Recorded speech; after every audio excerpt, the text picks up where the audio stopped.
Welcome back, everyone. This is our Week 15 cumulative review for HTL 312, Ethics and Professional Standards in the Laboratory. I want you to think of today less as a high-pressure cram session and more as a guided walk back through the professional identity you have been building all semester. We are going to connect the big ideas from every lecture: ethical reasoning, patient rights, confidentiality, informed consent, professional standards, negligence, research ethics, autopsy ethics, emerging technologies, workplace responsibilities, teamwork, leadership, and the transition from student to healthcare professional. The final opens Monday, June 8th at 7 a.m. and closes Friday, June 12th at 5 p.m., so this review is designed to help you organize what matters before you sit down for that cumulative assessment. As we move through the slides, do not try to memorize every sentence. Instead, listen for the patterns. What duties keep repeating? Protect the patient. Tell the truth. Document carefully. Speak up appropriately. Respect autonomy. Maintain competence. Use standards and evidence when emotions or pressure start to cloud judgment. Histotechnology is not patient care from a distance. It is patient care through tissue, data, documentation, and professional decisions. By the end of this review, I want you to feel more confident about the exam, but also more grounded in the kind of laboratory professional you are becoming. Let's start with one of the most critical topics in histotechnology ethics and law: mistakes and accountability. We all know errors happen, despite our best efforts. But what really matters is how we understand, respond to, and learn from these mistakes. In the lab, even a small error, like a mislabeled slide or a rush stain, can cascade into serious patient harm. That's why Week 9's theme, Mistakes Matter, is so vital. First, let's clarify what we mean by medical errors. They can be failures in planning, like ordering the wrong test, or execution, such as mixing up specimens during processing. Both types can lead to unintended harm. Ethically, we ground our response in the principle of non-maleficence, do no harm. This means not only avoiding errors but also owning up to them honestly when they occur. Legally, errors often fall under negligence, where 4 elements must be proven: duty, breach, causation, and damages. As histotechnologists, our duty begins the moment a specimen enters our hands.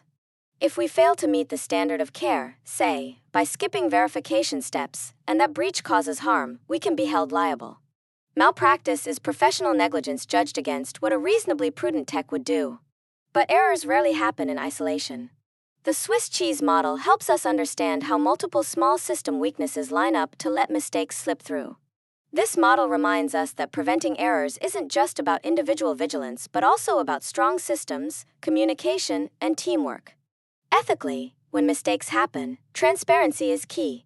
Concealing errors damages trust and can worsen harm. Instead, we have an obligation to acknowledge errors promptly, communicate honestly with supervisors or pathologists, and take corrective action. This approach fosters a culture of safety where near misses are reported without fear, enabling continuous improvement. Fatigue and burnout also play a huge role in error rates. Recognizing our limits and seeking support is not a sign of weakness but professional responsibility. Continuing education keeps us sharp and aware of evolving best practices. In summary, mistakes in histotechnology are inevitable but manageable. Our ethical and legal frameworks guide us to prevent harm, respond with integrity, and promote patient safety. This mindset transforms errors from crises into opportunities for learning and growth, ultimately strengthening our professional identity and the quality of care we support behind the scenes. This is also where your professional voice matters. Calm, objective, well-documented communication is often what turns an uncomfortable moment into a patient safety improvement. This slide brings us to the foundational trio that underpins every decision you'll make as a histotechnologist: ethics, morality, and law. These terms often get tossed around interchangeably, but they each have distinct meanings and roles, especially in our professional context. Understanding these differences is crucial because they shape how you approach your work, how you interact with colleagues, and ultimately how you impact patient care. First up, ethics. Think of ethics as the shared professional principles that guide what's considered right or wrong within your field. These are not just personal opinions, they're collective standards developed by professional societies, institutions, and your peers.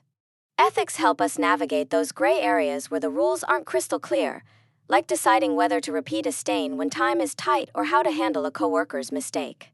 Ethics ask, what should we do to uphold integrity and patient safety? Next, morality.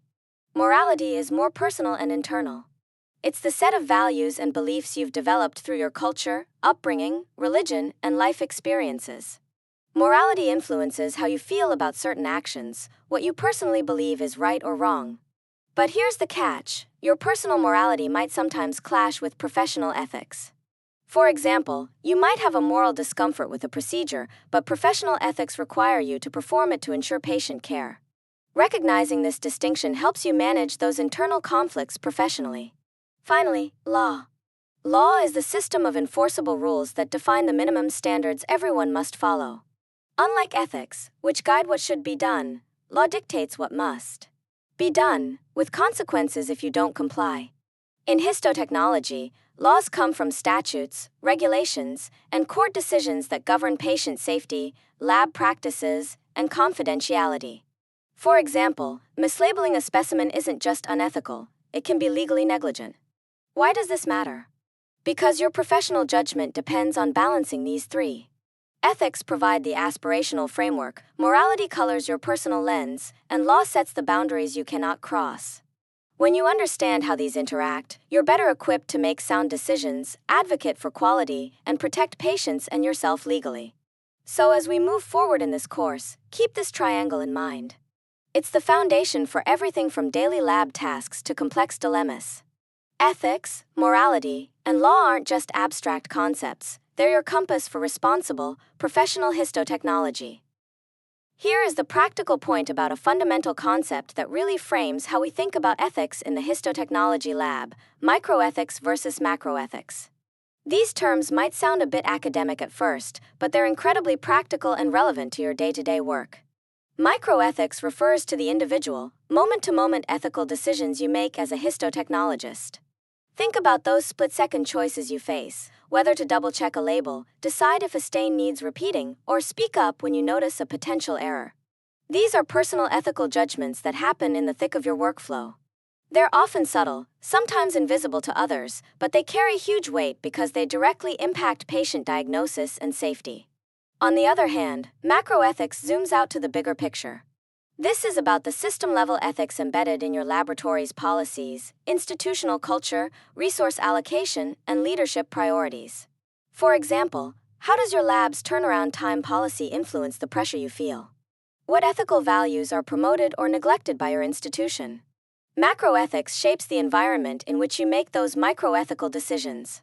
Here's the key: microethics and macroethics are not isolated, they constantly interact. Your individual choices are influenced by the culture and policies around you, and collectively, those personal decisions can reinforce or challenge the system's ethical climate. Ethical dilemmas often arise right at this intersection. For instance, you might personally want to take extra time to ensure a perfect stain, microethics, but institutional pressure for speed, macroethics, pushes you to cut corners. Understanding this dynamic helps you appreciate that ethical practice isn't just about following rules or personal values, it's about navigating the complex relationship between your professional judgment and the broader system. It also highlights why ethical leadership and a supportive culture are essential. When institutions foster open communication, accountability, and respect for quality, they empower individuals to make sound ethical choices.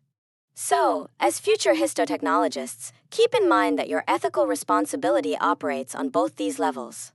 Recognizing when your personal ethics might clash with systemic pressures is the first step toward advocating for better policies and maintaining high standards that ultimately protect patients. This dual perspective equips you to be not only a skilled technician but also an ethical professional who contributes to a culture of integrity and patient safety. Now we can connect our course themes to the three major ethical frameworks that form the backbone of ethical reasoning in histotechnology and healthcare broadly. These are consequentialism, deontology, and virtue ethics. Understanding these will give you a solid foundation to analyze and navigate the complex ethical dilemmas you'll face in the lab. First up, consequentialism.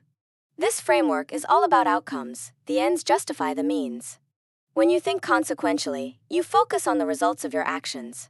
For example, if skipping a repeat stain speeds up turnaround but risks diagnostic accuracy, consequentialism asks, does the benefit of speed outweigh the potential harm? It's a cost-benefit analysis centered on maximizing good outcomes, often patient safety and accuracy in our context. Next, deontology. This is duty-based ethics. Here, the focus is on rules, obligations, and professional duties regardless of outcomes. So even if cutting corners might save time, deontology insists on following established protocols because it's the right thing to do. It emphasizes consistency, fairness, and respect for professional codes of conduct. For histotechnologists, this means adhering strictly to quality standards and documentation rules, even under pressure. Finally, virtue ethics shifts the lens to the character of the professional. It's about cultivating traits like honesty, integrity, diligence, and accountability. Virtue ethics asks, what kind of histotechnologist do you want to be?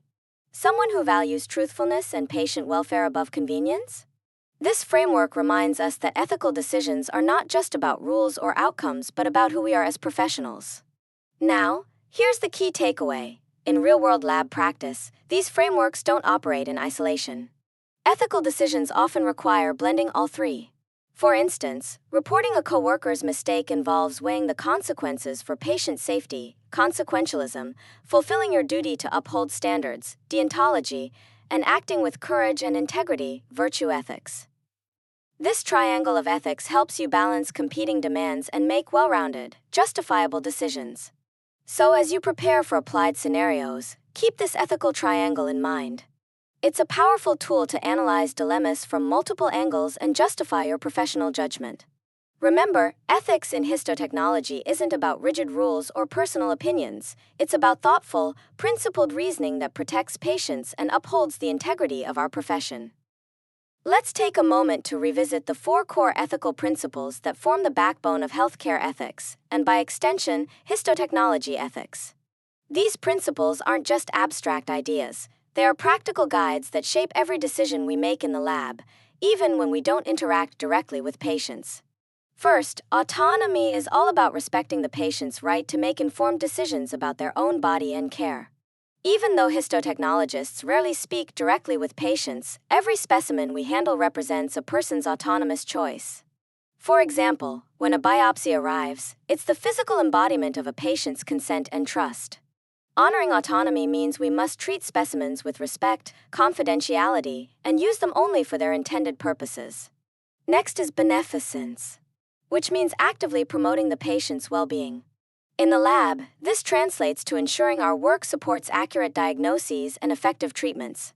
It's about going beyond just doing the job to doing it well, like carefully repeating a stain if the first one is subpar, even if it slows workflow. Beneficence reminds us that our technical excellence directly benefits patients. Then we have non-maleficence, the principle of do no harm. This is especially critical in histotechnology because errors or shortcuts can cause harm by leading to misdiagnosis or delayed treatment. For instance, rushing a frozen section might save time but risks poor tissue quality and diagnostic mistakes. Non-maleficence calls us to resist pressures that might compromise quality or safety. Finally, justice demands fairness and equity in healthcare. In the lab, this means treating all specimens and cases with equal care, regardless of patient background or status. It also involves fair allocation of limited resources, like prioritizing urgent cases ethically when multiple specimens compete for attention. Justice challenges us to be impartial and uphold professional integrity in every action. Together, these 4 pillars provide a framework to navigate complex ethical dilemmas in histotechnology. They often interact and sometimes conflict, requiring thoughtful professional judgment. Remember, ethics is not just about rules but about balancing these principles to serve patients best, even when the answers aren't clear-cut. Keeping these principles front and center helps us maintain trust, quality, and accountability behind the microscope. A useful way to frame this topic is to look at one of the foundational distinctions in histotechnology ethics, the difference between ethical dilemmas and ethical problems. This is crucial because understanding this difference shapes how you approach challenging situations in the lab. First, ethical dilemmas are those tricky right versus right conflicts. Imagine you're faced with two competing ethical principles, say, the need to deliver rapid results for a surgical team versus the obligation to ensure absolute accuracy in tissue processing. Both are ethically justified, but they pull you in different directions. There's no perfect answer, just a need to carefully weigh the consequences and make a reasoned judgment.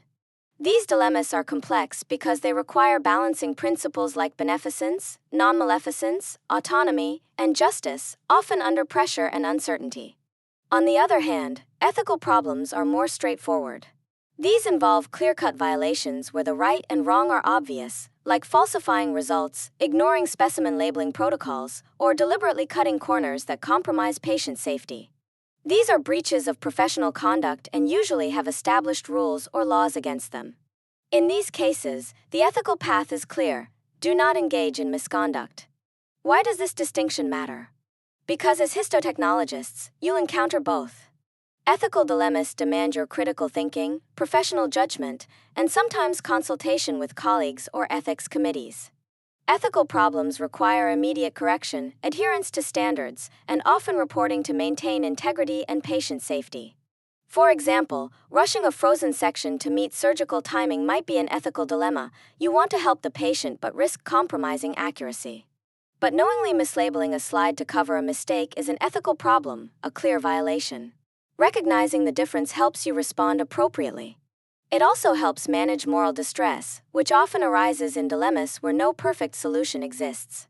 Remember, ethical decision-making is not about personal opinion or following rules blindly. It's about structured reasoning, balancing competing values, and always prioritizing patient welfare and professional integrity. So, as you prepare for your professional roles, keep this distinction front and center. It will guide your daily decisions and help you navigate the complex, rewarding world of histotechnology ethics. For this part of the review, focus on the heart of ethical practice in histotechnology, the decision-making process. Ethics isn't just abstract philosophy, it's a structured approach we use daily to navigate complex situations where the right path isn't always obvious. This 5-step framework guides us from recognizing there's an ethical issue to confidently choosing an action we can justify professionally and morally. First, we start by clearly identifying the ethical problem or dilemma. This might be a conflict between speeding up slide preparation to meet a deadline versus ensuring quality control steps aren't skipped. Recognizing the dilemma is crucial because sometimes what looks like a simple problem is actually a clash of ethical values, like patient safety versus workflow efficiency. Next, we gather all relevant facts and identify who is involved or affected. In the lab, this means collecting specimen data, understanding institutional policies, and considering the perspectives of pathologists, clinicians, patients, and even coworkers. Without the full picture, decisions risk being short-sighted or biased.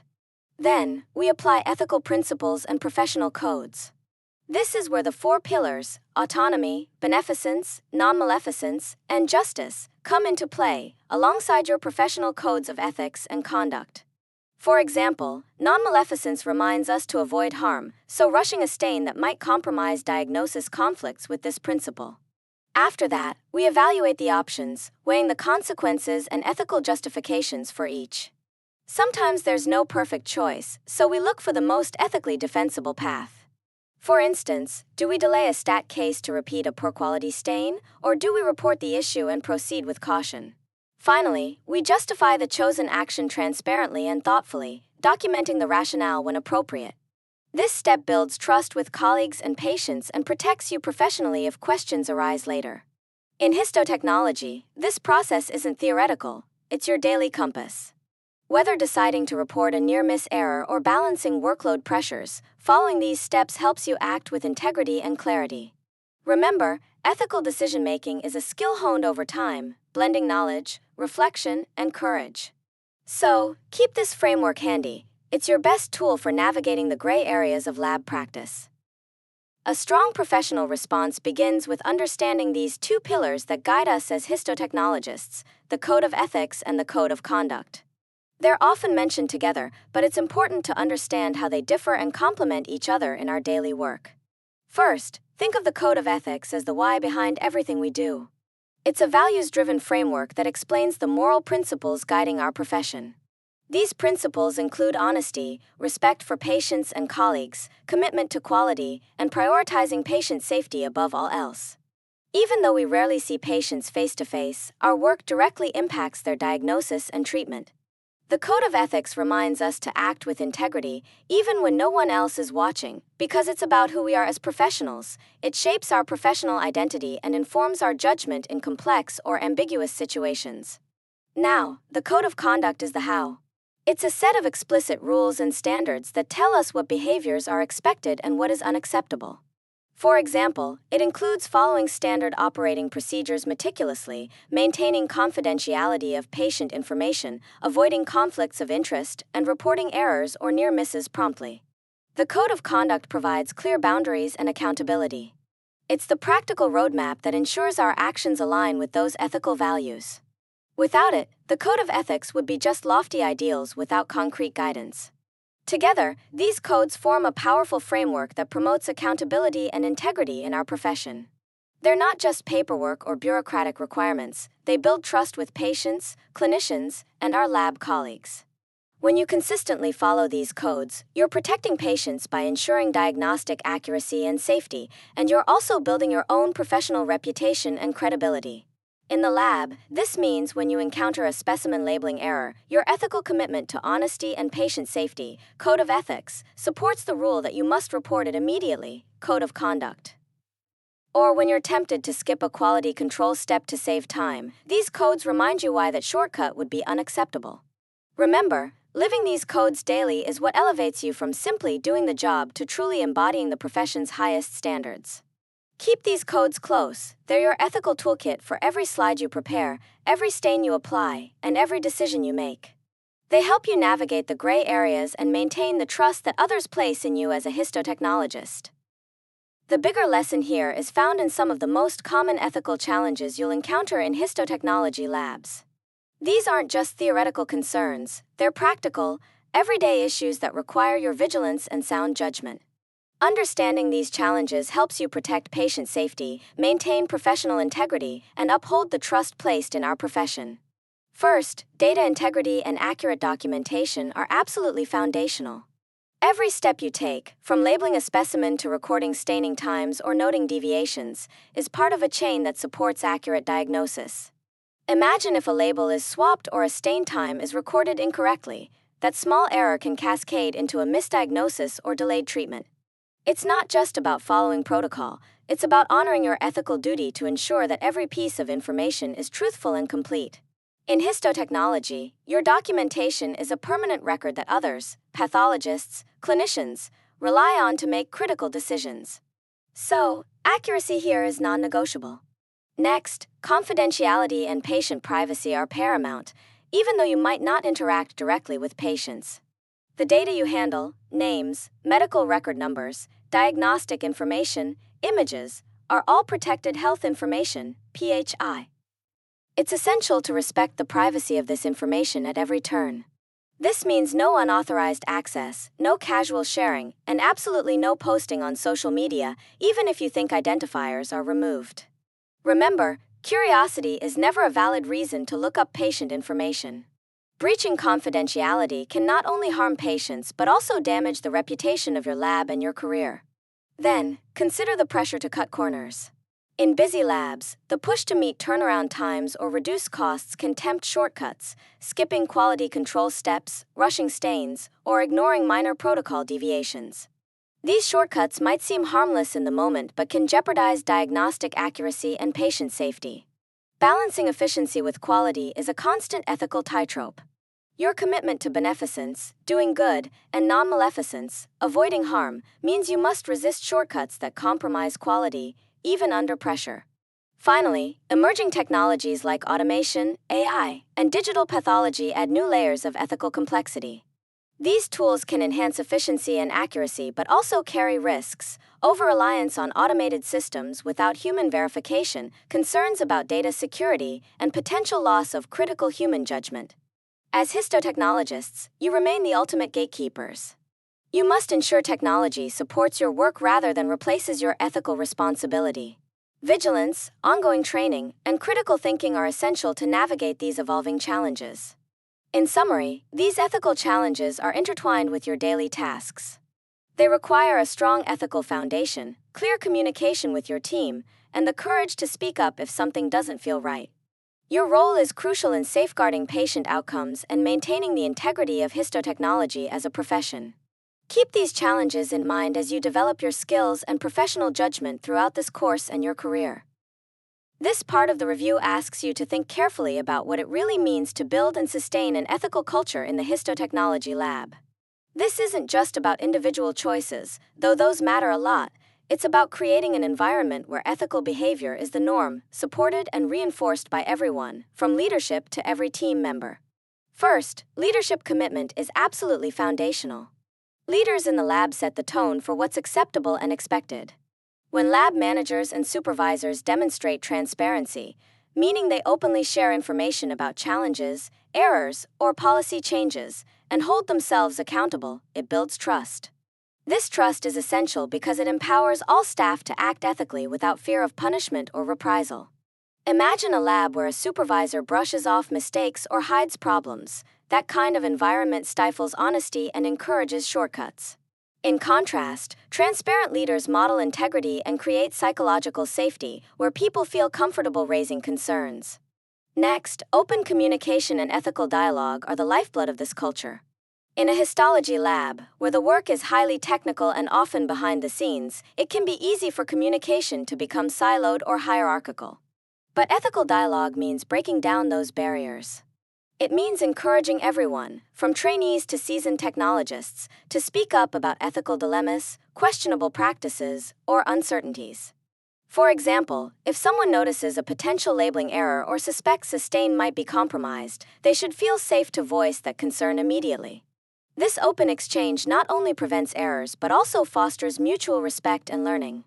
Encouraging error reporting without fear is another critical pillar. We all know mistakes happen, whether it's a mislabeled cassette, a missed QC step, or a staining artifact. What's important is how the lab responds. A blame-free approach encourages reporting of near misses and errors early, allowing the team to investigate and implement corrective actions before patient harm occurs. This approach aligns with the principle of non-maleficence, do no harm, and supports continuous quality improvement. When errors are hidden or punished harshly, the risk of repeated mistakes increases, and patient safety suffers. Finally, continuous learning and shared responsibility complete the picture. Ethics isn't a one-and-done topic. It evolves as new technologies emerge, regulations change, and societal expectations shift. Histotechnologists must commit to ongoing education, whether through formal ethics training, quality assurance meetings, or peer discussions, to stay current and sharpen their ethical judgment. Moreover, ethical culture is a shared responsibility. Everyone in the lab contributes to maintaining standards, supporting colleagues who raise concerns, and advocating for policies that prioritize patient safety and integrity. In practical terms, for you as future histotechnologists, this means actively engaging in quality control programs, participating in team huddles about ethical challenges, and being willing to speak up even when it's uncomfortable. It means recognizing that every step you take, from fixation to slide preparation, has ethical implications because it impacts diagnostic accuracy and ultimately patient care. When these elements come together, transparent leadership, open communication, safe error reporting, and continuous learning, you create a resilient ethical culture. This culture is the foundation for a laboratory that is not only technically excellent but also trustworthy, patient-centered, and professionally responsible. That's the kind of lab environment we all want to be part of and help lead. When we talk about healthcare ethics committees, we're really looking at one of the most important organizational supports for navigating complex ethical challenges in clinical settings, and yes, that absolutely includes the histotechnology lab environment. These committees are multidisciplinary advisory groups, meaning they bring together a variety of perspectives: physicians, nurses, social workers, ethicists, legal counsel, and sometimes even community representatives.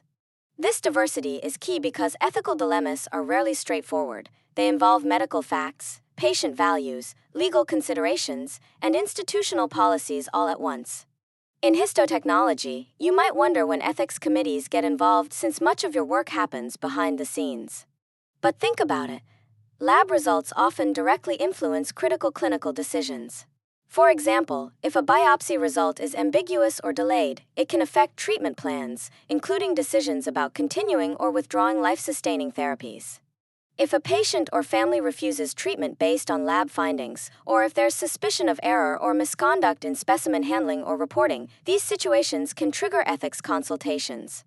The committee steps in to help clarify the facts, identify the ethical principles at stake, like autonomy, beneficence, or justice, and guide the care team and family through the decision-making process. Beyond individual cases, these committees also review and develop institutional policies to ensure they reflect current ethical standards and legal requirements. This is crucial for labs, where policies around specimen handling, confidentiality, and reporting must be both ethically sound and compliant with regulations. The committees also promote ongoing education, helping raise ethical awareness among all healthcare staff, including lab professionals. This continuous learning helps prevent ethical lapses before they occur. One of the committee's most valuable roles is fostering collaborative decision-making. They create a safe, structured space where different viewpoints can be aired and respected, whether from clinicians, lab technologists, patients, or families. This collaboration helps resolve conflicts and build consensus, which is essential because ethical decisions are rarely made in isolation. For you as histotechnologists, understanding the role of ethics committees means recognizing when to seek their input and how to engage constructively. It's important to remember that ethical challenges are a team effort. You don't have to, and shouldn't, carry these burdens alone. Ethics committees are part of the organizational safety net that supports your professional integrity, helping you uphold accuracy, accountability, and patient-centered care with confidence. The practical laboratory question underneath this slide is organizational accountability and legal responsibilities, because in histotechnology, your ethical practice is embedded within a larger system. It's not just about your individual actions, but also about how the institution supports or hinders safe, competent care. Organizations, whether hospitals, pathology labs, or independent diagnostic centers, have a fundamental ethical and legal obligation to create environments where professionals like you can perform your duties effectively and ethically. First, institutions must provide the right resources: adequate staffing, proper training, functional equipment, and clear policies. Without these, even the most skilled histotechnologist can be set up for failure. When organizations neglect these responsibilities, they risk what's known as corporate negligence. This legal concept holds the institution liable for harm caused by systemic failures. Think understaffing, lack of supervision, or outdated protocols. The landmark Darling case in the 1960s really put this on the map, showing that patient safety isn't just the frontline worker's job, it's a shared institutional responsibility. Next, the doctrine of respondeat superior, which means let the master answer, is crucial to understand. This legal principle holds employers accountable for the negligent acts of their employees performed within the scope of their job. So, if a histotechnologist makes an error, say, mislabeling a specimen or improperly processing tissue, the institution can be held liable if it failed to provide proper oversight, training, or a safe working environment. However, this protection isn't unlimited. If an employee acts outside their role or intentionally commits misconduct, the organization might not be held responsible. To manage these risks and uphold ethical standards, organizations implement policies and compliance programs. These systems include quality assurance protocols, error reporting mechanisms, confidentiality safeguards, and continuing education requirements. For example, a lab's quality control program ensures that staining procedures meet standards, reducing errors that could affect patient diagnoses. Compliance programs also help maintain accreditation and regulatory adherence, which in turn builds public trust. For you as a histotechnologist, recognizing organizational accountability means understanding that your ethical responsibilities are supported, and sometimes constrained, by institutional policies. When ethical lapses occur, they often reflect broader system issues rather than just individual failings.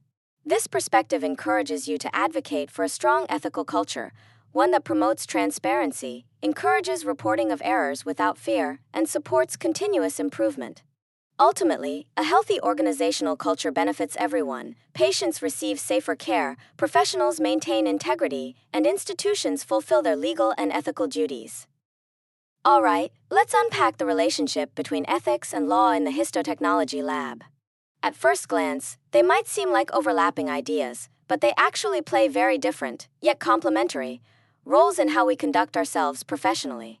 Think of ethics as the internal compass. It's about what should be done, guided by values, principles, and a commitment to doing what's right. Law, by contrast, is the external framework. It tells us what must be done, with rules that are enforceable and carry consequences if ignored. In practical terms, the law sets the minimum standards of care. For example, laws and regulations require us to label specimens correctly, maintain patient confidentiality, and follow safety protocols. These are not optional, they are mandatory requirements. If we fail to meet these legal standards, we risk serious consequences, including disciplinary action, loss of licensure, or even lawsuits. The law essentially protects patients and the public by defining clear boundaries for professional behavior. But ethics push us beyond those boundaries. Ethics challenge us to ask, what is the right thing to do even if the law doesn't explicitly say so? For instance, the law might require us to maintain confidentiality, but ethics inspire us to safeguard patient information vigilantly, not just because it's required, but because it respects patient dignity and trust. Similarly, while the law mandates accurate specimen labeling, ethical practice motivates us to double-check labels, report errors honestly, and advocate for patient safety even when it slows down workflow or causes discomfort. This distinction is crucial in histotechnology because our work directly influences patient diagnosis and treatment, yet we rarely interact with patients face-to-face. We must rely on ethical judgment to navigate situations where laws or SOPs may be silent or ambiguous. For example, what do you do if you notice a coworker cutting corners? The law might not explicitly cover every nuance, but ethics demand that we prioritize patient safety and speak up. So, as you think about legal foundations, remember that law and ethics are partners.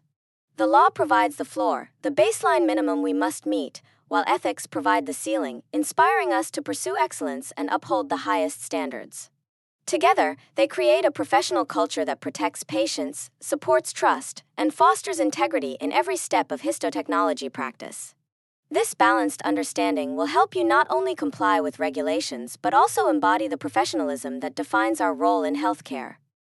When we talk about law in healthcare and histotechnology, it's crucial to understand the different sources from which these laws originate and how they directly impact our daily lab work.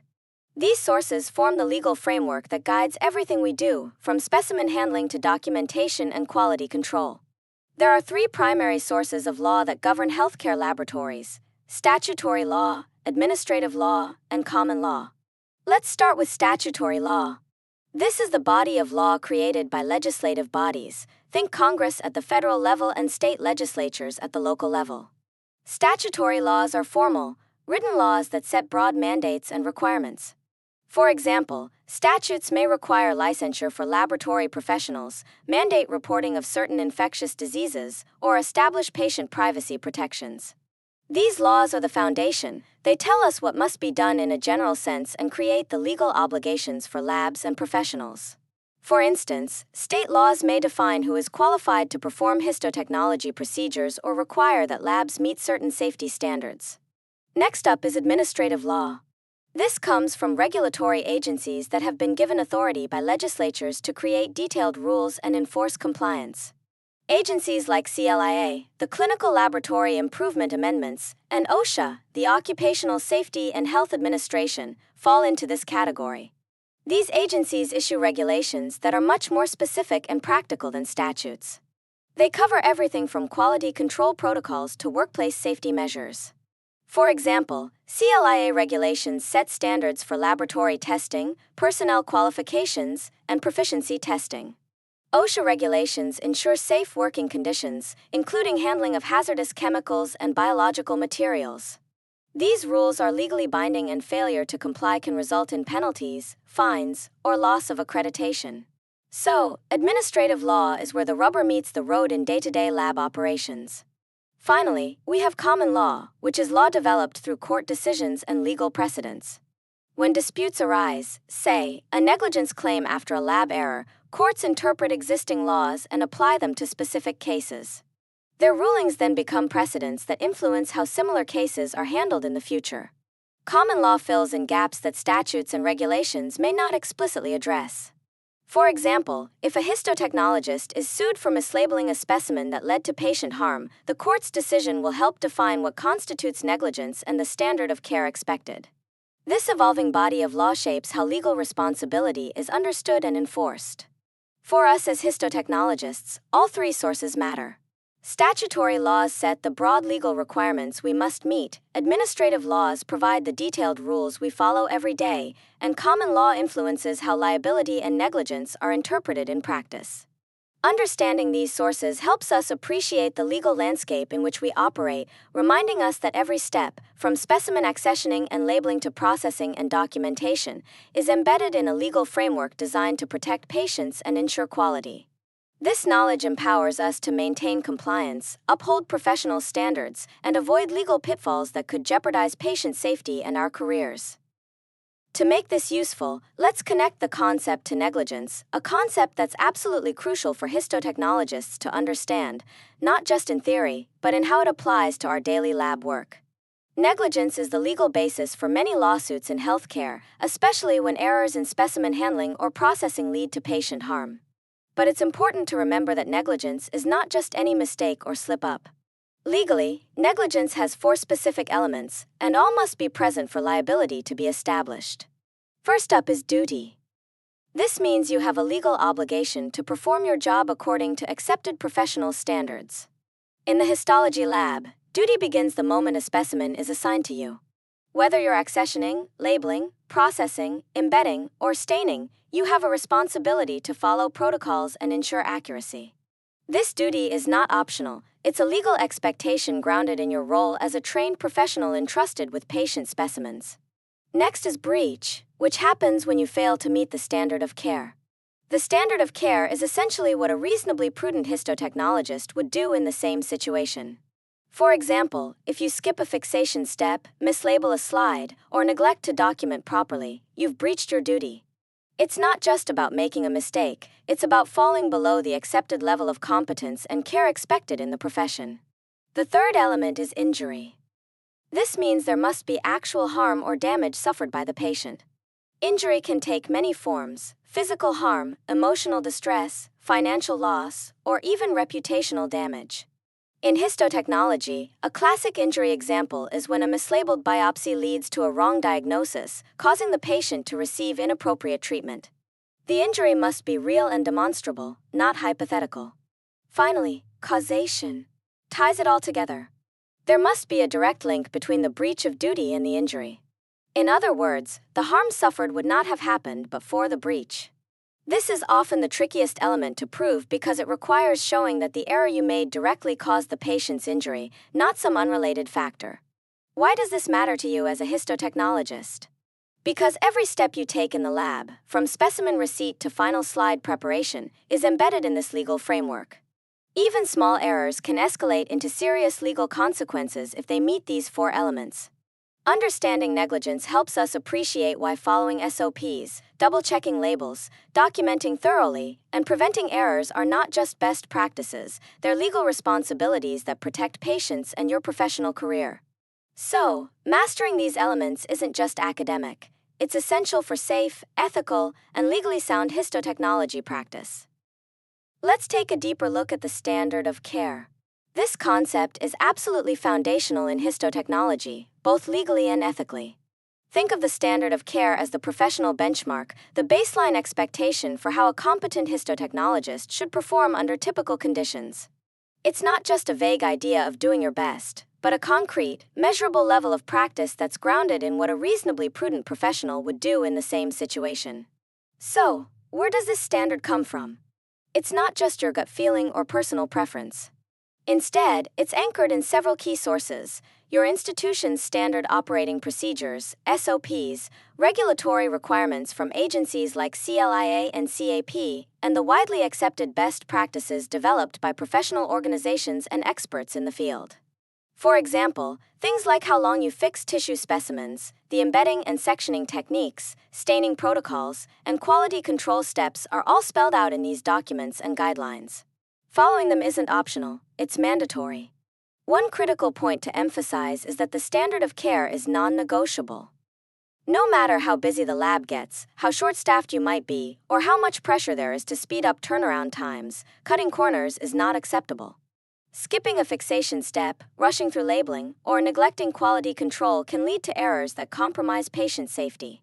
And from a legal standpoint, failing to meet the standard of care opens the door to claims of negligence or malpractice if a patient is harmed as a result. Legally, the standard of care serves as the yardstick against which your actions are measured. If there's a dispute or lawsuit, investigators and courts will ask, did the histotechnologist act as a reasonably competent peer would under similar circumstances?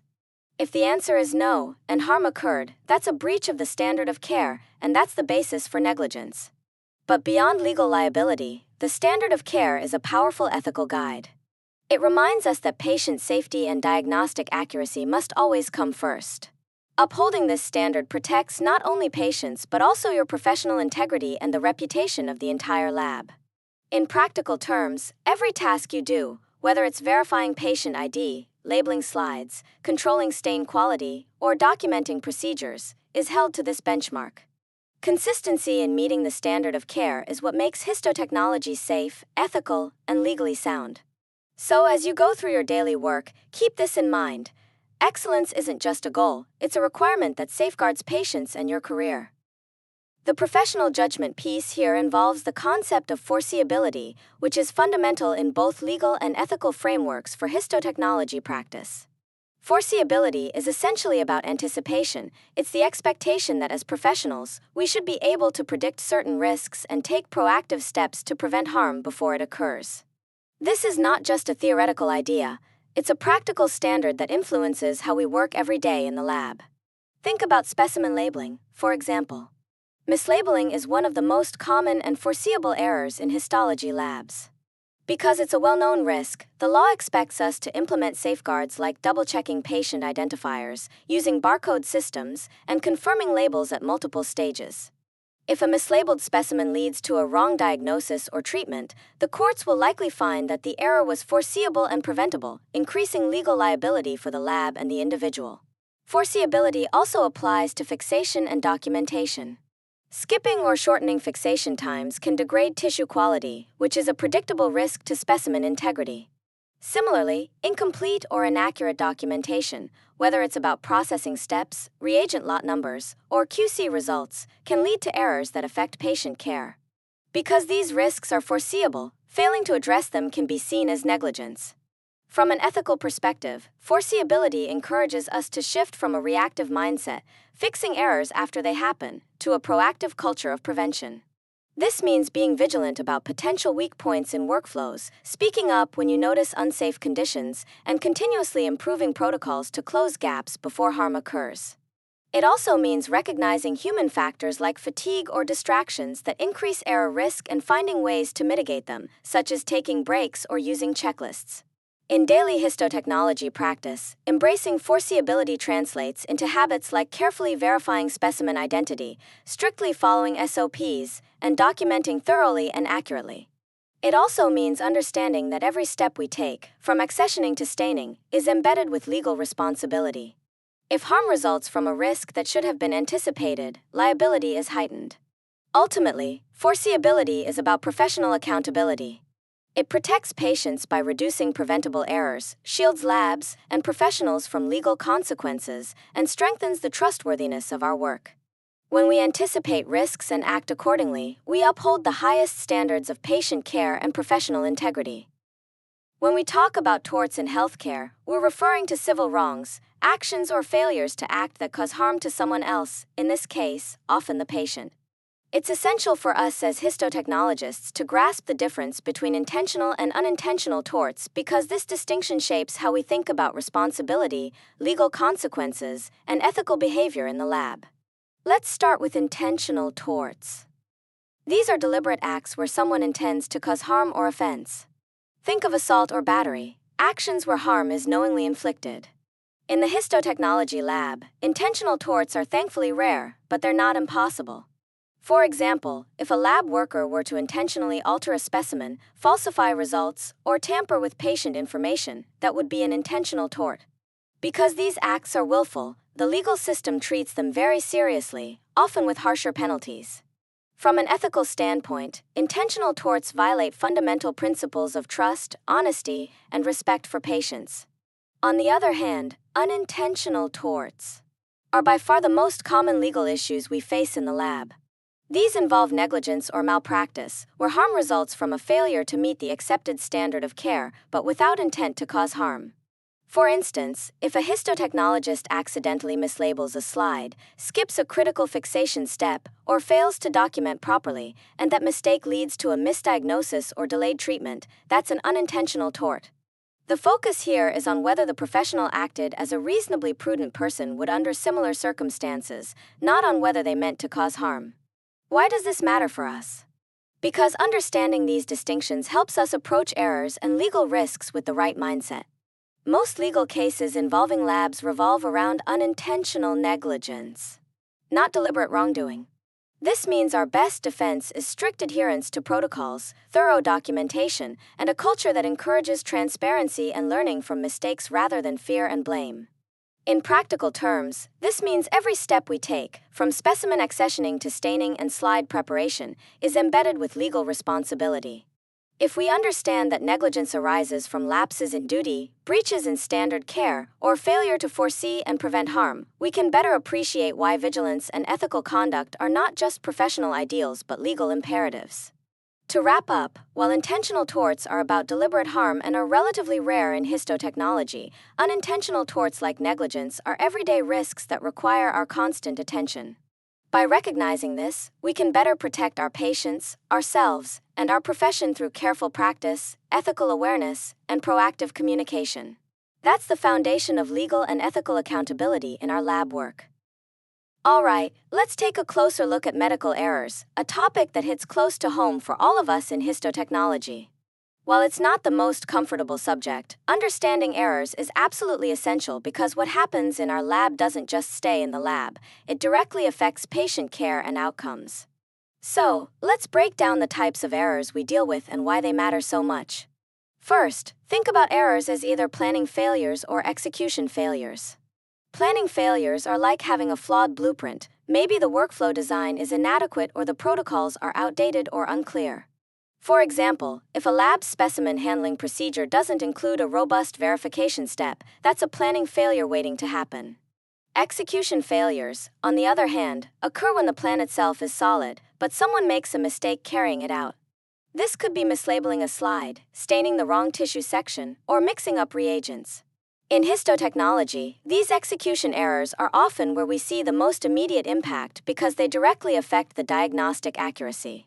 Next, we categorize errors as acts of commission or omission. Acts of commission mean actively doing something wrong, processing a specimen incorrectly, or using the wrong staining protocol. Acts of omission are trickier because they involve failing to do something necessary, like neglecting to report a critical abnormality or skipping a quality control check. Both types can cause harm, but omission errors can be especially dangerous because they often go unnoticed until the patient suffers consequences. Why does this matter? The stakes are high. Errors can lead to misdiagnosis, delayed treatment, or inappropriate therapy, all of which can seriously harm patients. Beyond patient safety, errors expose us and our labs to legal consequences, including negligence claims or malpractice suits. They can also damage our professional reputation and erode trust with clinicians and patients. That's why prevention is our first and best defense. Implementing strict protocols, double-checking specimen IDs, running control slides, and using system safeguards like barcoding are all critical. But even with the best systems, errors can still occur. This is where the ethical response becomes crucial. When an error happens, it's our responsibility to acknowledge it promptly, communicate honestly with supervisors and clinicians, and take corrective action. This transparency protects patients and helps maintain the integrity of our profession. In histotechnology, we aren't just technicians processing slides, we are gatekeepers of patient safety. Every step we take behind the microscope carries ethical weight. Understanding the types of errors and their impact helps us stay vigilant, improve our processes, and uphold the highest standards of care. Remember, it's not just about avoiding mistakes, it's about how we respond when they happen that defines us as professionals. When we talk about errors in histotechnology, it's important to start with a fundamental truth: mistakes happen. No matter how skilled or careful we are, the complexity of lab work and human factors mean errors are inevitable at some point. What really defines us as professionals isn't the error itself, but how we respond to it. This slide highlights the ethical framework that should guide our response, and it's essential for every histotechnologist to internalize these principles. First and foremost, immediate acknowledgement is key. When an error is discovered, whether it's a mislabeled slide, a staining protocol deviation, or a documentation oversight, waiting or hiding it only makes things worse. This delay can lead to diagnostic errors, inappropriate treatments, or even harm to patients. By promptly admitting the mistake, we uphold the ethical principle of non-maleficence, do no harm, which is foundational to healthcare. Honest communication isn't just about being truthful, it's about enabling the clinical team to act quickly to minimize or prevent patient harm. Next, we move to corrective actions. This step goes beyond fixing the immediate problem. It requires a thoughtful investigation into why the error happened. Was it a momentary lapse due to fatigue? A confusing workflow? An outdated SOP? By identifying root causes, we can implement changes that reduce the chance of recurrence. For example, if a specimen labeling error occurred because of similar patient names or poor lighting, system redesigns like barcode scanning or improved lighting can be introduced. This continuous quality improvement mindset reflects professionalism and respect for patient safety. Reporting unsafe practices is another pillar of ethical responsibility. If you notice a colleague routinely skipping steps, ignoring protocols, or working while impaired, speaking up is not about snitching or creating conflict. It's about protecting patients and maintaining the integrity of the entire lab team. A culture where unsafe behaviors are tolerated puts everyone at risk and undermines trust. Remember, accountability is collective. We all share responsibility for the safety of the work environment. All these efforts contribute to building a culture of safety and trust. This culture encourages openness, learning from near misses, and supporting one another rather than assigning blame. In such an environment, errors become opportunities for growth rather than sources of fear. This positive atmosphere not only improves patient outcomes but also enhances job satisfaction and professional pride. For histotechnologists, responding ethically to errors means having the courage to be transparent, the humility to learn, and the commitment to protect patients above all else. Our work directly influences diagnoses and treatment decisions, so our ethical response to mistakes is critical. By embracing these principles, we uphold the highest standards of our profession and honor the trust patients place in us every day. Building and sustaining a culture of safety in the histology laboratory is absolutely foundational, not just a trendy phrase, but a critical framework that directly impacts patient outcomes and the well-being of everyone on the team. Let's unpack what this really means in our day-to-day work as histotechnologists. First, a culture of safety encourages blame-free error reporting. Imagine if every time someone made a mistake or noticed a near miss, they feared punishment or ridicule. What would happen? Errors would be hidden, communication would shut down, and the same mistakes would keep recurring. That's a recipe for disaster. Instead, a just culture shifts the focus away from blaming individuals toward understanding the underlying system factors, asking what happened and why, rather than who did it. This mindset is crucial because most errors in histotech labs are not just about individual slips but about system vulnerabilities, like confusing specimen labels, unclear protocols, or equipment failures. When we foster an environment where staff feel safe to speak up, whether it's about a mislabeled cassette, a staining anomaly, or a confusing SOP, we promote open communication and teamwork. This transparency allows the lab to catch problems early, improve workflows, and prevent errors from reaching the patient. For example, if a tech notices a discrepancy in patient ID on a slide but feels comfortable reporting it immediately, the error can be corrected before it affects diagnosis. This kind of proactive communication is a hallmark of a strong safety culture. Another key benefit is the reduction of burnout. Working in a high-stakes environment like histology can be stressful, especially when errors carry serious consequences. When people trust that their concerns will be heard and that mistakes won't lead to unfair punishment, stress levels drop, morale improves, and attention to detail sharpens. This virtuous cycle not only protects patient safety but also supports the mental health and job satisfaction of the lab team. For histotechnologists, embracing a culture of safety means more than just following SOPs. It means actively participating in quality improvement initiatives, supporting colleagues when errors occur, and committing to transparency and accountability. It's about creating a workplace where ethical standards and technical excellence reinforce each other. Every slide we prepare is a piece of the diagnostic puzzle that clinicians and patients rely on. By fostering this culture, we ensure that our work consistently contributes to accurate diagnoses and safe patient care. So, as future professionals, think of yourselves as guardians, not just of specimens and microscopes, but of a safe, respectful, and learning-focused lab environment. This mindset will serve you well throughout your career and is a cornerstone of ethical histotechnology practice.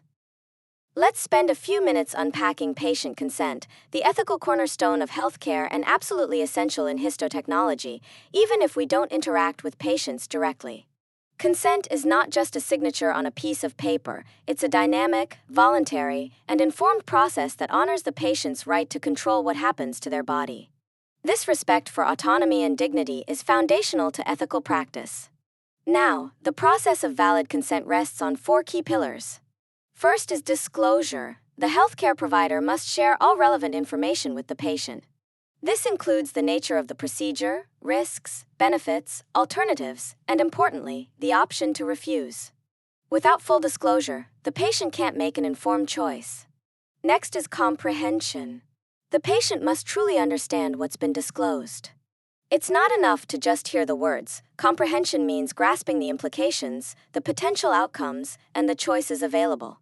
This can be challenging if medical jargon is used or if the patient's health literacy is limited, so clear communication is vital. The third pillar is voluntariness. The patient's decision must be free from coercion, manipulation, or undue pressure. This is crucial because power imbalances exist in healthcare. Patients may feel intimidated or rushed.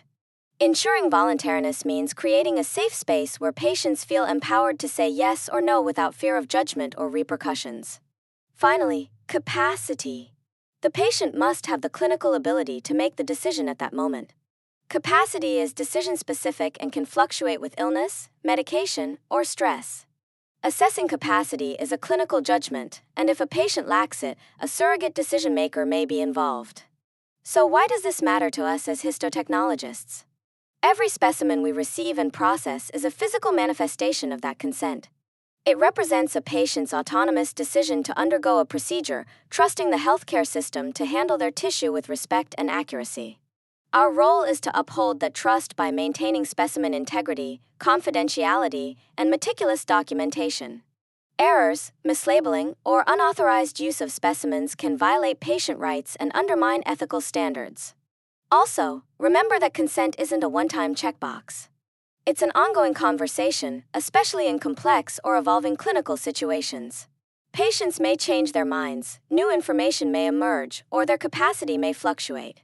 Communication must keep pace with these changes to ensure continued respect for patient autonomy. In sum, patient consent is a living, breathing process that safeguards dignity and choice. As histotechnologists, we honor this ethical foundation by treating every specimen as more than just tissue. It's a trust, a story, and a person's right in action.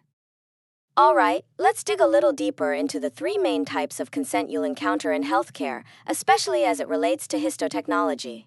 Understanding these distinctions isn't just academic, it directly impacts how we handle specimens and respect the patient's autonomy behind every slide we prepare. First up is expressed consent. This is the clearest, most straightforward form. It means the patient has explicitly agreed to a procedure, either verbally or in writing, after being informed about what's going to happen. Think of a patient signing a consent form before a biopsy or verbally agreeing to a blood draw. This is the gold standard in healthcare because it clearly documents that the patient understands and agrees to the procedure. For us in the lab, expressed consent means we can be confident that the tissue we're processing was obtained ethically and legally. It's the foundation of trust between patient, clinician, and the lab. Next, we have implied consent. This one's a bit more subtle. It's not written or spoken outright but inferred from the patient's actions or the clinical context.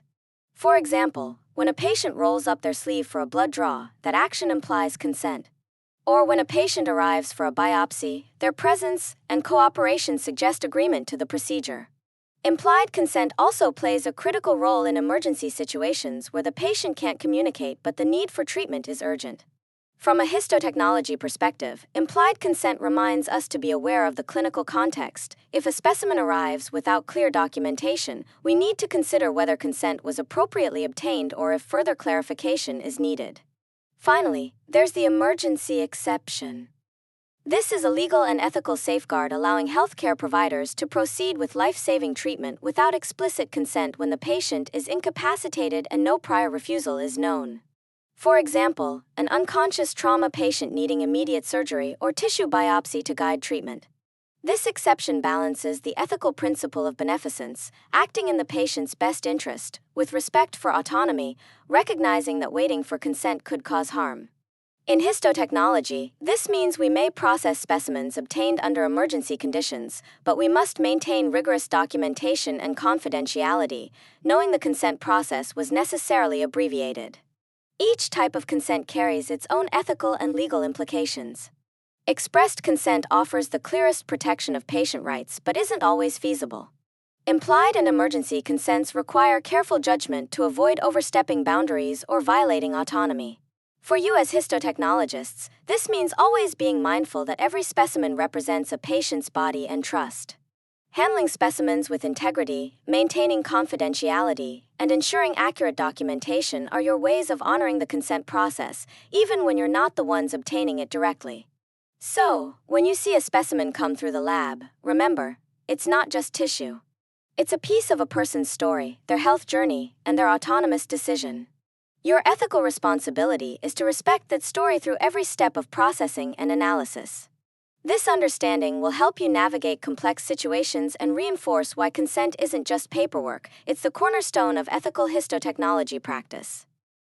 This slide gives us a chance to examine the difference between decision-making capacity and competence, because this distinction is foundational to understanding patient consent, and it has direct implications for us as histotechnologists. First, capacity is a clinical assessment. It's about whether a patient can understand the information relevant to a specific medical decision, appreciate the consequences of their choices, reason through the options, and communicate a clear decision. Importantly, capacity is decision-specific and can vary over time. For example, a patient might have the capacity to consent to a routine biopsy but not to a complex surgical procedure with significant risks. Or their capacity might fluctuate due to illness, medication effects, or delirium. This means capacity isn't a fixed trait, it's dynamic and requires ongoing evaluation by the clinical team. Competence, by contrast, is a legal determination made by a court. It's a global judgment about a person's ability to manage their affairs and make healthcare decisions generally. Once someone is declared legally incompetent, they usually have a court-appointed guardian or surrogate who makes decisions on their behalf. Competence is more permanent and broad, whereas capacity is narrow and situation-dependent. Why does this matter in histotechnology? Every tissue specimen we receive comes from a patient who has either consented themselves or whose legally authorized representative has consented for them. If the patient's capacity is in question, the validity of that consent can be challenged. This puts a spotlight on the importance of clear documentation and communication between clinical teams and the lab. We must trust that the specimen was obtained ethically, with valid consent based on appropriate capacity assessments. Because capacity can fluctuate, especially in critically ill or elderly patients, it's essential that clinicians reassess capacity as needed. If a patient's capacity is borderline or impaired, extra safeguards, like involving ethics consultations or surrogate decision makers, are triggered. Our role includes recognizing that behind every slide or block is a real person whose autonomy and rights are protected by these assessments. In practical terms, this means we must handle specimens with the utmost respect and confidentiality, knowing that any breach, whether specimen mix-up, loss, or unauthorized use, undermines patient trust and autonomy. It also reminds us that ethical histotechnology isn't just about technical skill, it's about honoring the patient's dignity and legal rights through every step of specimen processing. So, understanding capacity versus competence isn't just academic, it's central to our ethical responsibility in the lab. Here is where we slow down and look closely at a cornerstone of patient rights that really tests our ethical muscles: the right of competent patients to refuse treatment. This is a fundamental principle that stands firm both ethically and legally, even when the refusal might lead to serious harm or death. It's important to recognize that this right isn't just a courtesy or a preference, it's a protected autonomy that healthcare providers must honor without exception. For those of us in histotechnology, this principle might seem a bit removed since we rarely interact directly with patients. But every tissue sample, every slide, every test we perform is intimately connected to a patient's body and their choices. When a patient refuses treatment, say, a surgery, chemotherapy, or blood transfusion, that decision cascades through the entire healthcare system, including the lab. We might receive fewer specimens, altered requests, or even instructions to halt processing. Respecting refusal means we must be vigilant in documenting these changes and handling specimens with the utmost care and integrity. It's our way of silently upholding that patient's autonomy. Now, the ethical tension here is real. As healthcare professionals, our instinct is to help, to heal, to do good, what we call beneficence. But when a patient refuses treatment, that instinct bumps up against their right to self-determination. This can be emotionally challenging for providers who want to save lives but must accept a patient's choice to decline. It's a classic ethical balancing act between beneficence and autonomy, and it's crucial that we respect autonomy as the guiding principle. Practically speaking, when a patient refuses treatment, the healthcare team must ensure that the refusal is informed, that the patient understands the risks and consequences, and that it's clearly documented in the medical record. This documentation is essential not only legally but ethically, to respect the patient's wishes and protect all parties involved. In the lab context, this means that if a specimen is withdrawn or if testing is stopped per patient or provider instruction, we honor that decision without question. We maintain specimen integrity, accurate labeling, and proper chain of custody documentation. We become the custodians of that patient's choice, ensuring that their right to refuse is reflected in every step of specimen handling. So, as you move forward in your histotechnology careers, remember, respecting refusal isn't passive acceptance, it's an active, deliberate commitment to patient autonomy. It requires clear communication, meticulous documentation, and unwavering respect for the individual behind every specimen. Even though we work behind the scenes, our role is vital in upholding the ethical foundation of healthcare, respecting the patient's right to say no. Let's take a closer look at advanced directives and surrogate decision-making, because these concepts are foundational to respecting patient autonomy, something that directly impacts our work as histotechnologists. Advanced directives are legal documents that patients create when they're still capable to communicate their healthcare preferences for a time when they might not be able to speak for themselves. Think of them as a patient's voice reaching into the future, guiding care even when they can't actively participate. The most common types include living wills, which specify treatments a patient would or would not want, durable power of attorney for healthcare, where a trusted person is appointed to make decisions, and do not resuscitate (DNR) orders, which direct providers not to perform CPR in the event of cardiac or respiratory arrest. Why does this matter in histotechnology? Because the tissue and specimens we handle often come from patients facing serious illness, end-of-life situations, or incapacitation. The diagnostic information we provide can influence critical decisions about continuing or withdrawing treatment, making it essential that our work honors those documented wishes. When patients lack capacity, surrogate decision-makers step in. These surrogates use two ethical standards: substituted judgment, where they try to decide based on what the patient would have wanted, and best interest, where they choose what seems most beneficial if the patient's preferences are unknown. This can be tricky, especially when family members disagree or the advanced directives are vague or incomplete. These situations create ethical challenges not only for clinicians but also for us in the lab. For example, if a patient's advanced directive limits certain interventions, we must ensure that no unauthorized testing or use of specimens occurs beyond what's consented to. Documentation is critical. Accurate labeling, tracking, and communication with clinical teams help prevent errors or ethical breaches. Even though we may never meet the surrogate decision maker, our role supports their decisions by providing reliable, timely, and ethically sound laboratory data that inform patient care. In summary, advanced directives and surrogate decision-making remind us that every specimen carries the weight of a patient's autonomy, whether expressed directly or through a proxy. As histotechnologists, respecting and upholding these directives is a vital part of our ethical responsibility. It's about honoring the patient's voice and dignity throughout the entire diagnostic process, reinforcing the trust placed in us by patients and their families. Let's take a moment to really appreciate the unique, often unseen role we play as histotechnologists in upholding patient rights and consent. While we may not interact directly with patients, every specimen we handle is a powerful symbol of that patient's autonomy and trust. Think about it. When a biopsy arrives in the lab, it's not just a piece of tissue, it's a physical extension of the patient's body and their informed choice to undergo a procedure. That means our work is deeply ethical by nature.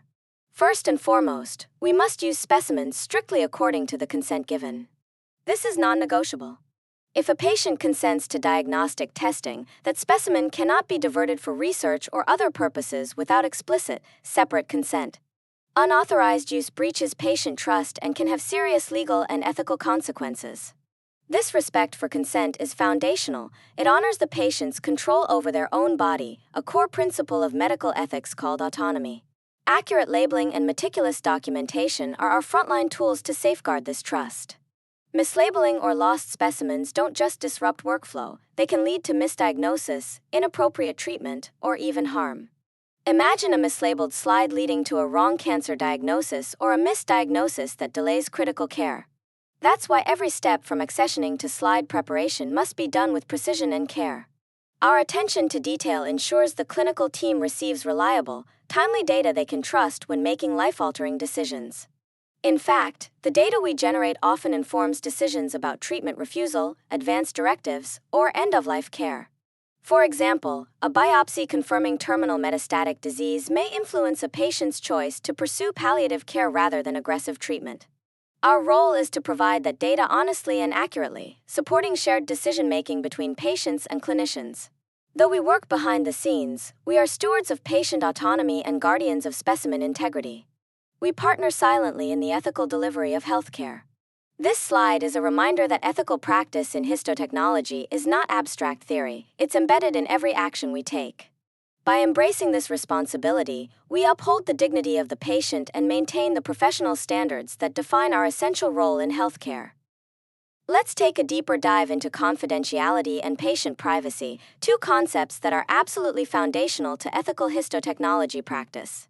At first glance, these terms might seem interchangeable, but they have distinct meanings that shape how we handle patient information every day in the lab. Privacy is fundamentally the patient's right, their control over who sees or uses their personal health information. It's about respecting their autonomy and dignity. Think of privacy as the patient's sphere of control over their own data. We, as histotechnologists, rarely meet patients face-to-face, but we are entrusted with their specimens and information, which means we become stewards of their privacy. Confidentiality, on the other hand, is our professional duty. It's the ethical and often legal obligation to protect the patient's health information from unauthorized disclosure. This duty extends beyond just electronic records. In the histology lab, protected health information, or PHI, is everywhere. On the slides we prepare, the labels we attach, the requisition forms, and the reports we help generate. Even something as simple as a patient's name, medical record number, or date of birth on a slide label qualifies as PHI. One key point to remember is that PHI can be indirect or contextual. For example, a slide labeled only with a rare diagnosis or a unique specimen type might still be identifiable to someone who knows the patient or the case.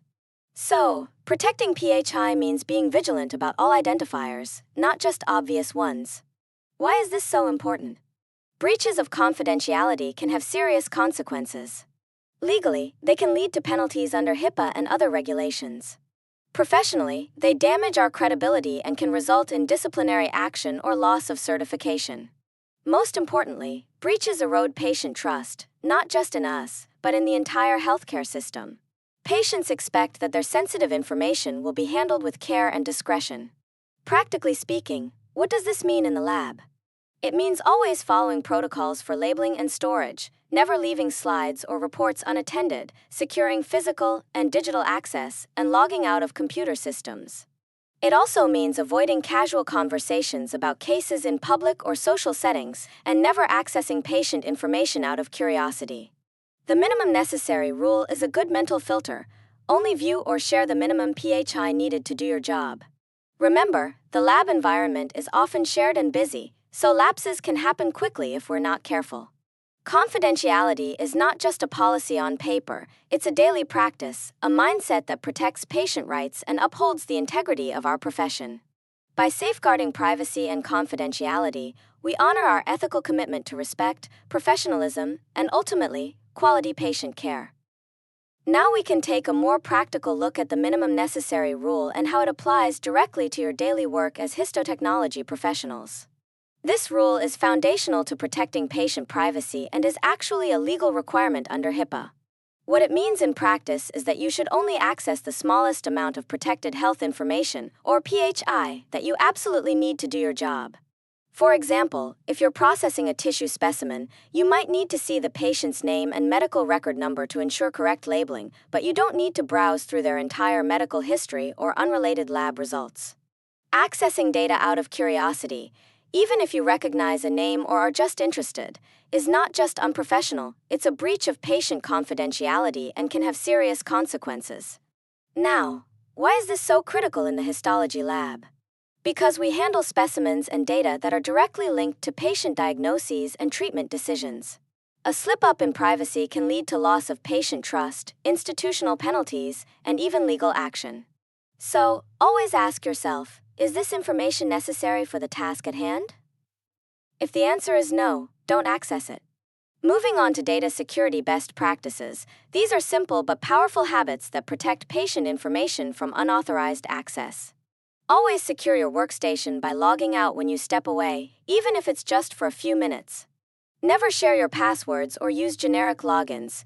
Each user should have their own credentials to maintain accountability. Leaving screens unlocked or sharing passwords opens the door for others to access sensitive information under your name, which can lead to privacy breaches and disciplinary action. Most modern laboratory information systems and electronic medical records have audit trails built in. These audit trails record who accessed what data and when, creating a digital footprint that deters unauthorized access. Knowing that your actions are traceable should reinforce the importance of following these rules consistently. In summary, the minimum necessary rule and data security practices are not just bureaucratic hurdles, they are essential to maintaining patient confidentiality, upholding professional standards, and protecting yourself legally and ethically. Think of it as a daily commitment to respect patient privacy and safeguard the trust placed in you as a histotech.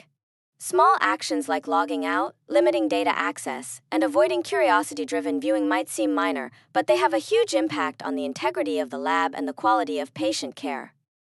For exam purposes, it helps to understand why social media is such a tricky landscape for healthcare professionals, especially for us in histotechnology. You might think, I'm just sharing a cool slide image or an interesting case detail, what harm could that do? But here's the catch. Even when you remove obvious identifiers like names or medical record numbers, the context you provide can still reveal a patient's identity. Think about it. Unique clinical histories, rare diagnoses, or even timestamps embedded in digital images can act like breadcrumbs leading back to the patient. Metadata hidden in photos or files can carry location info, device details, or dates that narrow down who the patient might be. Now, many people assume that posting from a private social media account keeps things safe. Unfortunately, that's a false sense of security. Private settings can change, accounts can be hacked, and screenshots can be taken and shared without your knowledge. Once something is online, it's essentially out of your control. This is why the ethical principle of confidentiality doesn't take a break just because you're off the clock or scrolling on your phone at home. Our professional responsibility extends beyond the physical walls of the lab and into every space where we represent ourselves as healthcare professionals. From a histotech perspective, this means we must be vigilant about what we share. Slides, specimen photos, or even vague case descriptions can inadvertently expose protected health information, PHI. Remember, PHI isn't just names or numbers, it includes anything that could reasonably identify a patient when combined with other information. This is why the minimum necessary rule applies here too. Only share what is absolutely essential for your work, and never share patient-related content on social media. Also, consider your professional reputation and the reputation of your institution. Social media posts can be seen by colleagues, supervisors, or even patients and their families. An ill-advised post can damage trust, lead to disciplinary action, or even legal consequences. The digital footprint you leave is permanent and can affect your career trajectory. In summary, think of social media as an extension of the lab environment where patient privacy and professionalism must be maintained at all times. When in doubt, pause and ask yourself, is this appropriate? Is it necessary? Could this cause harm? If you hesitate, that's your ethical compass nudging you to reconsider. Protecting patient confidentiality online is just as critical as protecting specimens or data in the lab. It's part of being a responsible, trustworthy histotechnology professional in today's connected world. Let's take a moment to appreciate the legal scaffolding that supports us every day in the histology lab. OSHA, the Occupational Safety and Health Administration, is like the vigilant guardian ensuring our physical safety when we handle hazardous chemicals like xylene or formalin. It mandates protocols for ventilation, PPE, and chemical storage, making sure that our work environment minimizes risks of injury or exposure. This is not just bureaucratic red tape, it's a practical, life-saving framework that protects us from the invisible dangers of our daily tasks. For example, proper fume hoods and respirators aren't optional. They're required to prevent chronic health issues from chemical inhalation, which can be insidious and cumulative. But safety isn't just about chemicals, it's also about the social environment. Anti-discrimination laws, enforced by agencies like the Equal Employment Opportunity Commission, EOC, protect us from bias and harassment based on race, gender, age, disability, and more. In a histology lab where precision and teamwork are critical, a respectful workplace culture isn't just nice to have, it's essential. When colleagues feel safe from discrimination and harassment, communication flows more openly, errors are caught earlier, and morale stays high. This creates an environment where everyone can focus on the complex, detail-oriented work of processing and analyzing tissue specimens without the distraction or harm of unfair treatment. Equal pay and fair evaluations are more than just legal requirements, they uphold justice and morale. Think back to the Bill case study we discussed. When performance reviews are inaccurate or biased, it undermines trust and can lead to unfair career consequences. Fair evaluations based on objective data and transparent criteria ensure that everyone is recognized for their true contributions. This fairness supports a culture where people are motivated to maintain high standards, which directly impacts patient care quality. And importantly, whistleblower protections empower us to speak up without fear when we witness unsafe or unethical practices. In the histotech world, this could mean reporting a shortcut in specimen processing, improper disposal of hazardous waste, or even a colleague's impaired performance. These protections are crucial because sometimes the right thing to do is uncomfortable or risky, but they ensure we can advocate for patient safety and ethical conduct without retaliation. Remember, our role is not just technical, we are silent patient advocates. When we report concerns, we protect not only ourselves and our co-workers but ultimately the patients whose diagnoses depend on our integrity. In histotechnology, where patient outcomes hinge on our precision and integrity, these rights are not abstract concepts, they are the backbone of our professional environment. Understanding and exercising these rights helps us maintain a workplace that is safe, respectful, and just, so we can focus on what truly matters, delivering accurate diagnostic results that support patient care. Let's take a closer look at the concept of employment at will, which is foundational but often misunderstood, especially in healthcare settings like histotechnology labs. At its core, employment at will means that either the employer or the employee can terminate the working relationship at any time, for any reason, or even no reason at all. This might sound like a recipe for job insecurity, and in some ways, it is. But it's important to understand that this doctrine isn't absolute. There are key exceptions that matter a great deal to us as histotechnologists. One major exception is the public policy exception. This protects employees from being fired if their termination would violate a clear mandate of public policy. For example, if you refuse to engage in illegal activities, like improperly disposing of hazardous chemicals, or if you report unsafe laboratory practices, the law steps in to protect you.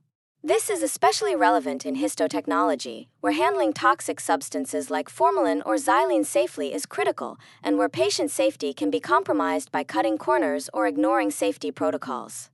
If you blow the whistle on unsafe conditions, public policy protections can shield you from retaliation. Another important safeguard is wrongful discharge protection. This means you can't be fired in violation of statutes or contractual obligations.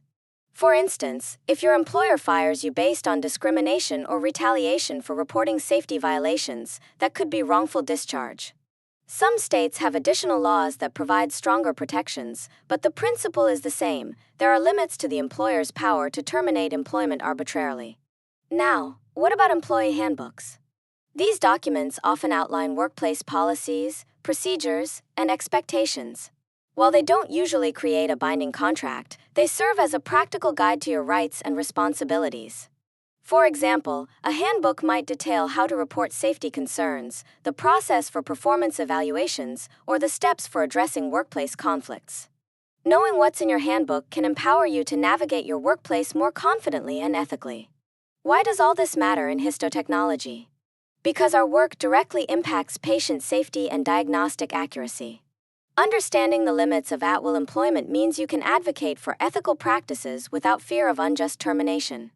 It also reminds us that employment is a two-way street. With rights come responsibilities to maintain professionalism, follow safety protocols, and contribute positively to the lab environment. So, while at-will employment sets the default, the exceptions provide a legal safety net that supports an ethical workplace culture. This legal framework encourages us to uphold patient safety, speak up about concerns, and maintain high professional standards, all essential to our role as histotechnologists. Remember, knowing your rights strengthens your voice and your ability to protect both yourself and the patients behind every specimen you handle.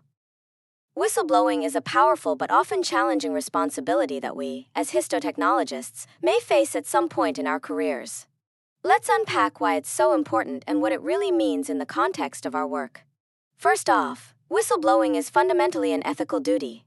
When you notice illegal activities or unsafe practices, whether it's a mislabeled specimen, improper chemical disposal, or breaches of patient confidentiality, you have a professional obligation to report these issues. This duty stems from our commitment to patient safety and the integrity of the diagnostic process.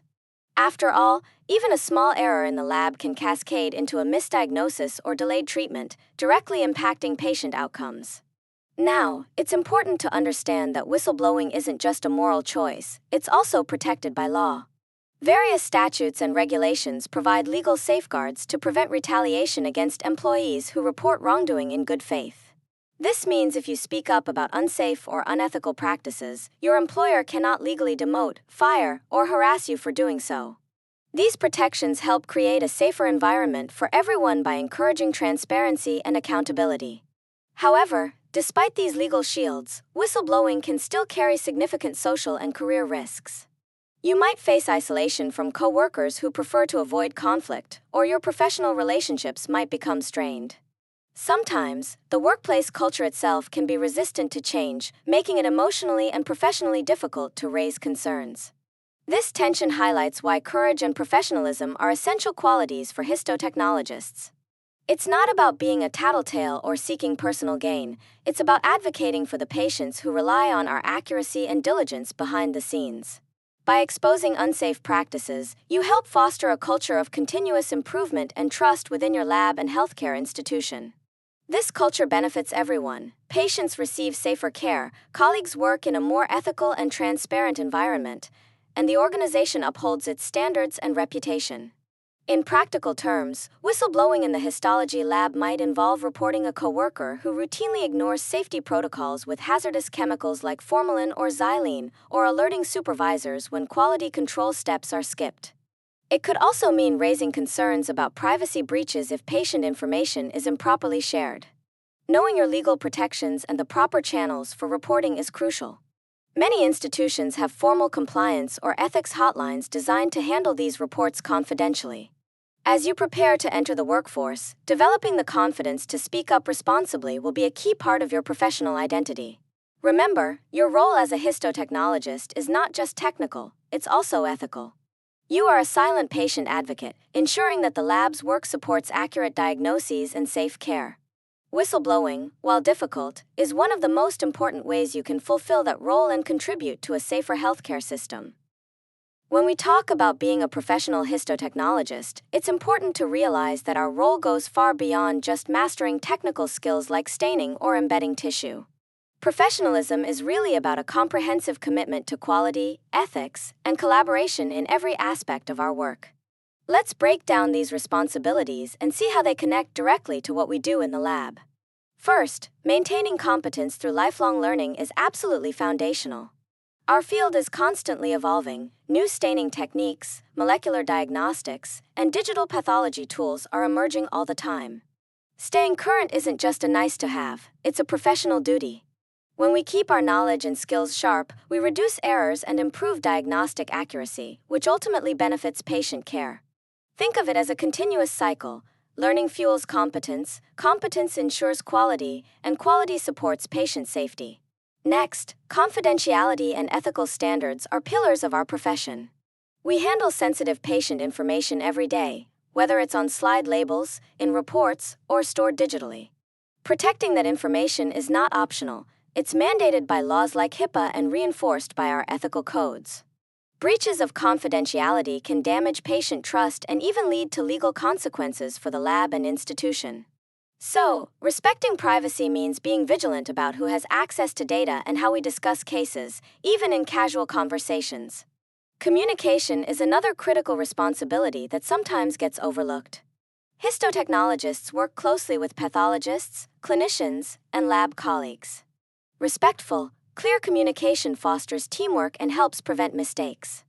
When conflicts arise, which they inevitably do in any workplace, handling them professionally is key. Using structured approaches like the DESC model, describe, express, specify, consequences, helps us address issues calmly and constructively, keeping the focus on patient safety rather than personal disagreements. Finally, advocacy in histotechnology often happens quietly behind the scenes. We may not interact directly with patients, but every step we take to ensure specimen integrity, question questionable orders, or rigorously follow protocols is a form of silent advocacy. By doing so, we protect patients from diagnostic errors and contribute to the overall quality of care. This silent advocacy is a powerful reminder that our professional responsibilities are deeply tied to patient outcomes. Balancing these responsibilities with our workplace rights, like fair treatment and a safe environment, helps us build a professional identity grounded in integrity and excellence. This balance is what makes histotechnologists indispensable members of the healthcare team. So, as you move forward in your careers, remember that professionalism is a daily practice, not just a title. It's how you show up, how you learn, how you communicate, and how you stand up for patient safety that truly defines you as a histotechnologist. This topic deserves careful attention because it centers on disruptive conduct in the histotechnology lab and why it's so critical to address. Disruptive behavior isn't just a minor annoyance or interpersonal clash, it's a serious threat to patient safety and the overall functioning of the laboratory team. Think about the lab as a finely tuned machine where every person's role is interconnected. When bullying, intimidation, or harassment occur, they create cracks in that machine, cracks that can lead to errors, delays, or even harm to patients. Why does this happen? When team members feel unsafe or disrespected, communication breaks down. Someone who's being bullied may hesitate to speak up about a mislabeled specimen or a suspicious slide finding. Intimidation can silence questions or concerns that are essential for catching errors early. Harassment saps morale and focus, making it harder for everyone to perform at their best. In histotechnology, where precision and attention to detail are paramount, any breakdown in communication can have ripple effects that compromise diagnostic accuracy. Addressing disruptive conduct requires more than just hoping it will go away. It demands proactive management, meaning supervisors and peers must recognize signs early and intervene promptly. Reporting mechanisms should be clear, confidential, and supportive, so employees feel empowered to raise concerns without fear of retaliation. This is where the concept of psychological safety comes in, a culture where staff know their voices matter and that respectful behavior is the norm. Such a culture doesn't just improve workplace satisfaction, it directly correlates with fewer errors and better patient outcomes. For histotechnologists, this isn't just about personal comfort or professionalism, it's an ethical obligation. We are entrusted with the integrity of specimens and the accuracy of diagnostic information that clinicians rely on to treat patients. When disruptive behavior weakens teamwork, it jeopardizes that trust. Remember the broken chain visual on this slide? It's a powerful metaphor. A chain is only as strong as its weakest link.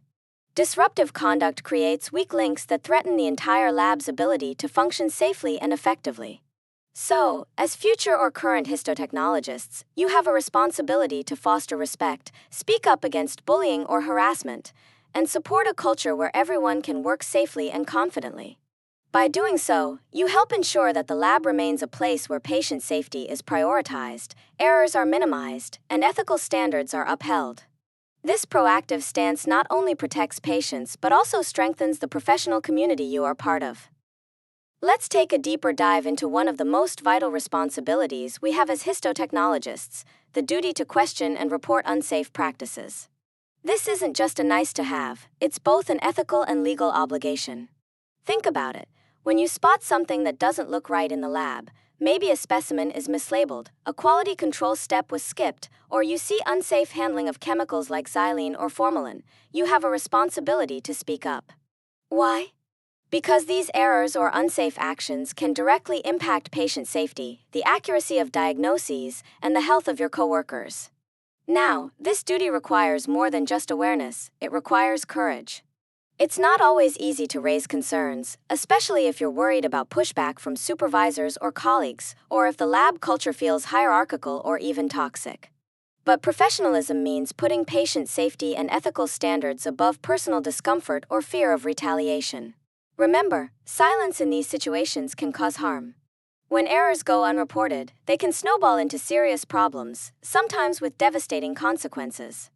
This is where the concept of a just culture comes in. A just culture encourages open communication and treats errors or near misses as opportunities for learning and improvement, not as occasions for punishment or blame. In a healthy lab environment, reporting unsafe practices is supported and even expected. This culture helps us continuously improve processes, reduce errors, and ultimately provide safer, more reliable patient care. From a histotechnology perspective, your vigilance in identifying and reporting unsafe practices supports the entire diagnostic chain. It ensures specimen integrity, prevents contamination or mix-ups, and upholds quality control standards. For example, if a staining protocol was altered without proper validation, or if a piece of equipment is malfunctioning, reporting these issues helps prevent diagnostic errors that could mislead clinicians and harm patients. In summary, your duty to question and report is a cornerstone of ethical histotechnology practice. It protects patients, safeguards your colleagues, and strengthens the laboratory's quality and safety culture. Embracing this duty means you're not just a technician behind the scenes, you're a crucial patient advocate, contributing to accurate diagnoses and better health outcomes. So, be vigilant, be courageous, and remember that speaking up is a professional commitment that honors the trust placed in us by patients and the healthcare system. When we think about patient safety, it's easy to picture the clinical team at the bedside. But as histotechnologists, we play a crucial, if often unseen, role in protecting some of the most vulnerable patients from abuse. Patient abuse can take many forms: physical harm, psychological torment, sexual violations, medical neglect, financial exploitation, or outright neglect.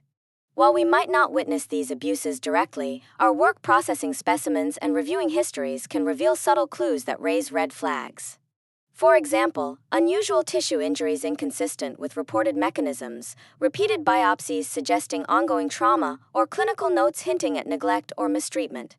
Recognizing these indirect signs is a vital part of our ethical responsibility. The law supports this vigilance through mandated reporting statutes. If we have a good faith suspicion of abuse, we are legally required to report it to the appropriate authorities. This is not about proving abuse ourselves. That's for investigators and clinicians, but about raising concerns so they can be properly evaluated. Reporting in good faith protects patients and also shields us legally, as long as we act without malice or reckless disregard. This duty to report is a cornerstone of ethical practice in histotechnology. It underscores our role as silent patient advocates, ensuring that the specimens we handle and the information we process are not just technical data points but pieces of a larger patient safety puzzle. Upholding these ethical standards protects vulnerable populations, children, elders, disabled persons, and strengthens the integrity of our profession. Remember, patient abuse recognition and reporting is not just a legal checkbox, it's a moral imperative woven into our daily work.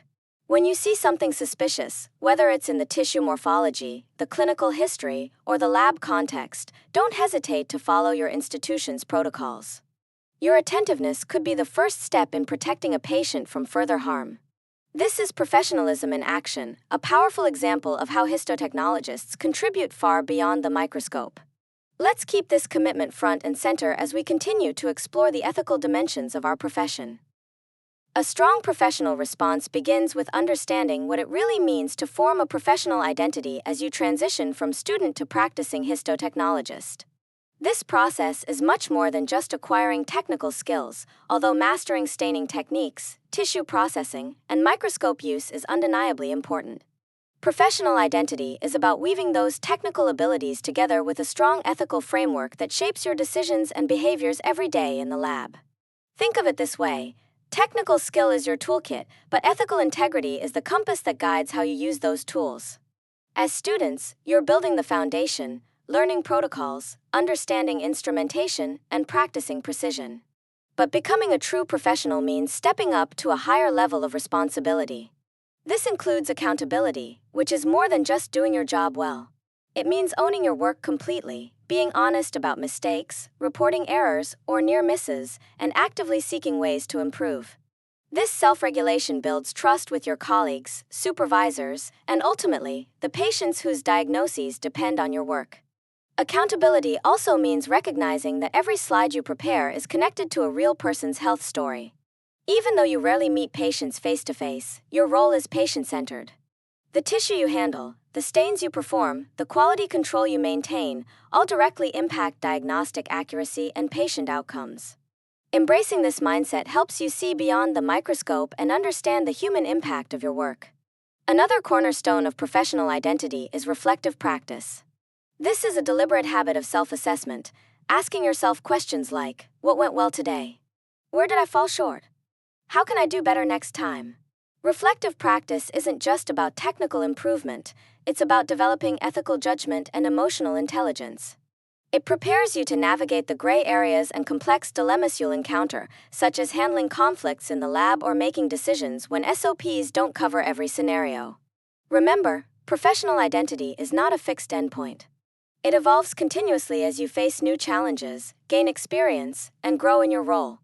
Embrace the responsibility and privilege of being a guardian of quality and ethics. Your professional identity will influence not only your career trajectory but also the culture of your workplace and the safety of the patients we serve. So, as you move forward, keep integrating skill with integrity, accountability with compassion, and technical excellence with reflective growth. That's the essence of becoming an ethical histotechnologist. Let's take a deeper dive into why integrity and accountability are absolutely foundational in histotechnology. Think of these two as the pillars that hold up not just your daily work, but your entire professional identity. Integrity is about consistently doing the right thing, even when there's no one around to watch or judge. It means your actions align with your personal values and the ethical standards of our profession, which is critical because what we do directly impacts patient diagnoses and treatment plans. Accountability is the natural partner to integrity. It's about owning your work fully. That means celebrating your successes but also openly acknowledging mistakes or near misses. In the histology lab, this can be as simple as following protocols meticulously, no shortcuts, no assumptions. But it also means being transparent when errors happen. If a specimen is mislabeled or a staining procedure doesn't go as planned, owning that mistake and communicating it promptly isn't a sign of failure. It's a sign of professionalism and respect for patient safety. Why is this so important? Because trust is the currency of healthcare. Clinicians rely on your accurate, timely results to make life-altering decisions. Patients entrust their specimens to us, expecting nothing less than the highest standard of care. When you act with integrity and accountability, you build trust not only with your colleagues but also with the entire healthcare team. This trust fosters a safer, more effective lab environment where everyone feels confident in the quality of the work. Beyond patient care, these qualities are key to your own career growth. Employers look for technologists who are reliable, ethical, and willing to take responsibility. This reputation can open doors to leadership roles, advanced training, and new opportunities. Remember, leadership in histotechnology isn't just about titles, it's about influence and behavior. Demonstrating integrity and accountability daily models professionalism for your peers and sets the tone for a positive lab culture. So, as you prepare to step into or continue your role as a histotechnologist, keep in mind that integrity and accountability are not abstract ideals. They are practical commitments you make every day, whether you're processing slides, troubleshooting equipment, or communicating with your team. They shape your professional identity and ultimately impact the quality of patient care. These pillars support everything you do, and building your career on them ensures you'll stand strong throughout your professional journey. Let's take a deeper dive into why teamwork and communication are absolutely critical in the histology lab. We often think of histotechnology as a highly technical field, and it is. But the reality is, no matter how skilled you are with your microtome or staining protocols, your work is part of a much bigger picture. That picture includes clinicians, pathologists, nurses, and other lab professionals, all relying on you to deliver accurate, timely results. Without strong teamwork and communication, that chain breaks down and patient safety is at risk. First, let's talk about mutual trust and respect. These aren't just buzzwords, they're the foundation of effective collaboration. When lab staff and clinical teams respect each other's expertise and roles, it creates a positive environment where questions can be asked freely, concerns can be raised without fear, and everyone feels valued. This kind of culture encourages sharing vital information that might prevent errors, like a mislabeled specimen or an unusual staining artifact that could affect diagnosis. In your future practice, you'll see how fostering trust can transform the lab from a collection of individuals into a cohesive, high-functioning team. Now, onto communication tools. SBAR, situation, background, assessment, recommendation, is a standardized method that helps us organize and deliver information clearly and concisely. Imagine you discover a tissue block that's been incorrectly processed. Using SBAR, you can quickly convey the problem, situation, explain any relevant history or context, background, provide your evaluation, assessment, and suggest what needs to be done next, recommendation. This structure minimizes confusion and ensures your message is understood, especially when time is critical.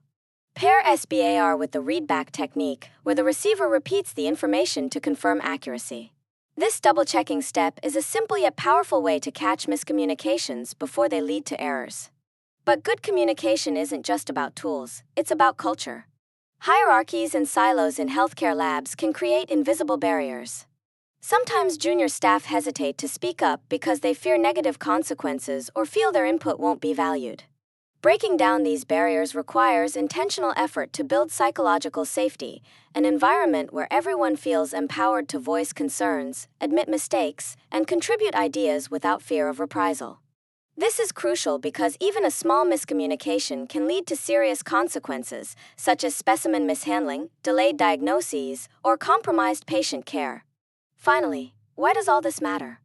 Because strong teamwork and communication improve not only patient safety but also workflow efficiency and job satisfaction. When everyone is on the same page, processes run smoother, errors decrease, and the lab becomes a more supportive place to work. As emerging professionals, you'll want to develop not only your technical expertise but also your ability to communicate clearly and collaborate effectively. Remember, every conversation you have in the lab builds the foundation for safer, higher quality patient care. So practice these skills, embrace open dialogue, and lead by example in fostering a culture of respect and trust.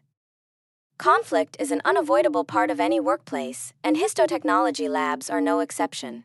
Whether it's a disagreement over specimen labeling, workflow priorities, or communication breakdowns, how we manage these conflicts can make all the difference between a healthy, collaborative environment and one that breeds frustration and errors. Today, we're focusing on the DESK model, a simple yet powerful framework to approach conflict resolution in a way that is professional, clear, and centered on patient safety. Let's break down the DESK acronym step by step, tying each part directly to our histotech practice. First, describe the situation objectively. This means sticking strictly to observable facts without assigning blame or making assumptions. For example, instead of saying, "You always mess up the labels," you would say, "I noticed that the specimen labels on the last 3 cases didn't match the requisition forms." This approach keeps the conversation neutral and focused on the issue, not personalities, which is crucial in a lab where emotions can run high but accuracy is paramount. Next, express your feelings and concerns clearly and respectfully. Use I statements to communicate how the situation impacts you, your work, or patient care. For instance, I'm concerned that inconsistent labeling could lead to diagnostic errors or delays. This helps your colleague understand the real-world consequences of the problem and frames your perspective without sounding accusatory. Then, specify what you want to happen moving forward. Be clear and actionable. For example, I'd like us to implement a double-check system for labeling before specimens leave the grossing room. Offering a concrete solution moves the conversation toward resolution and shows you're invested in improving the process, not just pointing out faults. Finally, outline the consequences. Both positive if the change happens and negative if it doesn't. You might say, this will help prevent errors and improve turnaround times, or if we don't address this, patient safety could be compromised, and we risk misdiagnosis. This step underscores the stakes involved and motivates cooperation by linking actions to outcomes important to everyone. Using the DESC model keeps conflict professional and solution-focused, which is vital in histotechnology where teamwork and precision directly affect patient outcomes. It encourages open dialogue, mutual respect, and shared responsibility, qualities that build a high-functioning lab culture. Remember, conflict isn't inherently bad. When handled well, it's an opportunity for growth, improved communication, and stronger collaboration. As you transition from student to professional, mastering conflict resolution with tools like DESC will help you lead by example and contribute to a lab environment where quality and safety come first. When we talk about leadership in histotechnology, it's crucial to understand that leadership isn't about a job title or a corner office. Instead, it's a set of behaviors and actions that anyone in the lab can demonstrate every day. Whether you're just starting out as a student or you've been a seasoned technologist for years, you have the ability and responsibility to lead. Leadership is influence in motion, and it happens at all levels within the lab environment. Let's break down the different types of leadership roles you might find yourself stepping into. First, technical leadership. This is where your expertise shines, knowing your protocols inside and out, troubleshooting staining issues, or optimizing tissue processing workflows. When you confidently share your knowledge and help others improve their techniques, you're leading by example. This technical guidance ensures diagnostic integrity, which ultimately impacts patient care. Next, interpersonal leadership. This is all about how you interact with your colleagues. Respectful communication, mentoring new staff, and managing conflicts constructively are key here. For example, if a coworker is struggling with a new protocol, offering support rather than criticism fosters a positive, collaborative environment. Good interpersonal leadership builds trust and breaks down silos that can isolate lab teams, improving overall workflow and morale. Then there's system leadership, which is a bit bigger picture. This involves advocating for improvements in lab safety, workflow efficiency, or continuing education programs. Maybe you notice a recurring issue with specimen labeling that leads to delays or errors. Bringing that up to management with a well-thought-out solution is an example of system leadership. It's about influencing the environment and policies that affect everyone, promoting a culture of quality and patient safety. At the core of all these leadership behaviors is modeling ethical conduct and accountability. When you consistently do the right thing, even when no one is watching, you set the standard for others. Owning mistakes openly and learning from them creates a just culture where the focus is on improvement rather than blame. This transparency strengthens professionalism and patient trust. Finally, leadership means fostering continuous improvement and teamwork. Asking questions like, how can we do this better? Or encouraging your team to embrace new technologies and protocols keeps the lab dynamic and responsive to change. Leadership is not static. It's a journey of growth that benefits both individuals and the entire lab community. So remember, leadership is accessible to everyone in histotechnology. It's about your influence, your attitude, and your commitment to excellence. Whether you suggest a small workflow tweak or mentor a new colleague, your leadership behaviors ripple outward, shaping a culture that values quality, respect, and innovation. As you move forward in your career, embrace these opportunities to lead, because leadership truly starts with you. This is a good place to pause and examine a topic that's often overlooked but absolutely vital: lifelong learning and competence maintenance. In histotechnology, the job doesn't end once you pass your certification exam. In fact, that's just the beginning of a professional journey that requires continuous growth. The ASCP Certification Maintenance Program, or CMP, is a structured way to ensure that certified histotechnologists keep their knowledge and skills sharp. It's not just a bureaucratic hoop to jump through, it's a moral imperative. Why? Because the technologies, standards, and best practices in our field evolve rapidly. Think about it. New staining techniques, advances in molecular diagnostics, digital pathology, and automation all change the landscape. If we don't stay current, patient safety is at risk. Imagine relying on outdated protocols that could lead to misdiagnosis or delayed treatment. That's not just a technical failure, it's an ethical one. Maintaining competence supports patient safety, but it also supports your career growth.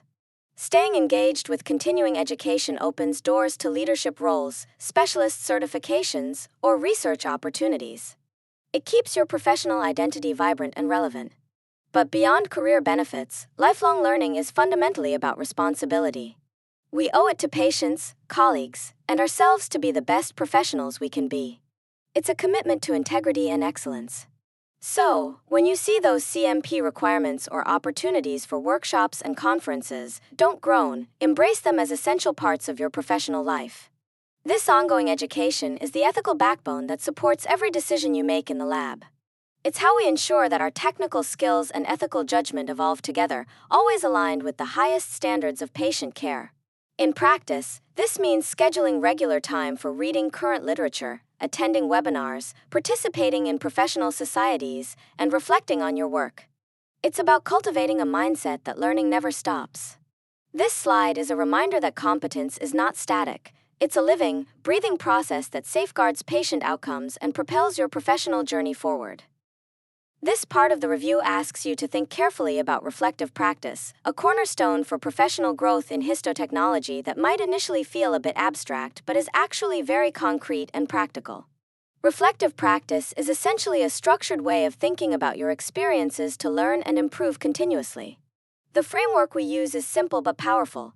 Ask yourself 3 questions. What happened? So, what does it mean? And now what should I do differently?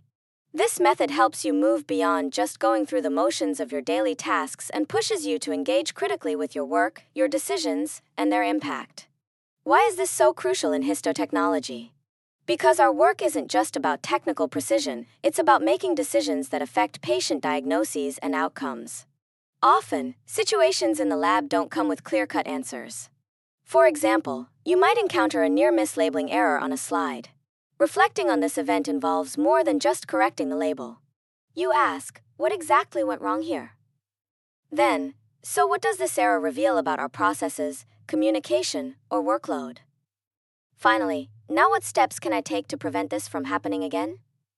This might lead to advocating for new double-check procedures, improving communication among team members, or even suggesting changes to the lab's workflow. Reflective practice also strengthens your ethical judgment. When you thoughtfully analyze your experiences, you become better at recognizing ethical dilemmas and navigating those gray areas where the right choice isn't obvious. It helps you connect your actions to professional standards and patient safety, reinforcing your accountability and integrity. Moreover, this practice builds resilience. Instead of brushing aside mistakes or stressful situations, you face them head-on, which enhances your ability to manage stress and uncertainty, a vital skill in the fast-paced, detail-oriented histotech environment. Another key benefit is how reflective practice transforms experience into wisdom. It's not just about fixing errors, it's about evolving your professional identity. You develop humility by acknowledging that perfection isn't the goal, but continual improvement is. This mindset encourages better teamwork, more precise adherence to protocols, and even leadership behaviors like advocating for system improvements that benefit the whole lab. Remember, reflective practice isn't a one-off activity, it's a habit to cultivate throughout your career. Whether through journaling, discussing cases with mentors, or simply taking a quiet moment to think after a challenging day, integrating reflection into your routine elevates your professionalism. Ultimately, this benefits the patients who rely on your expertise for accurate diagnoses. So, the next time you encounter a difficult situation, pause and ask yourself, what? So what? Now what? You'll be surprised how this simple process can lead to meaningful growth in your practice. The practical laboratory question underneath this slide is a situation that many of you will almost certainly face in your histotechnology careers. What do you do when you notice a coworker has made a mistake?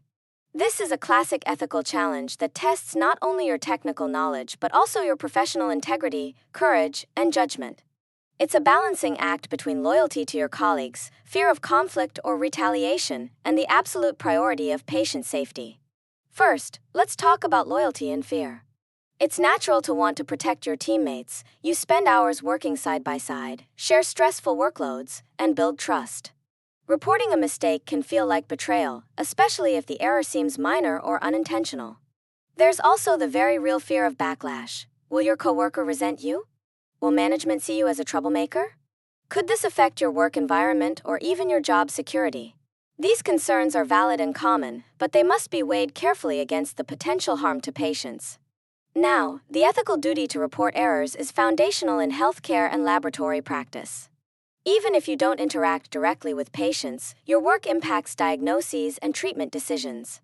An unreported error, whether it's a mislabeled slide, an incorrect stain, or a documentation lapse, can lead to misdiagnosis, delayed treatment, or worse. Our professional codes of ethics emphasize honesty, accountability, and patient advocacy. Remember, reporting is not about blaming or punishing your coworker. It's about transparency, learning, and preventing harm. It supports a culture where safety and quality come before ego or convenience. Navigating workplace hierarchy complicates this further. Junior technologists may feel intimidated about reporting mistakes made by senior staff or supervisors. This power dynamic can silence concerns, increasing risk. That's why many institutions have anonymous reporting channels, clear policies, and leadership committed to fostering psychological safety. As future professionals, you should advocate for and contribute to such environments where speaking up is encouraged and protected. So, how do you balance these competing pressures? Reflect on your role as a patient advocate first and foremost. Consider the ethical principles of beneficence, doing good, non-maleficence, avoiding harm, and justice, fairness. Use the ethical decision-making framework, gather facts, assess risks, consider consequences, and communicate respectfully and constructively.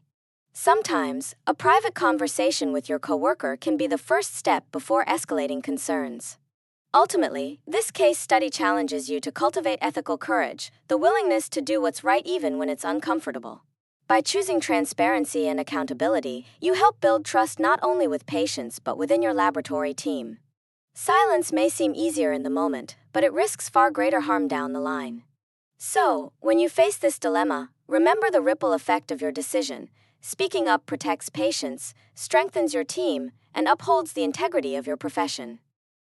To make this useful, let's connect the concept to one of the most relatable and persistent ethical challenges you'll face as histotechnologists: the pressure to speed up turnaround times without sacrificing quality. This tension is a classic ethical dilemma because it pits two important values against each other: speed, which clinicians and surgeons urgently need, and accuracy, which is absolutely critical for patient safety and correct diagnosis. In the lab, you might experience this pressure during intraoperative frozen sections, urgent biopsies, or stat slide requests. The clinical team needs answers fast to make life-altering decisions, and understandably, they want the lab to deliver quickly. But here's the catch: rushing can tempt us to cut corners. Maybe you consider shortening fixation times, skipping quality control checks, or rushing through staining protocols.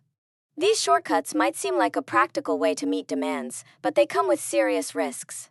Why? Because every step in histotechnology, from fixation to embedding, staining, and mounting, has a direct impact on the diagnostic quality of the slide. If tissue isn't fixed properly, morphology suffers. If staining is rushed or controls skipped, artifacts or inconsistent results can mislead the pathologist. This can lead to misdiagnosis or delayed treatment, which violates the ethical principles of beneficence and non-maleficence, doing good and avoiding harm. In other words, speed without accuracy can ultimately harm the patient, defeating the very purpose of your work. So how do we navigate this? Ethical frameworks provide useful lenses. Consequentialism asks us to weigh the outcomes. Does faster turnaround truly benefit the patient if it compromises reliability? Deontology reminds us to follow established protocols and duties regardless of external pressure. Virtue ethics calls on your personal integrity and courage to uphold quality standards even when it's tough. These frameworks aren't just abstract, they guide your day-to-day decisions in the lab. Communication is key here. Instead of silently accepting pressure, you should proactively discuss concerns with leadership. Explain the risks of shortcuts and offer solutions, maybe adjusting staffing levels during peak hours, prioritizing truly urgent cases, or streamlining workflow without compromising steps. This kind of dialogue helps build an ethical culture where patient safety takes precedence over arbitrary speed metrics. Remember, ethical decision-making isn't just about following rules, it's about professional judgment and advocacy. When the clock is ticking, your responsibility is to safeguard accuracy first. That message is not only vital for patient care but also marks you as a true professional and leader in the lab. So next time you feel that stopwatch ticking, take a breath, trust your training, and stand firm on quality. Your ethical commitment is what ultimately protects patients and upholds the reputation of histotechnology. The professional judgment piece here involves specimen labeling errors, which rank among the most critical mistakes a histotechnologist can make. At first glance, labeling might seem like a simple clerical step, but in reality, it's a cornerstone of patient safety and diagnostic accuracy. When a specimen is mislabeled, the entire diagnostic chain is compromised, from the pathologist's interpretation to the clinical decisions based on that diagnosis. This can lead to incorrect treatment plans, unnecessary procedures, or even misdiagnoses, all of which can cause real harm to patients.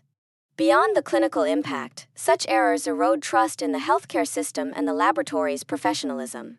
From a legal standpoint, specimen mislabeling is a textbook example of negligence. To establish negligence, 4 elements must be present: duty, breach, injury, and causation. As histotechnologists, we have a clear duty to ensure specimens are accurately identified. When a label is incorrect, that duty is breached. If the patient suffers harm, say, from a wrong diagnosis, and that harm directly results from the mislabeled specimen, causation is established. This legal framework underscores that even a single labeling error can expose the laboratory and individual professionals to liability, emphasizing the gravity of this task.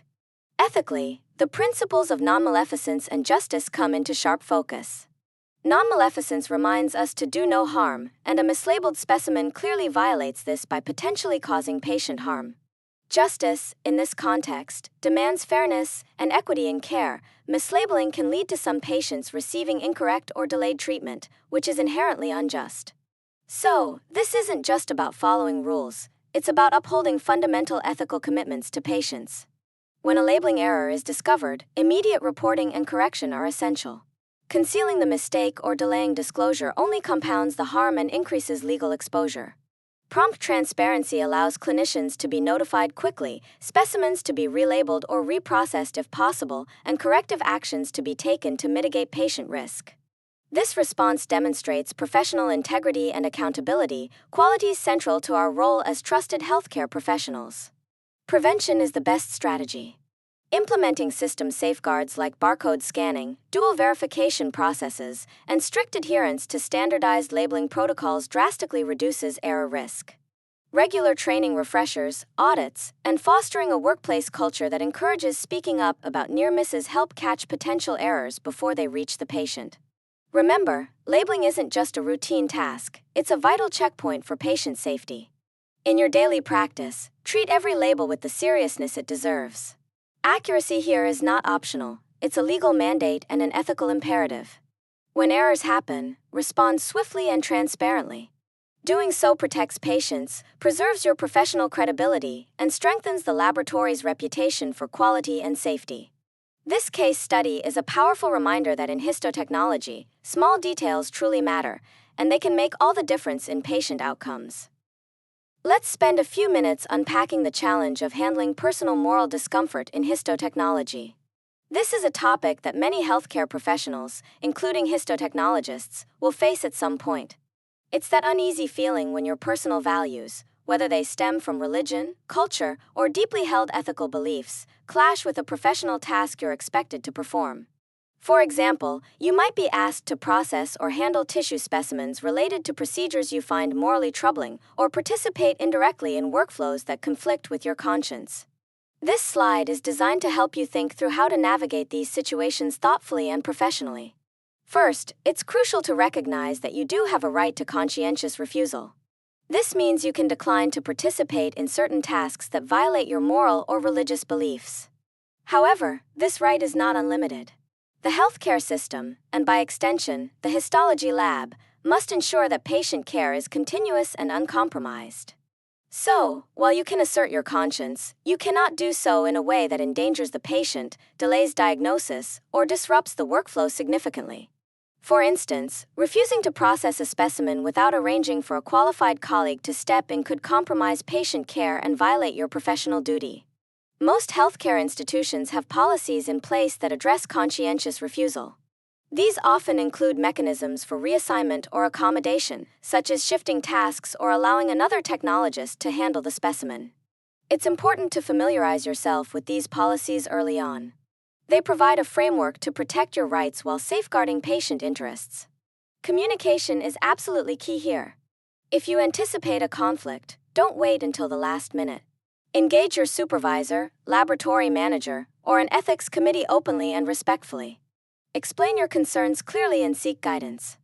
Ethical consultation can provide clarity on the limits of refusal and help find solutions that respect both your conscience and the patient's needs. Another important aspect is professionalism. Even if you object to a task, you must respect your colleagues who do not share your views. Your refusal should not create undue burden or resentment among your team. Strive to maintain a collaborative spirit and ensure that your stance does not negatively impact lab morale or patient outcomes. This case study reminds us that ethical practice in histotechnology is not just about following rules. It's about navigating complex human realities with empathy, integrity, and dialogue. When handled well, moral discomfort can actually strengthen your professional identity by deepening your understanding of your values and responsibilities. So, if you ever face such a dilemma, remember these key points. Know your rights, understand their limits, communicate early and clearly, seek ethical support, and always prioritize patient safety. Balancing conscience and duty is challenging but essential for mature ethical judgment in our profession.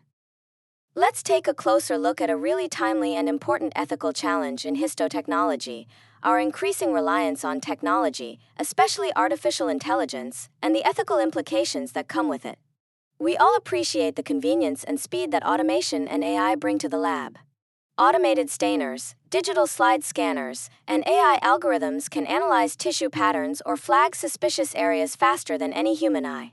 But here's the catch: blind trust in these technologies can be risky, even dangerous.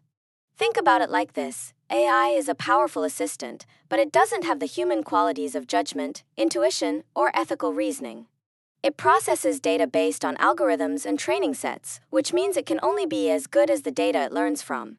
If we rely solely on AI outputs without verification, we risk missing subtle abnormalities or misclassifying tissue. For example, an AI might flag a slide as normal when a human expert would notice a rare artifact or early disease marker. This is why human oversight is not just a backup, but an ethical necessity. We must always verify AI results and maintain professional judgment as the final authority. Another critical concern is data privacy and bias. AI systems learn from large datasets, but if those datasets are incomplete, outdated, or biased, the AI's conclusions will reflect those flaws. Say the training data underrepresent certain ethnic groups or rare disease variants, this can lead to unequal diagnostic accuracy, perpetuating disparities in patient care. As histotechnologists, we handle patient specimens and data that are confidential. Ensuring that any data used for AI training is properly de-identified and securely handled is part of our ethical duty to protect patient privacy. Balancing innovation with responsibility means embracing new technologies, but not at the expense of quality, fairness, or patient safety. AI should be a tool that enhances our work, not replaces our critical thinking.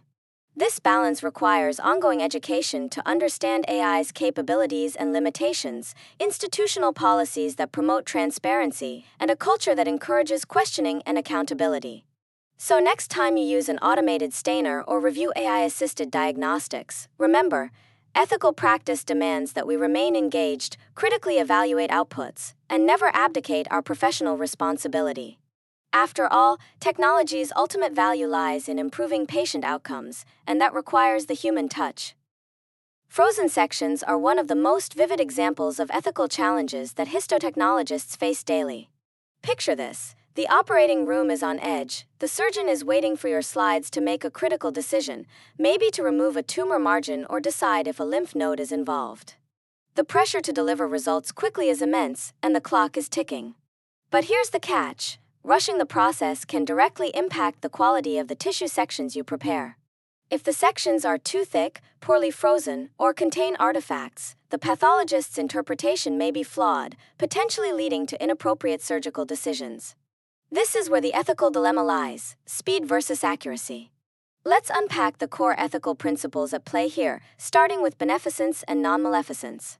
Beneficence means acting in the best interest of the patient, providing timely information that can guide life-saving surgery. Non-maleficence, on the other hand, reminds us to do no harm. If a hastily prepared frozen section leads to a misdiagnosis, the patient might undergo unnecessary surgery or miss the chance for proper treatment, causing harm rather than benefit. So, the question becomes, how do we balance these competing demands? One key strategy is recognizing when it's ethically appropriate to slow down. For example, if you notice that the tissue is not freezing properly or the sections are suboptimal, it's better to communicate this clearly rather than cut corners. This may mean telling the surgeon or pathologist, this slide needs to be reprocessed for accuracy, even if it means a longer wait. It's a tough conversation, but transparency builds trust and ultimately protects the patient. Communication is absolutely critical. Frozen sections are a team effort involving surgeons, pathologists, and histotechnologists. Keeping everyone informed about the quality and limitations of the slides helps manage expectations and supports collaborative decision-making. It also creates a shared ethical responsibility rather than placing the burden solely on the histotech. Finally, frozen sections highlight the concept of microethics, the split-second, moment-to-moment ethical judgments that define our professionalism. These decisions are rarely black and white. They require weighing risks, benefits, and uncertainties under intense pressure. Your commitment to quality and patient safety, even when it slows the process, is what distinguishes ethical histotechnology practice. Remember, the fastest slide isn't always the best slide, and in frozen sections, that difference can literally save or cost a life. Let's take a closer look at the ethical challenges that arise when tissue samples are used for research purposes. As histotechnologists, we often think of tissue as a clinical specimen, something to be processed, stained, and examined to aid diagnosis. But it's crucial to remember that these samples are not just biological material, they are pieces of a person's body, intimately connected to their autonomy and trust. This distinction becomes especially important when tissue is used beyond diagnosis, such as in research. One of the foundational ethical principles here is that research use requires separate, explicit consent. Consent for diagnostic testing does not automatically extend to research activities. This means that before a sample is diverted for research, the patient must be informed about what the research entails, its purpose, potential risks, and benefits, and must voluntarily agree. This is not just a bureaucratic step, it respects the patient's right to control how their body and its biological materials are used. The Henrietta Lacks case is a powerful and sobering example of what happens when this respect is ignored.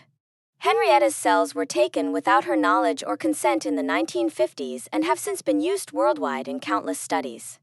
While the scientific contributions are undeniable, the ethical violations are profound. Her family was unaware, uncompensated, and her privacy was compromised. This case reminds us that ethical lapses in consent can cause lasting harm and erode public trust in medical research. Privacy is another critical concern. Even when samples are de-identified, advances in data science mean that re-identification is sometimes possible by cross-referencing genetic or clinical data. Therefore, strict confidentiality measures and secure data handling protocols are essential to protect patient privacy. As histotechnologists, we may not be directly involved in data management, but we play a role in ensuring specimens are labeled and tracked properly to support these protections. Institutional review boards, or IRBs, serve as guardians of research ethics.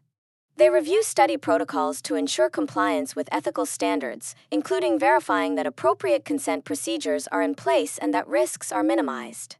When tissue samples are requested for research, IRB approval is a key checkpoint before specimens can be released. In practical terms, this means histotechnologists must collaborate closely with clinical teams and research coordinators. Before releasing any tissue for research, verify that proper consent documentation exists. Understand your role as a gatekeeper, not just of specimen integrity, but of patient rights. This vigilance protects patients and supports the credibility of the research enterprise. Ultimately, upholding these ethical standards is about more than compliance. It's about honoring the dignity and autonomy of every patient whose tissue passes through our hands. It's a reminder that our work in the lab extends beyond the microscope, safeguarding human dignity and trust in every slide we prepare. This slide gives us a chance to examine the concept of moral distress, which is a very real and often underappreciated challenge in histotechnology practice. Moral distress happens when you know the ethically right action to take but feel prevented from doing it. This can be incredibly frustrating and emotionally taxing.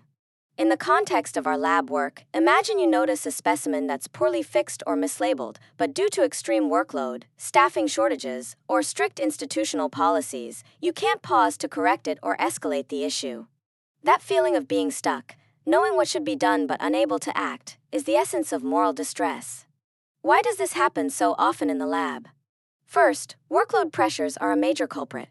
Histotech labs are often fast-paced environments where turnaround times are tight, and the pressure to meet deadlines can tempt shortcuts or force compromises on quality. When you're pressed to speed up, even when you know that rushing might jeopardize diagnostic accuracy, you experience a conflict between your professional commitment to beneficence and the reality of workflow demands. Hierarchy also plays a big role. Labs often have rigid chains of command, and junior staff may hesitate to question supervisors or pathologists, even when they spot potential errors or ethical concerns. This fear of speaking up can create a culture where ethical issues go unaddressed, increasing distress for conscientious staff. Conflicting duties add another layer. For example, you might feel torn between the duty to the patient, ensuring the highest quality specimen processing, and the duty to your employer or team, who expect rapid results. These competing responsibilities can create a sense of powerlessness and ethical compromise. So, what can be done? First, peer support is invaluable. Sharing your experiences with colleagues who understand the pressures and ethical tensions can provide emotional relief and practical advice. Ethics consultations, formal or informal, offer a structured way to discuss dilemmas and explore options, helping to clarify values and possible courses of action. Self-care is equally important. Moral distress can lead to burnout, so maintaining resilience through stress management, work-life balance, and seeking professional help when needed is essential for sustaining a long career. But individual efforts aren't enough. Organizational support is critical. Leadership must cultivate a just culture that encourages open communication without fear of retaliation. Providing ethics resources, clear reporting pathways, and valuing employee well-being reduces moral distress and promotes patient safety. As future histotechnologists, recognizing moral distress and knowing how to address it is part of your professional growth. It's about maintaining your ethical integrity, protecting your mental health, and ultimately ensuring the best outcomes for the patients behind every specimen you handle. Remember, caring for yourself ethically is just as important as caring for the tissue you prepare. End-of-life care is one of the most emotionally charged and ethically complex areas in healthcare, and as histotechnologists, we have a unique, though often indirect, role in this process. Let's unpack this carefully because it's not just about the clinical decisions happening at the bedside, it's about how our work in the lab supports those decisions and respects patient dignity. First, consider the balance between prolonging life and maintaining quality of life. Clinicians, patients, and families often wrestle with the question, when does continuing aggressive treatment become more harmful than helpful? From a histotech perspective, the tissue samples we prepare and analyze can confirm diagnoses of terminal illness or irreversible disease. This confirmation can influence whether care shifts from curative attempts to comfort-focused approaches. For example, identifying widespread metastatic cancer or advanced organ damage through histology can support decisions to prioritize quality of life over invasive treatments. Next, medical futility is a key ethical concept here. It refers to situations where treatments no longer provide meaningful benefit to the patient. When a treatment is deemed futile, withdrawing or withholding it is ethically acceptable and often recommended. However, these decisions are rarely straightforward. They involve complex conversations among healthcare providers, patients, and families, often mediated by ethics committees. Our role is to ensure that the lab data guiding these conversations are accurate, timely, and reliable. Any error in specimen handling, staining, or reporting can mislead clinical judgment, potentially prolonging suffering or leading to inappropriate interventions. Surrogate decision-making adds another layer of complexity. When patients lack capacity to make or communicate decisions, designated surrogates step in to represent the patient's wishes or best interests. Sometimes, surrogates may not know the patient's preferences clearly, or there may be conflicting opinions within families. In these moments, the lab's objective data become even more critical. Clear, precise pathology reports help surrogates and clinicians understand the prognosis and guide ethically sound decisions. Finally, let's highlight the lab's ethical responsibilities. Beyond technical accuracy, we must maintain meticulous documentation, communicate critical or unexpected results promptly, and resist pressures that might compromise quality. Our work is not isolated. It directly impacts life and death decisions. Recognizing this connection reminds us that histotechnology is not just a technical craft but a vital part of compassionate patient care, especially when patients are most vulnerable. In summary, ethical challenges in end-of-life care require us to balance complex values, respect for autonomy, beneficence, non-maleficence, and justice, while providing data that clinicians and families rely on. Our commitment to quality and integrity in the lab supports honoring patient dignity and enabling thoughtful, ethical decision-making at the end of life. When we talk about ethical leadership in the histotechnology lab, it's important to remember that leadership isn't just a job title or a position on the org chart. Instead, it's about the daily choices and behaviors that set the tone for your entire team. Ethical leadership means consistently modeling integrity and accountability, showing your team what it looks like to do the right thing, even when no one is watching. This is especially critical in our field, where the accuracy and reliability of our work directly impact patient diagnoses and treatment decisions. One of the most powerful ways leaders promote ethics is by encouraging open communication and error reporting. In a lab environment, mistakes can happen, maybe a mislabeled slide or a processing step that didn't meet standards. When leaders create an atmosphere where team members feel safe to speak up about these errors without fear of punishment or blame, it fosters a just culture. This just culture is a cornerstone of patient safety. It shifts the focus from blaming individuals to understanding system issues and learning from mistakes. For histotechnologists, this means that near misses or errors become opportunities for improvement rather than sources of shame or silence. Psychological safety goes hand in hand with this. A leader who fosters psychological safety ensures every team member feels respected, valued, and confident that their voice matters. This is crucial in labs where hierarchies or fear of conflict might otherwise discourage honest communication. When people feel safe, they're more likely to raise concerns about specimen integrity, question ambiguous protocols, or suggest process improvements, all of which improve diagnostic quality and patient outcomes. Ethical leadership also means championing continuous quality improvement and professional development. Technology and best practices in histotechnology are always evolving, from digital pathology to new staining techniques and molecular diagnostics. Leaders who prioritize ongoing education and encourage their teams to stay current help the lab maintain excellence and adapt to change. This commitment to growth reflects a deeper ethical responsibility to patients and colleagues alike. Finally, remember that leadership is accessible to everyone in the lab, not just supervisors. Whether you're a bench technologist or a manager, your ethical behavior influences the culture around you. By owning your work, reporting errors transparently, and supporting your peers, you contribute to a safer, more trustworthy lab environment. Ethical leadership is truly the highest form of professional service. It protects patients, supports your colleagues, and upholds the integrity of the entire healthcare system. As we wrap up this cumulative review, let's reflect on the inseparable relationship between ethics and law in histotechnology practice. Ethics and law often get lumped together, but they serve distinct yet complementary roles. Ethics is the compass that guides what we should do, those higher ideals of honesty, integrity, and patient-centered care that go beyond mere compliance. Law, on the other hand, sets the non-negotiable floor of what we must do, enforced by regulations, statutes, and legal consequences. In the histology lab, this distinction plays out every day. For example, ethical principles urge us to maintain specimen integrity and report errors promptly, even when no one is watching. Legal mandates, such as CLIA regulations and HIPAA privacy rules, require us to follow specific protocols and protect patient information under penalty of law. Together, ethics and law form a robust framework that protects patient safety and sustains professional integrity. Legal accountability reinforces ethical standards by holding us responsible when lapses cause harm. Negligence claims, regulatory sanctions, or licensure actions remind us that ethical shortcuts are not only morally wrong but also legally perilous. Conversely, a strong ethical culture within the lab often prevents legal violations by encouraging transparency, communication, and adherence to best practices before problems escalate. Professionalism in histotechnology is more than technical skill, it demands continuous ethical vigilance.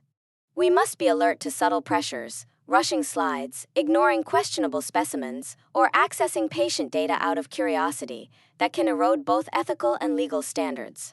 This vigilance extends beyond the lab bench into how we communicate with colleagues, manage conflicts, and embrace lifelong learning. So, as you prepare to transition from student to practicing professional, remember that ethics and law are partners, not adversaries. They work hand in hand to protect patients, uphold trust, and define what it means to be a responsible histotechnologist. Embracing both will empower you to navigate complex situations with confidence and integrity, ensuring that your work contributes meaningfully to patient care and safety. Alright everyone, now that we've journeyed through the complexities of ethics and law in histotechnology, it's time to focus on how to prepare effectively for the final exam. The exam window opens early Monday morning, June 8th at 7 a.m., and stays open until Friday, June 12th at 5 p.m. This gives you a full workweek to plan your study schedule thoughtfully, so you're not cramming at the last minute. Use this flexibility to your advantage, spread out your review sessions, revisit challenging topics, and give yourself time to reflect deeply on the material. Remember, this exam isn't just about recalling definitions or memorizing facts. The goal is to assess your ability to think critically and apply what you've learned. You'll need to integrate ethical frameworks, like the 4 core principles of autonomy, beneficence, non-maleficence, and justice, with legal concepts such as negligence and regulatory standards. These aren't abstract ideas, they're the lenses through which you'll analyze real-world lab scenarios, many of which we've explored in case studies throughout the course. Those case studies are your best friends for exam prep because they simulate the kinds of dilemmas you'll face in professional practice, where there's rarely a simple right or wrong answer. As you review, focus on understanding the distinctions between ethics and law. Ethics guides what should be done based on values and professional judgment, while law dictates what must be done, backed by enforceable rules. Think about how the ethical decision-making process helps you navigate gray areas, especially when lab pressures or conflicting responsibilities arise. Pay special attention to patient consent, confidentiality, and data security, since these are foundational to both ethical and legal compliance in the lab. Also, revisit scenarios involving reporting errors, handling specimen integrity, and balancing speed with accuracy. These practical tensions are central to your role as a histotechnologist. A practical tip: create a checklist or concept map that connects core principles, legal elements like duty and breach, and professional codes of ethics and conduct. Use this to test yourself by applying these concepts to sample cases or hypothetical dilemmas. Discuss these with classmates or form study groups to challenge each other's reasoning. Ethical reasoning thrives in dialogue. Finally, approach the exam with curiosity and confidence. This is your moment to show that you're ready to take on the professional responsibilities that come with being a histotechnologist.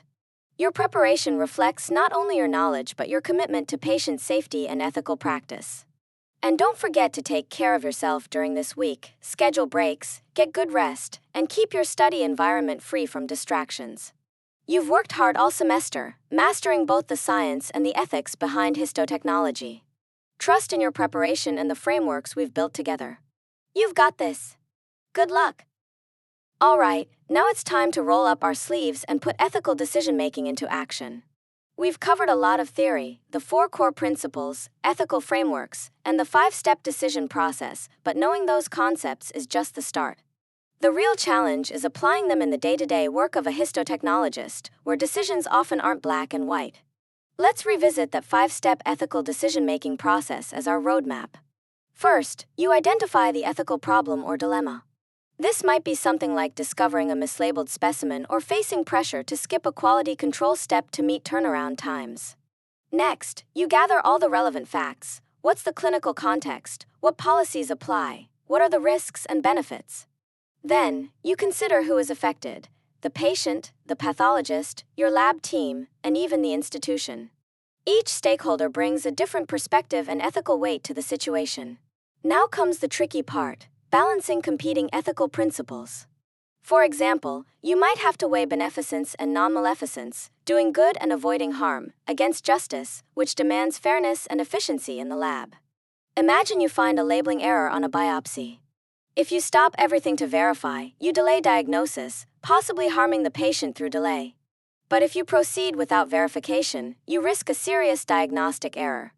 Neither choice is perfect, so your professional judgment and ethical reasoning must guide you. After evaluating your options, you decide on a course of action. But don't stop there. Justify your decision clearly. Can you explain why you chose that path? Does it align with professional codes of ethics, lab policies, and legal requirements? This justification isn't just academic, it's essential for accountability and building trust with your colleagues and patients, even if you never meet them face to face. Finally, reflect on your role as a histotechnologist. You are the unseen guardian of patient safety. Every technical step you perform, from fixation to staining, carries ethical weight because it impacts diagnosis and treatment. Ethical decision-making isn't a one-time event, it's a continuous practice that shapes your professional identity and the culture of your lab. As you work through these scenarios, think like a professional who values quality, transparency, and respect. Practice articulating your reasoning, considering all stakeholders, and embracing the complexity of real-world dilemmas. This exercise will prepare you to face ethical challenges confidently and thoughtfully, ensuring you uphold the highest standards of patient care and professional integrity every day in the lab. Let's take a moment to really unpack patient autonomy and consent, because these concepts are the ethical backbone of everything we do in healthcare, and yes, even in the histology lab. Every tissue specimen you receive and process is more than just a sample, it's a tangible representation of a patient's autonomous decision to undergo a procedure. That means respecting their choices isn't just good practice, it's an ethical imperative. To ensure consent is valid, we rely on 4 key pillars: disclosure, comprehension, voluntariness, and capacity. Disclosure means the patient must be given all relevant information. This includes the nature of the procedure, potential risks and benefits, available alternatives, and importantly, their right to refuse. But it's not enough to just hand over a consent form or recite facts. Comprehension requires that the patient truly understands what they're agreeing to. This is where clear communication is essential, and it reminds us that consent is a process, not a one-time event. Voluntariness is about freedom from coercion or undue pressure. Patients must make decisions free from manipulation, whether that's overt or subtle. This can be tricky in high-stress clinical environments where patients might feel overwhelmed or rushed. Finally, capacity refers to the patient's ability to make an informed decision at that moment.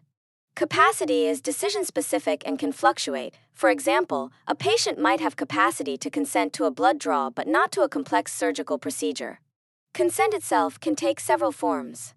Informed consent is the gold standard, documented and explicit. Expressed consent is verbal or written agreement, while implied consent is inferred from actions or emergency situations where immediate treatment is necessary to preserve life. However, even in emergencies, ethical considerations remain. We must use implied consent sparingly and appropriately. Patients also have the unequivocal right to refuse treatment, even if that refusal could lead to serious harm or death. This is a cornerstone of autonomy and must be respected by all healthcare providers. Advanced directives, such as living wills or durable power of attorney for healthcare, come into play when patients cannot make decisions themselves. These documents guide surrogate decision-makers and clinicians to honor the patient's prior wishes. Now, what about us as histotechnologists? Our role might feel indirect, but it's absolutely vital. We are stewards of the patient's specimen and, by extension, their autonomy. This means handling specimens with integrity, ensuring they are used only for the purposes consented to, and maintaining strict confidentiality. Any error, misuse, or breach of privacy can violate patient trust and autonomy, with serious ethical and legal consequences. In summary, respecting autonomy means honoring patient choices, even when they challenge clinical goals or personal beliefs.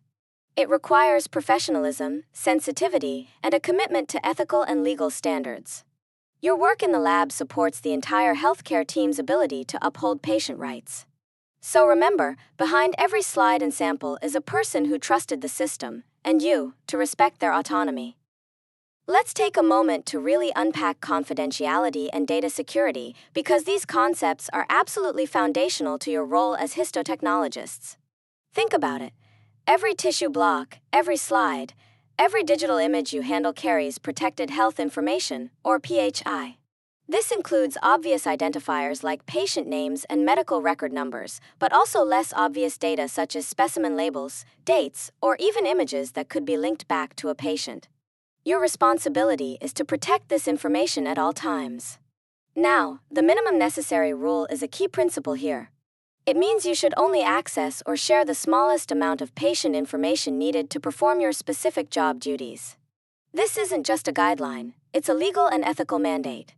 So, if you're curious about a case that's not part of your work, resist the urge to look it up. Unauthorized access violates HIPAA, breaches patient trust, and can lead to serious legal consequences for you and your employer. Common data security risks in the histology lab include shared logins, something you should avoid at all costs because it makes it impossible to track who accessed what. Leaving workstations unlocked when you step away is another big risk, as is taking screenshots or using personal devices to store or share patient data. These habits can lead to inadvertent breaches that compromise patient privacy. Fortunately, most modern laboratory information systems and electronic medical records maintain audit trails. These electronic logs record who accessed patient data, when, and what was viewed. Audit trails create accountability and serve as a deterrent against unauthorized access, but they also mean that any breach can be traced back to you. This underscores the importance of vigilance in your daily routines. Social media is a particularly tricky area. Even if you don't mention patient names, posting images of slides, specimens, or case details can reveal identities through context, metadata, or recognizable features. Remember, private accounts are not truly private.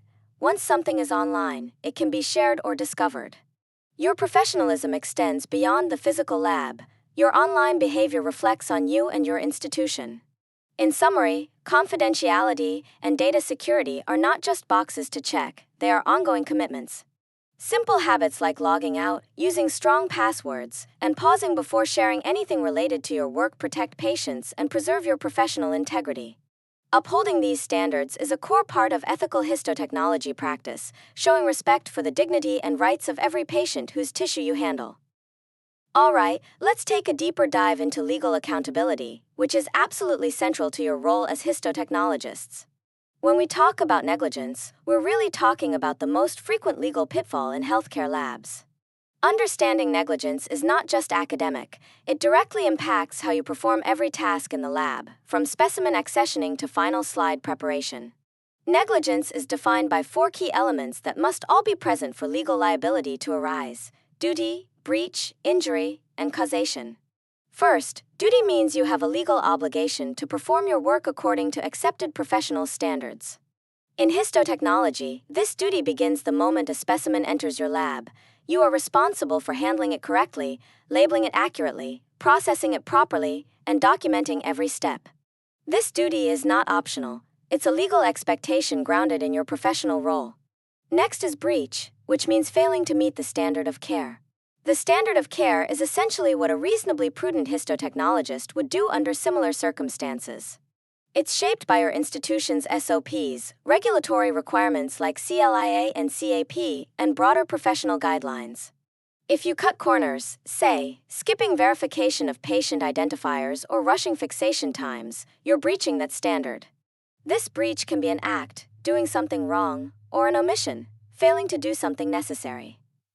The third element, injury, refers to actual harm caused to the patient. In the lab, this might mean a misdiagnosis because of a mislabeled slide or poor fixation that leads to unreadable tissue sections.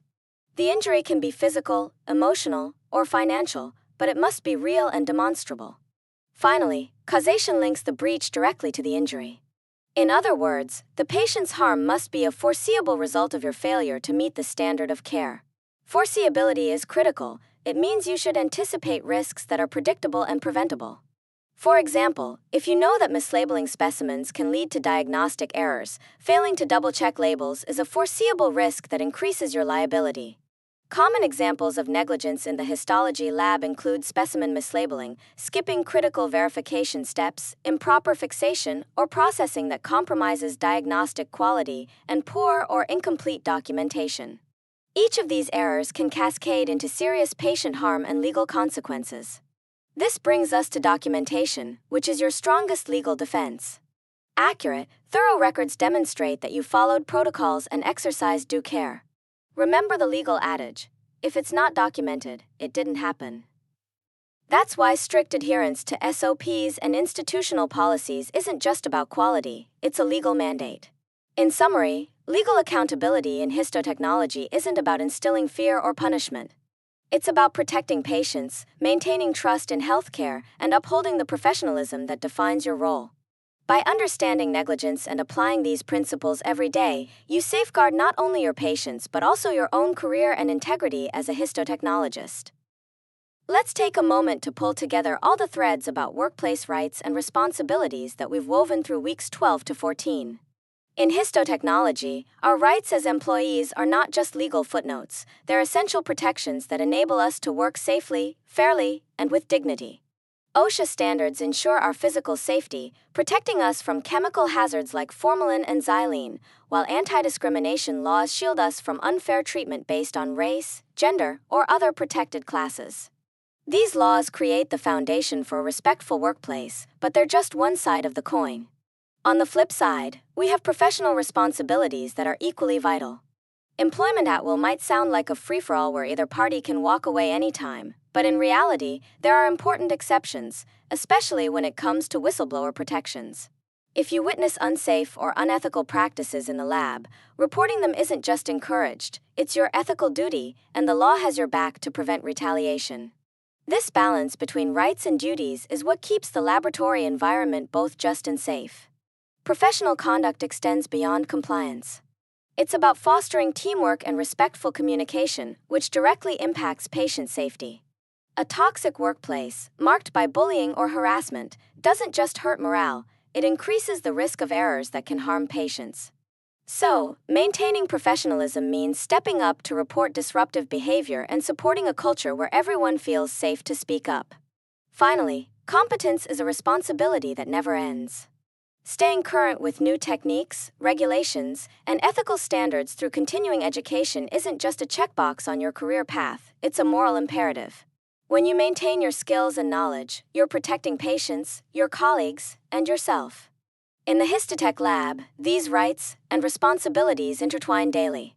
They empower you to advocate for safe practices, uphold ethical standards, and contribute to a supportive team environment. As future professionals, embracing this balance will help you navigate challenges confidently, ensuring that your work not only meets technical standards but also honors the dignity and safety of every patient behind each specimen. Let's take a moment to revisit why teamwork and communication are absolutely critical in the histology lab. It's easy to think of our work as mostly technical, cutting, staining, mounting, but every step depends on clear, effective communication. Without it, even the most skilled technologist can contribute to errors that impact patient care. Start with SBAR. This communication tool, situation, background, assessment, recommendation, is designed to help us deliver information in a concise, structured way.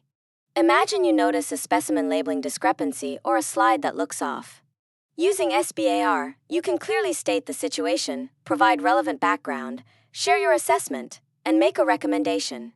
This clarity reduces confusion and helps the receiving party understand exactly what's going on and what action is needed.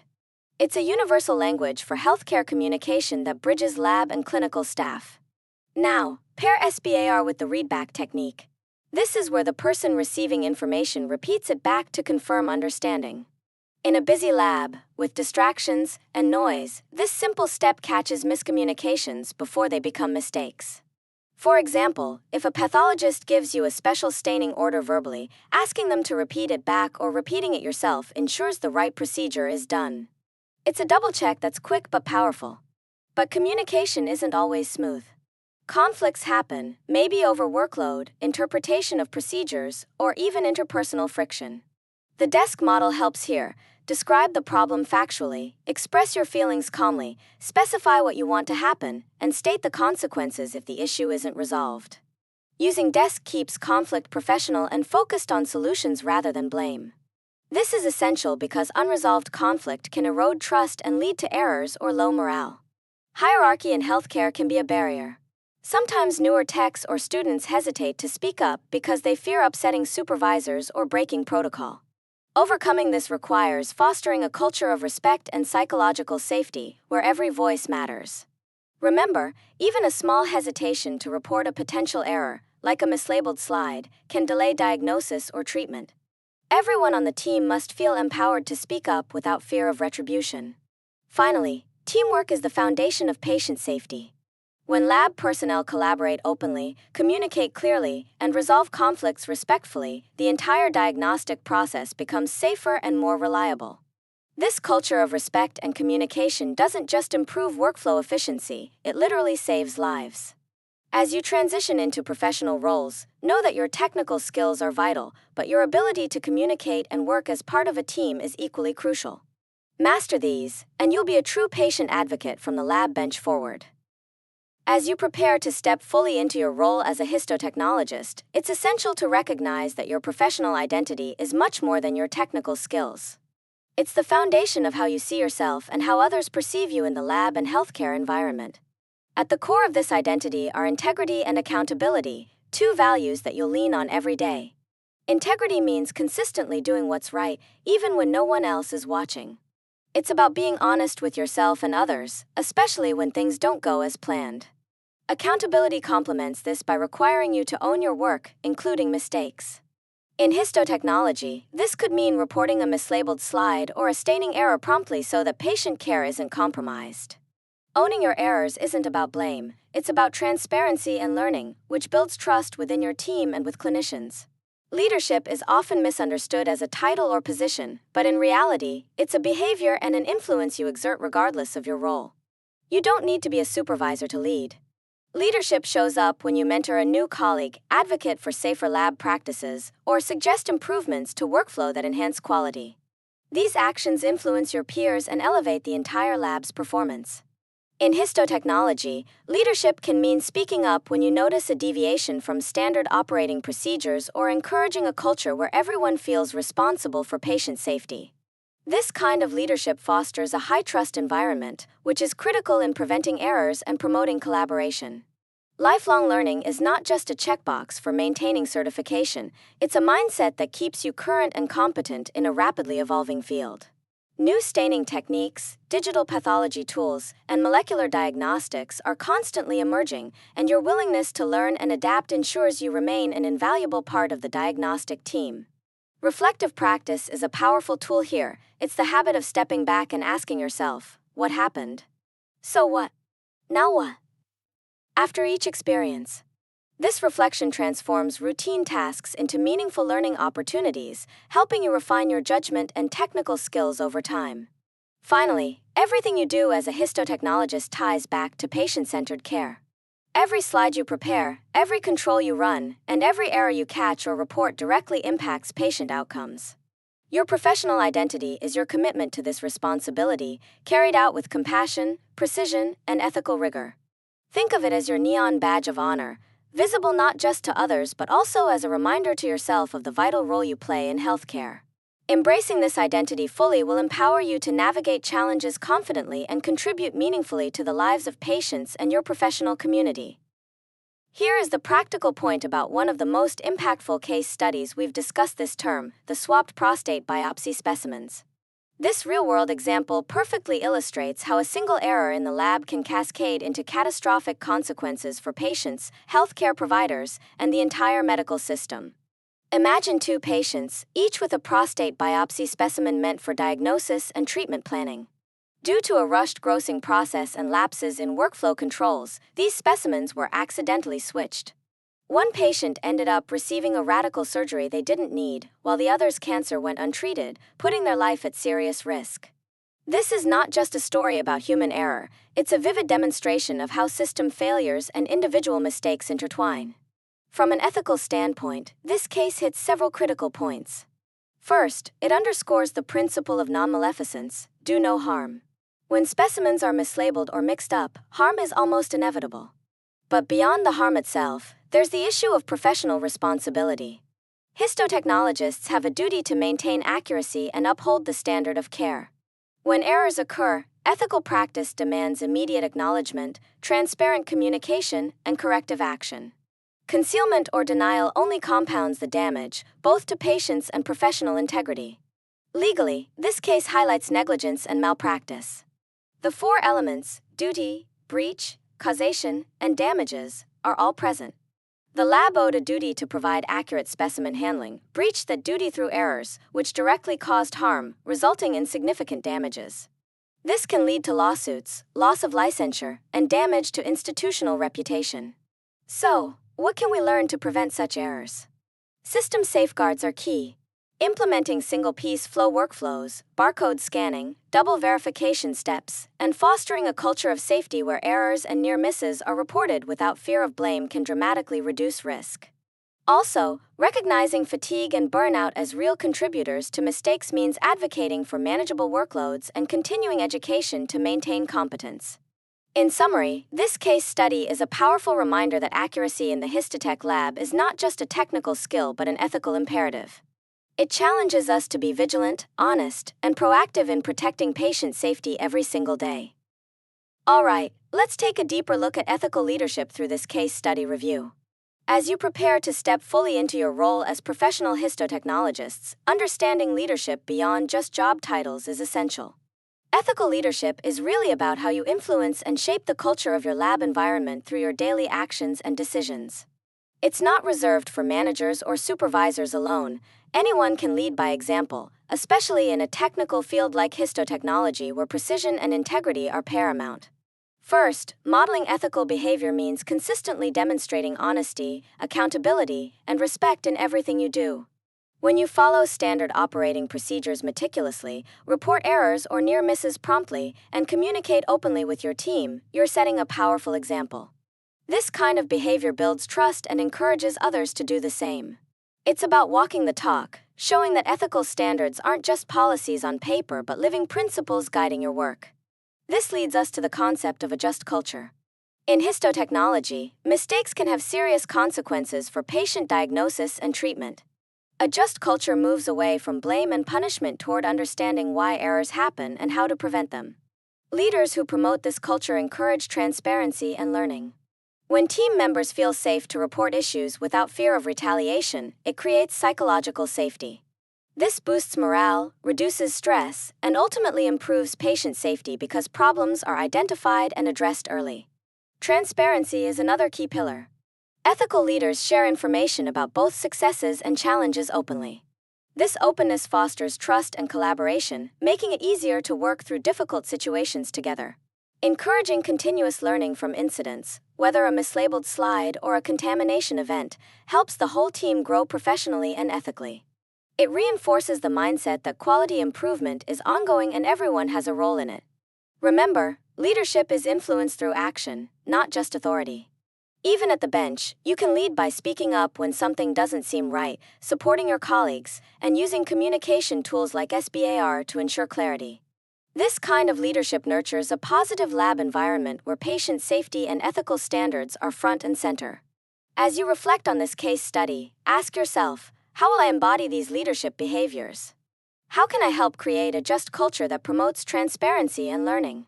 These reflections are crucial for your growth into a trusted professional who not only excels technically but also champions the ethical foundation of histotechnology practice. Now we can connect our course themes to a real-world scenario that brings all these ethical concepts around patient consent into sharp focus. Consent failures aren't just theoretical, they have serious consequences for patients, providers, and labs alike. When consent is invalid, say, because it was coerced, incomplete, or misunderstood, the very foundation of patient autonomy is undermined. This can lead to legal liability, loss of trust, and even harm to the patient if procedures are performed without true agreement. One of the biggest culprits behind invalid consent is poor communication.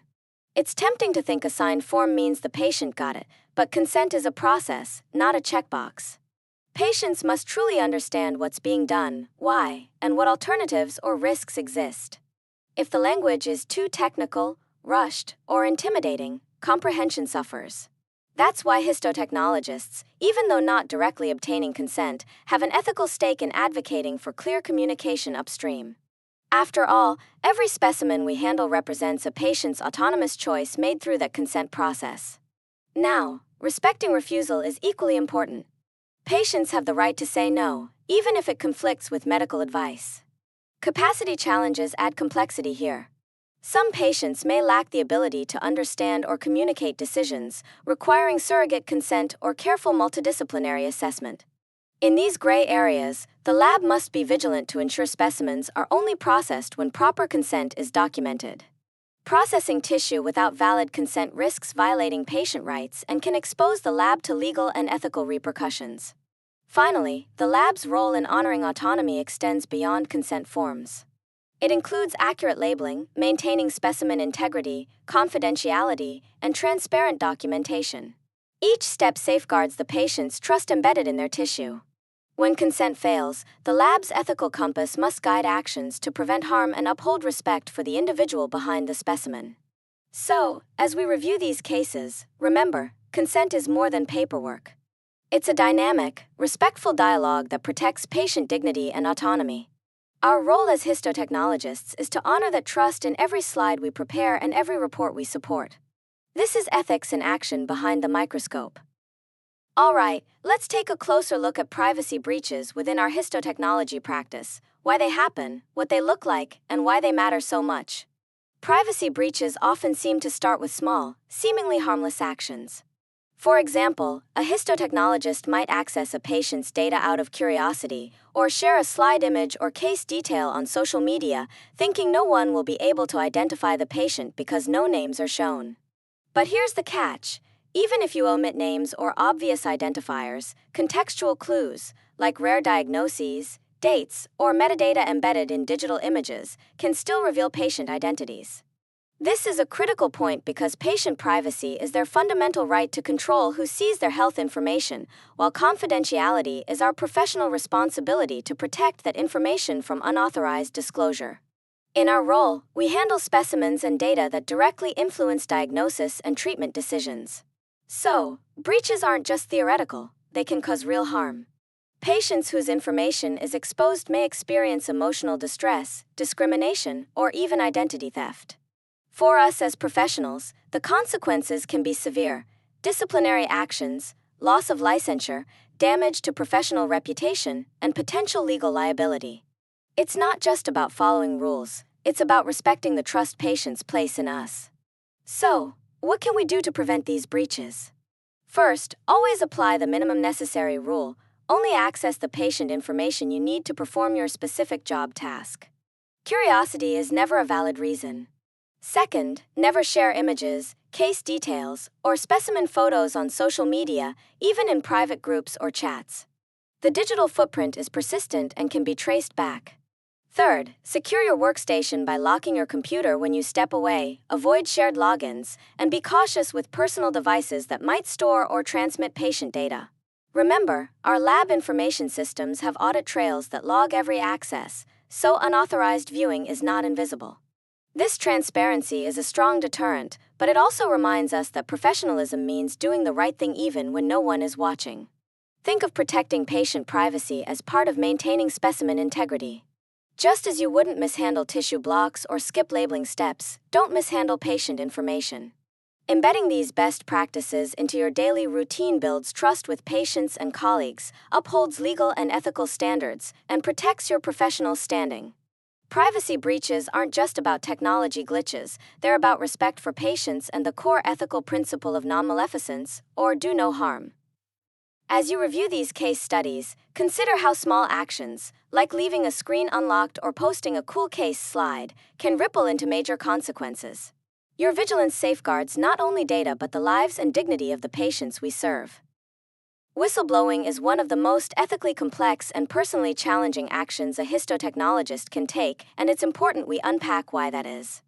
At its core, whistleblowing is about balancing two powerful forces: our ethical duty to protect patient safety and uphold professional standards, and the very real social and career risks that come with speaking out.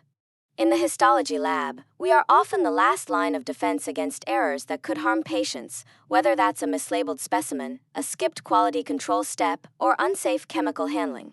When we see something wrong, our professional integrity calls us to report it. But doing so can feel like stepping into a minefield. Let's talk about the legal protections first. Laws like whistleblower statutes and the False Claims Act exist to protect employees who report wrongdoing from retaliation. These laws can shield you from being fired or demoted for reporting safety violations or fraud. However, these protections have limits. They don't always prevent more subtle forms of retaliation, like being socially isolated by coworkers, losing out on promotions, or being assigned undesirable shifts. This is why whistleblowing can be so isolating and stressful, even when it's the right thing to do. So how can histotechnologists navigate this difficult terrain? First, documentation is key. When you suspect unethical or unsafe practices, record your observations factually and objectively. Avoid emotional language or assumptions. Next, follow established internal reporting channels. This might mean speaking to your supervisor, a compliance officer, or an ethics committee. If internal routes feel unsafe or ineffective, external anonymous hotlines or regulatory agencies can be options.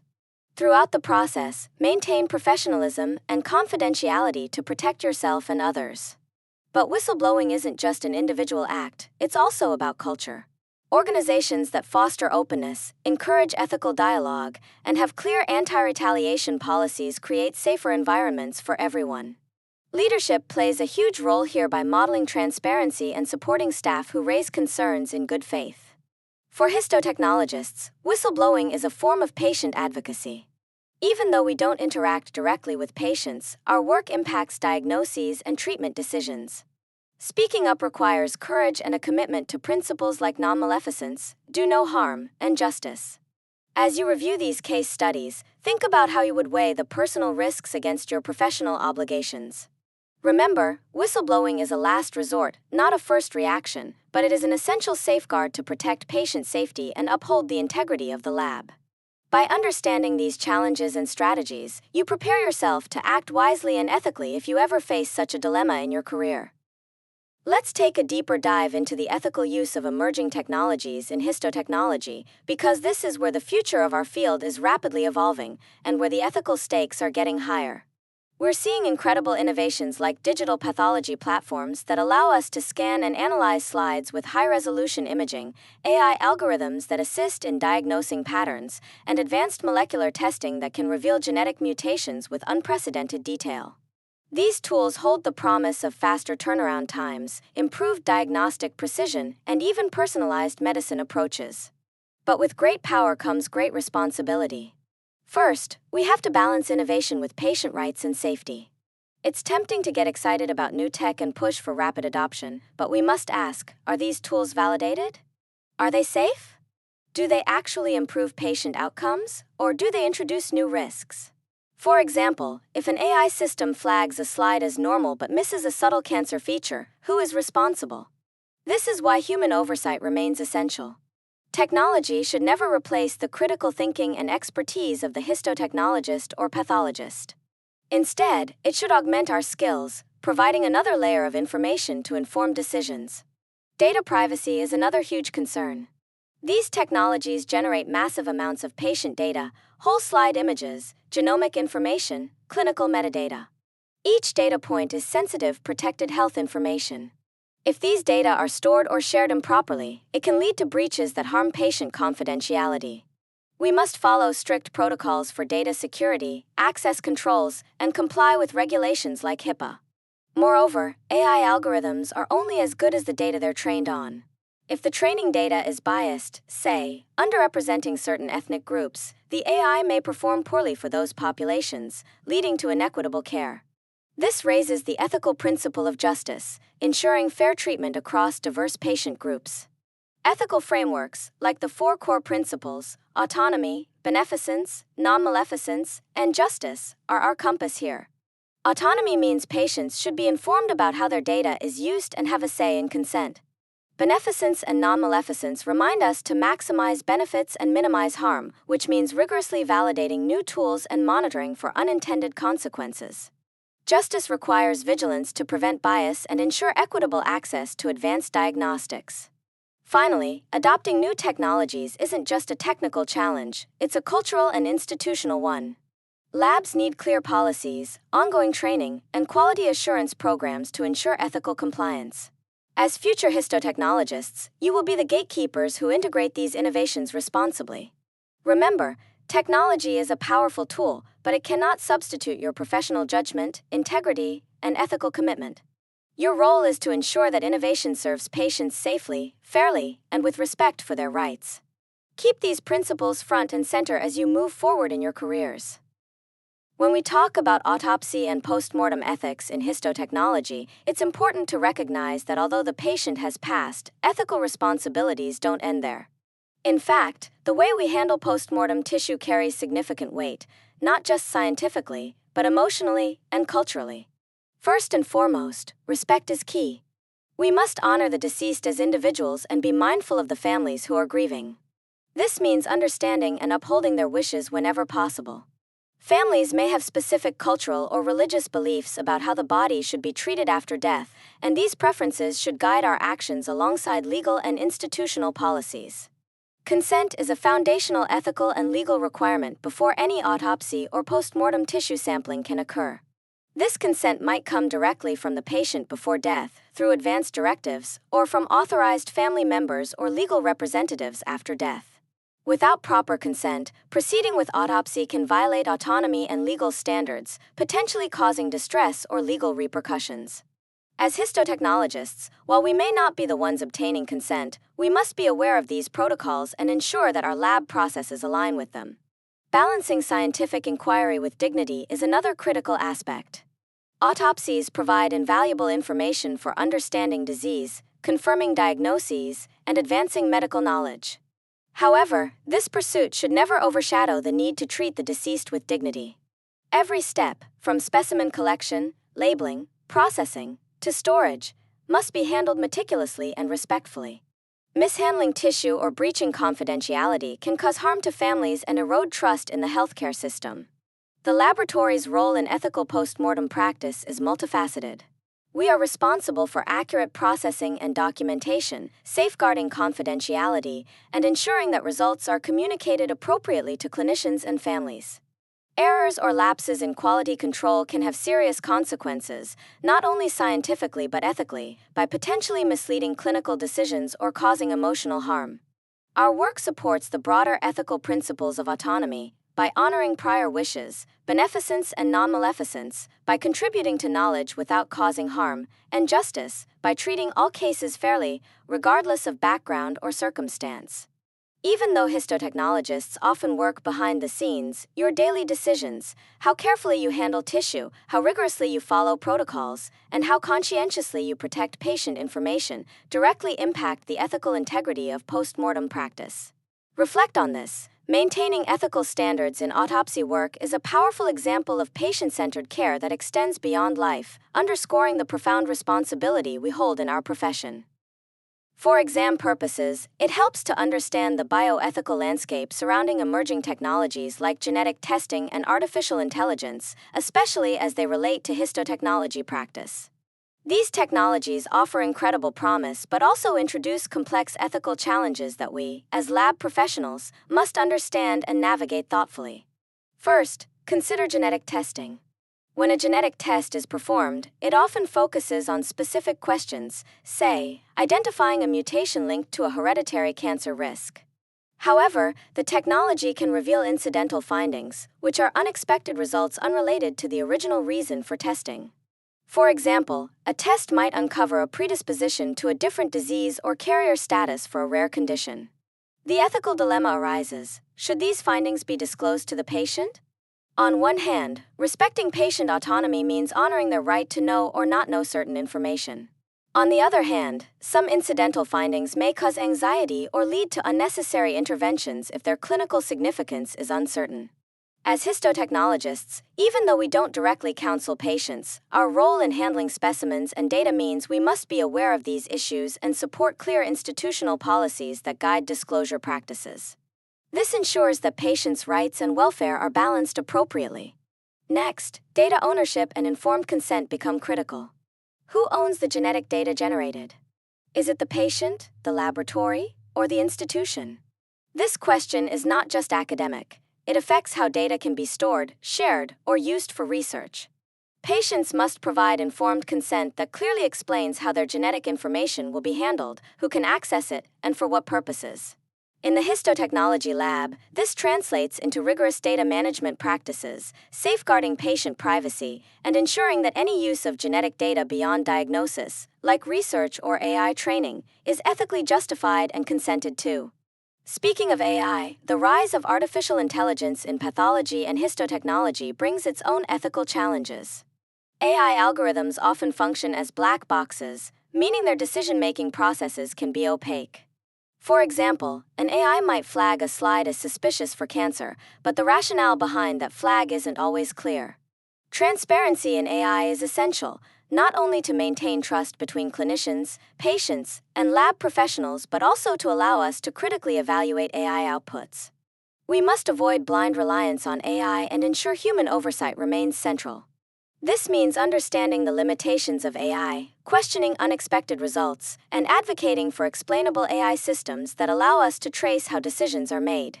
Finally, all these issues are framed by established ethical principles: autonomy, beneficence, non-maleficence, and justice. These principles guide us to respect patient choices, promote their well-being, avoid harm, and ensure fair access to new technologies. As histotechnologists, you are part of multidisciplinary teams that must apply these principles daily. Your technical expertise intersects with ethical vigilance when you handle specimens, maintain data integrity, or implement new technologies. Embracing continuous education about emerging tools and their ethical implications will empower you to advocate for policies that protect patients and uphold professional integrity. Remember, technology alone doesn't guarantee better patient outcomes. Ethical judgment and human oversight are what truly make the difference. Balancing innovation with responsibility will shape the future of laboratory medicine, and your role is vital in that ongoing journey. This topic deserves careful attention because it centers on the balancing act between workplace rights and patient safety, a crucial theme for histotechnologists. In our labs, you're not just technicians, you're healthcare professionals with rights, but also serious responsibilities. First, let's talk about your rights. You absolutely have the right to a safe working environment. That means protections under OSHA standards, proper training on chemical hazards like formalin or xylene, and access to personal protective equipment. You also have the right to fair and respectful treatment, no discrimination, harassment, or bullying. This creates a foundation where you can perform at your best without fear or distraction. Another important right is conscience protection. Sometimes, you may face procedures or specimen types that conflict with your personal, moral, or religious beliefs. For example, a histotechnologist might object to processing tissue from a certain procedure. The key here is that while you have the right to hold these beliefs, patient care cannot be compromised. Institutions often have policies for reassignment or alternative workflows to respect conscience rights without interrupting diagnostic services. Now, balancing those rights are your professional responsibilities. Maintaining competence is critical. You must stay current with evolving staining techniques, quality control protocols, and regulatory requirements. This ensures your work supports accurate diagnoses and patient safety. Confidentiality is another cornerstone. You handle sensitive patient information every day, from specimen labels to pathology reports, so HIPAA compliance is non-negotiable. Also, you have a responsibility to prioritize patient welfare above personal preferences. When conflicts arise, say, your beliefs clash with a specimen you're asked to process, you need to navigate these with professionalism, open communication, and respect for your colleagues and patients. This might mean discussing concerns with supervisors early, seeking reassignment, or finding compromises that uphold both your rights and patient needs. Promoting an ethical and respectful workplace culture ties all this together. A healthy lab environment encourages psychological safety, where staff feel comfortable raising concerns without fear of retaliation. This culture supports teamwork, accountability, and shared commitment to quality. Leadership plays a vital role by modeling ethical behavior and enforcing policies fairly. As future histotechnologists, you'll be expected not only to know your rights and responsibilities but also to actively contribute to this culture. Remember, patient safety is the ultimate priority, but it flourishes best when employee rights are respected and supported. Striking this balance is a hallmark of professional maturity and ethical practice in histotechnology. It's not always easy, but it's essential for your success and for the trust patients place in the diagnostic process behind the scenes. When we talk about teamwork in histotechnology, it's important to remember that our lab work doesn't happen in isolation. Even though we often focus on the technical skills, cutting, staining, mounting slides, our role is deeply embedded in a larger healthcare ecosystem. This means the way we interact with colleagues, clinicians, and other departments directly impacts patient safety. One of the biggest challenges we face is overcoming barriers like silos and rigid hierarchies.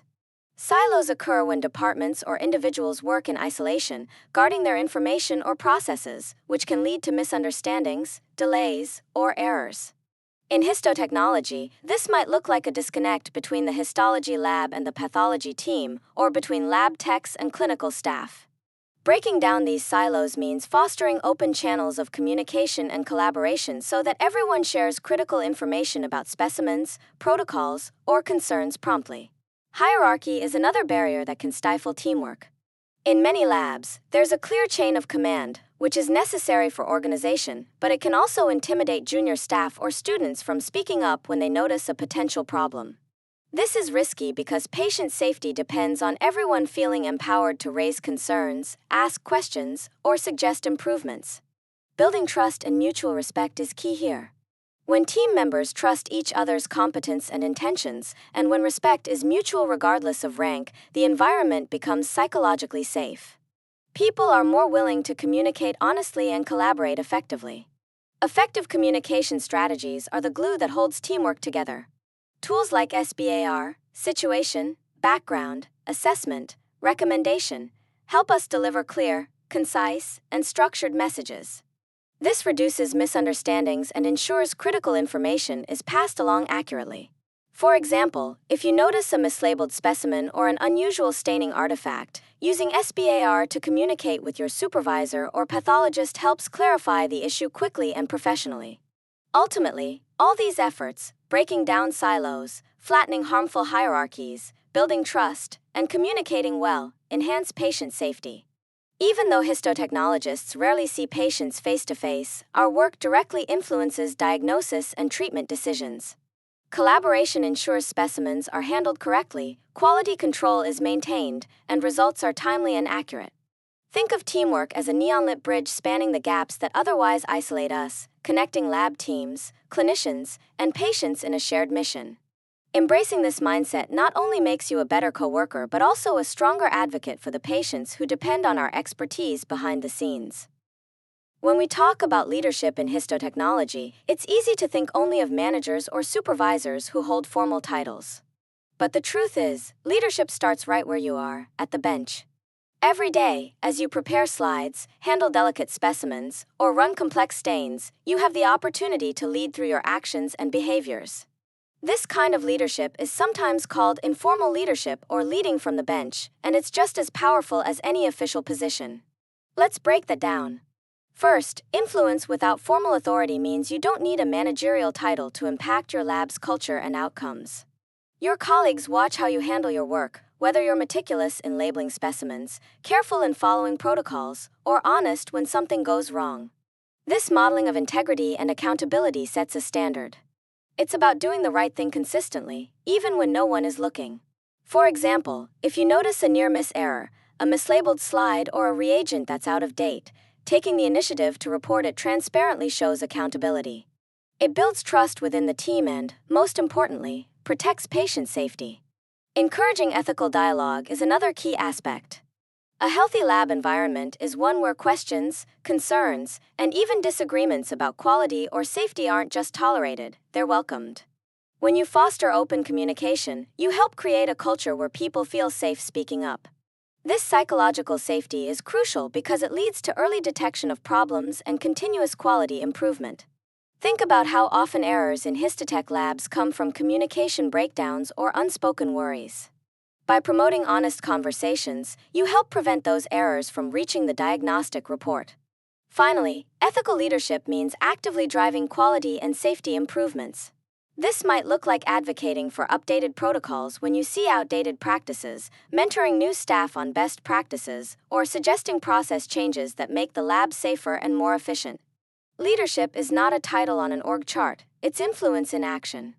When you embrace this mindset, you become a catalyst for positive change, helping to build a lab environment where patient safety, professional integrity, and continuous learning thrive.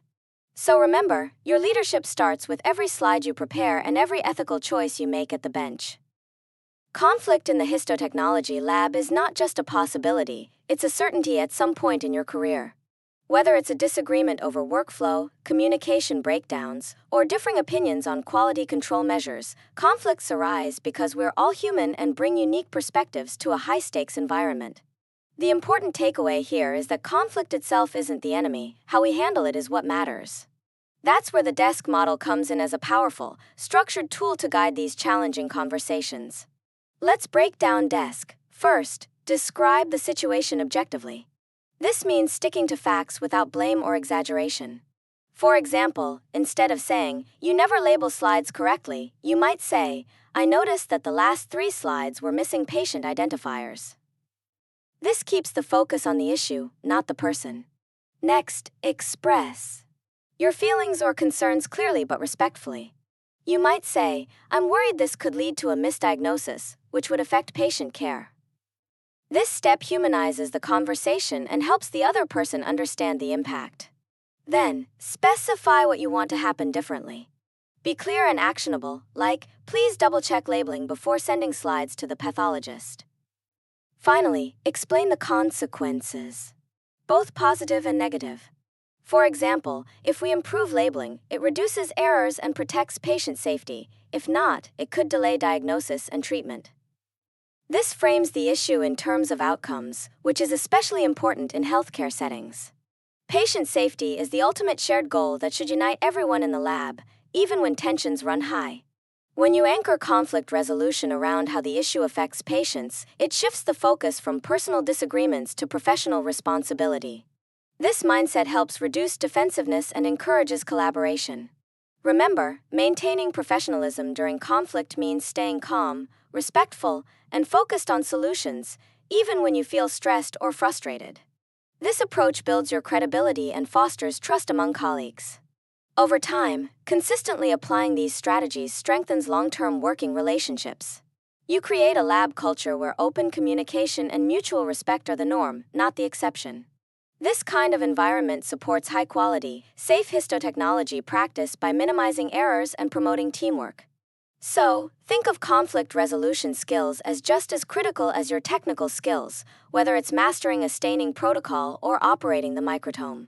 Navigating the human side of lab work with confidence and grace is essential for your success and, ultimately, for the patients who depend on your expertise.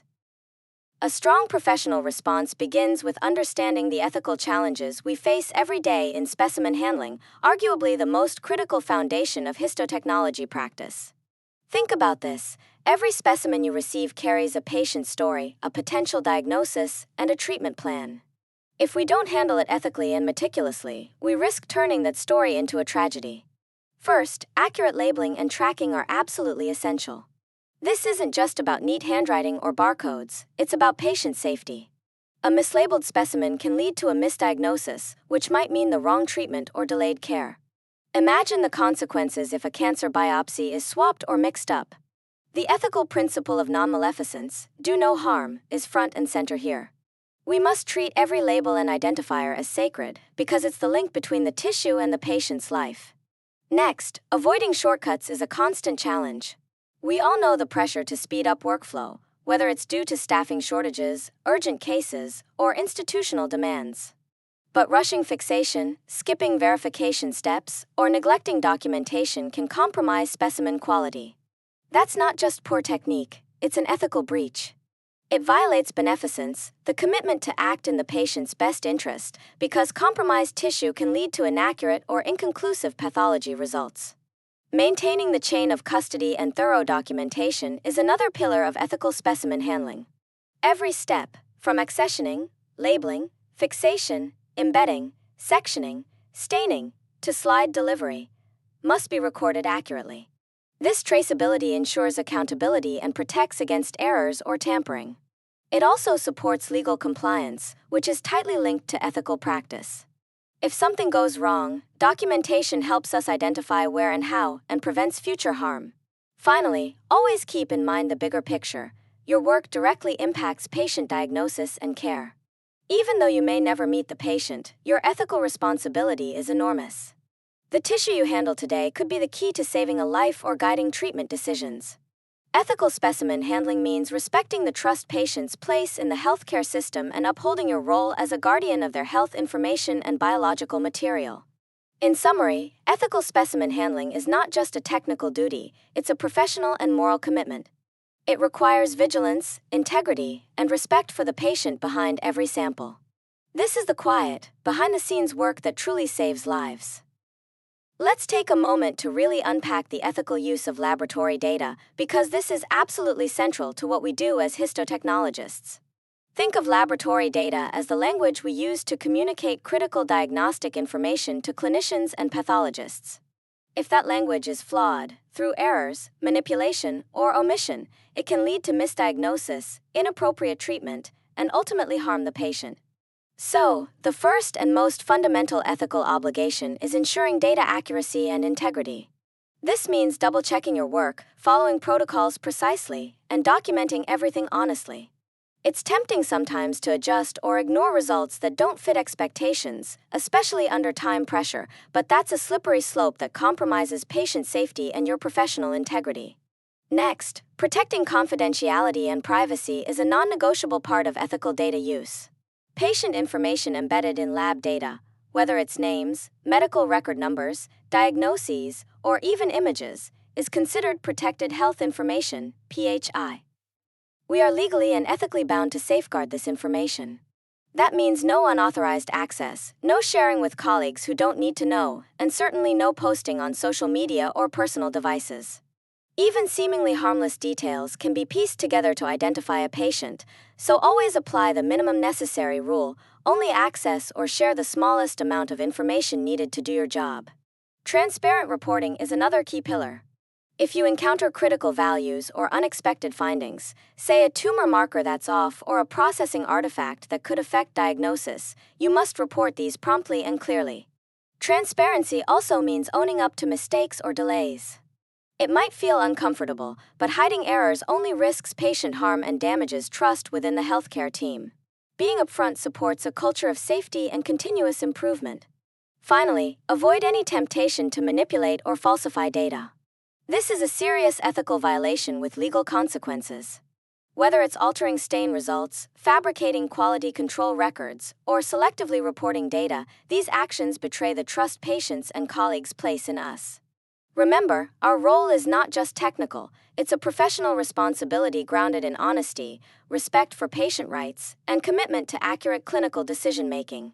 In summary, ethical use of laboratory data is about respecting the truth, protecting patient privacy, and supporting the healthcare team with reliable, transparent information. It's the foundation of professionalism in histotechnology and a critical safeguard for patient safety. Keep these principles front and center every day in the lab. The bigger lesson here is found in what professionalism really means beyond just the technical skills you demonstrate inside the histology lab. Professionalism isn't something you switch on and off with your work shift, it's a continuous commitment that extends into your behavior outside the lab, including your interactions in public spaces and online. Think of yourself as a professional ambassador for histotechnology at all times. Why? Because everything you do, say, or post can reflect back on you, your colleagues, and the entire profession. First, maintaining ethical behavior on and off duty is essential. This means that even when you're not wearing your lab coat, the values of confidentiality, respect, and integrity should guide your actions. For example, casually discussing cases or specimens in public, even without patient names, can inadvertently reveal protected health information. Context matters. A seemingly innocent comment can become identifiable if someone pieces together details. This is why the principle of patient confidentiality follows you everywhere, not just inside the lab. Social media is a particularly tricky area. Many professionals underestimate the risks. Posting about interesting cases or sharing images, even if you remove names, can still breach privacy through metadata, timestamps, or unique specimen characteristics. Remember, private accounts are not a shield. Posts can be screenshotted, shared, or hacked. The digital footprint you leave can have serious consequences, including disciplinary action or legal liability. As histotechnologists, we handle sensitive patient information every day, so we must be vigilant about how we represent ourselves publicly. Continuous self-regulation and accountability are the backbone of professionalism. This means you actively monitor your own behavior and decisions. Are you tempted to cut corners during a busy shift? Are you about to share something online that might seem harmless but could compromise confidentiality? Self-awareness helps you pause and reconsider. Accountability means owning your mistakes openly and learning from them rather than hiding or denying errors. This transparency builds trust with your team and supervisors and ultimately protects patient safety. Building a trustworthy professional reputation takes time and consistent effort. It's not just about technical competence, but also about reliability, honesty, and respect in all your interactions. A strong reputation opens doors to leadership roles, fosters effective teamwork, and enhances patient trust, even if patients never meet you directly. In histotechnology, where your work underpins critical diagnostic decisions, being seen as dependable and ethical is invaluable. So, as you transition from student to professional, remember that professionalism is holistic. It's about living your values consistently, whether you're processing slides, chatting with friends, or scrolling through social media. Your integrity outside the lab supports your credibility inside it. This mindset is what truly distinguishes a good histotechnologist from a respected leader in the field. When we think about research and innovation in histotechnology, it's easy to get excited about the amazing possibilities: new staining techniques, molecular diagnostics, digital pathology. But with innovation comes a whole new layer of ethical challenges, especially when human tissue is involved. One of the foundational issues is informed consent. It's not enough that tissue is collected for clinical purposes. When that same tissue is used for research, separate, explicit consent must be obtained. This respects the patient's autonomy and their right to decide how their biological material is used beyond direct care. Protecting participant privacy is another cornerstone. Research data often includes sensitive information, and even de-identified specimens can sometimes be traced back to individuals if enough data points are combined. Histotechnologists must be vigilant about maintaining confidentiality, understanding that privacy breaches can harm trust and lead to legal consequences. Balancing innovation with ethical safeguards means we don't let the excitement of discovery override respect for human rights. Ethical oversight bodies like institutional review boards, IRBs, play a critical role here. They review research protocols to ensure risks are minimized, consent processes are clear, and participant welfare is prioritized. Even though histotechnologists may not be directly involved in IRB deliberations, knowing their role helps us appreciate the framework that governs responsible research. In practice, this means that when new techniques or research projects involve tissue specimens, we must confirm that proper consent documentation is in place and that specimen handling complies with privacy protections. It's a delicate dance, pushing the boundaries of science while honoring the ethical commitments that protect patients. This balance is essential to maintain public trust and ensure that histotechnology advances serve patients ethically and responsibly. So, as future professionals, remember that every slide or tissue block used in research represents a person who has entrusted us with a piece of themselves. Ethical vigilance in research is not just a legal box to check, it's a moral obligation woven into the fabric of our profession. Legal cases often serve as the unwelcome but necessary wake-up calls that shape how we practice in the lab. Let's take a closer look at some landmark cases that have defined the ethical and legal landscape not only for healthcare broadly but specifically for histotechnologists and laboratory professionals. Understanding these cases helps us appreciate why our daily work is governed by strict policies and why accountability is so critical. First, the Darling case from 1965 is a foundational moment in healthcare law. Before Darling, legal focus was often on individual errors by clinicians.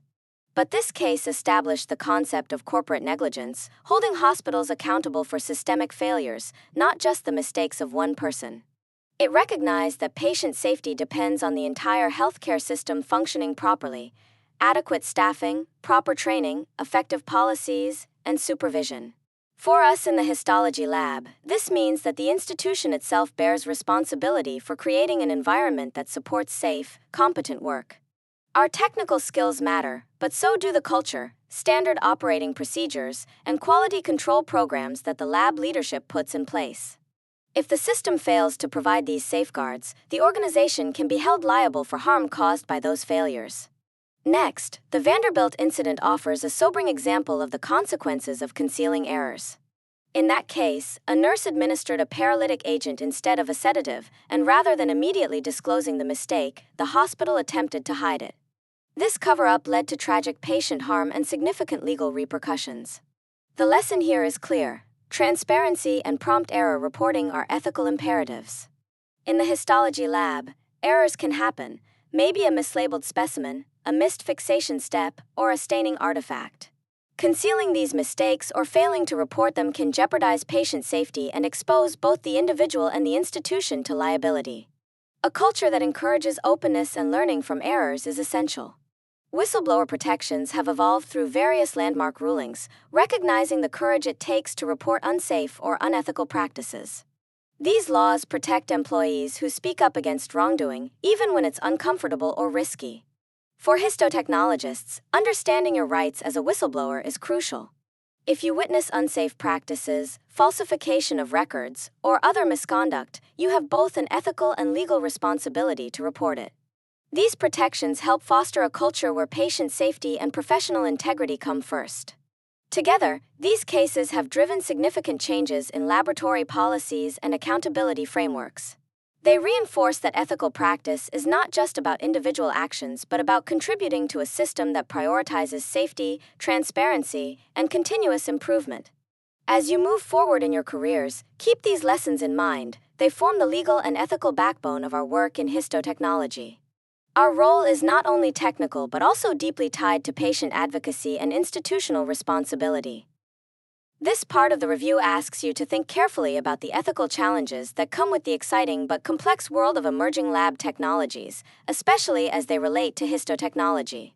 These technologies are reshaping how we work, but they also demand that we sharpen our ethical awareness and decision-making. First, consider digital pathology. This technology converts traditional glass slides into high-resolution digital images that can be stored, analyzed, and shared electronically. The benefits are clear: faster consultations, remote access, and integration with AI tools.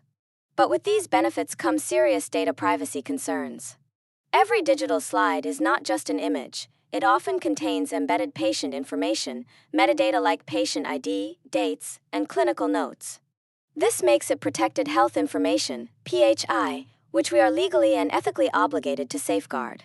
As histotechnologists, we must be vigilant about who has access to these digital files.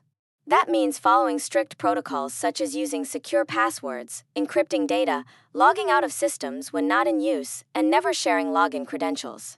Even seemingly minor lapses, like leaving a workstation unlocked, can lead to unauthorized access and potential HIPAA violations. Remember, protecting patient privacy is a core ethical responsibility that directly affects patient trust and safety. Next, let's talk about AI diagnostic support. AI algorithms are increasingly used to assist in identifying patterns or flagging abnormalities in tissue images. While AI can enhance efficiency and help reduce human error, it is not foolproof. Ethical practice requires that we do not blindly trust AI outputs. Instead, human oversight remains essential. Our role evolves into that of critical evaluators, reviewing AI suggestions, confirming findings, and making final decisions. This protects against over-reliance on technology, which can lead to diagnostic errors or even to killing of professionals. Maintaining our expertise and judgment ensures that technology serves as a tool, not a replacement for our professional responsibility. Genetic testing introduces another ethical layer. Sometimes, tests reveal incidental findings, unexpected genetic information unrelated to the original reason for testing. These findings can have significant implications for patients and their families, including psychological impact or decisions about future care.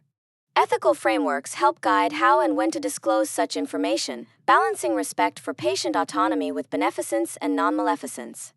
While histotechnologists may not directly communicate these results, understanding these issues helps us appreciate the broader ethical context of our work and the importance of accurate, careful processing of specimens involved in genetic analysis.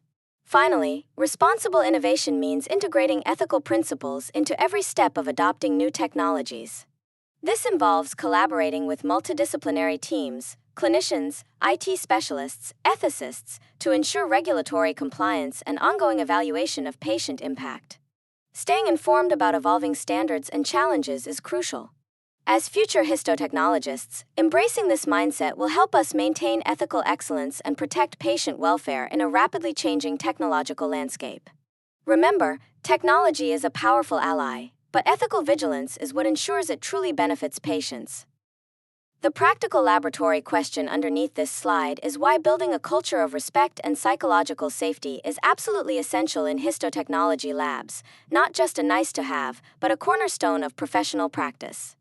Think about your daily work, handling precious patient specimens, following complex protocols, and collaborating with colleagues who all depend on each other's accuracy and judgment. When the environment is respectful and psychologically safe, everyone feels empowered to speak up if something seems off, whether it's a mislabeled slide, a deviation from protocol, or a safety concern.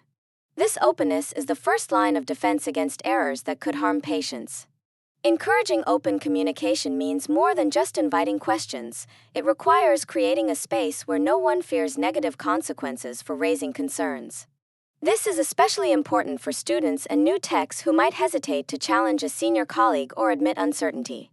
When people feel safe, they're more likely to report near misses or mistakes early, enabling corrective action before harm occurs. This proactive mindset supports continuous quality improvement and fosters innovation. Now, let's talk about disruptive behaviors. Unfortunately, bullying, intimidation, or passive-aggressive conduct can creep into any workplace. In a histology lab, where precision and teamwork are critical, such behaviors can fracture trust and create stress. Stress, in turn, increases the risk of errors, whether it's a mislabeled cassette or a missed quality control step. Leaders and peers must address disruptive conduct promptly and consistently. This means setting clear expectations for professional behavior, modeling respectful interactions, and providing constructive feedback when issues arise. Ignoring these behaviors only allows them to fester, undermining team cohesion and patient safety.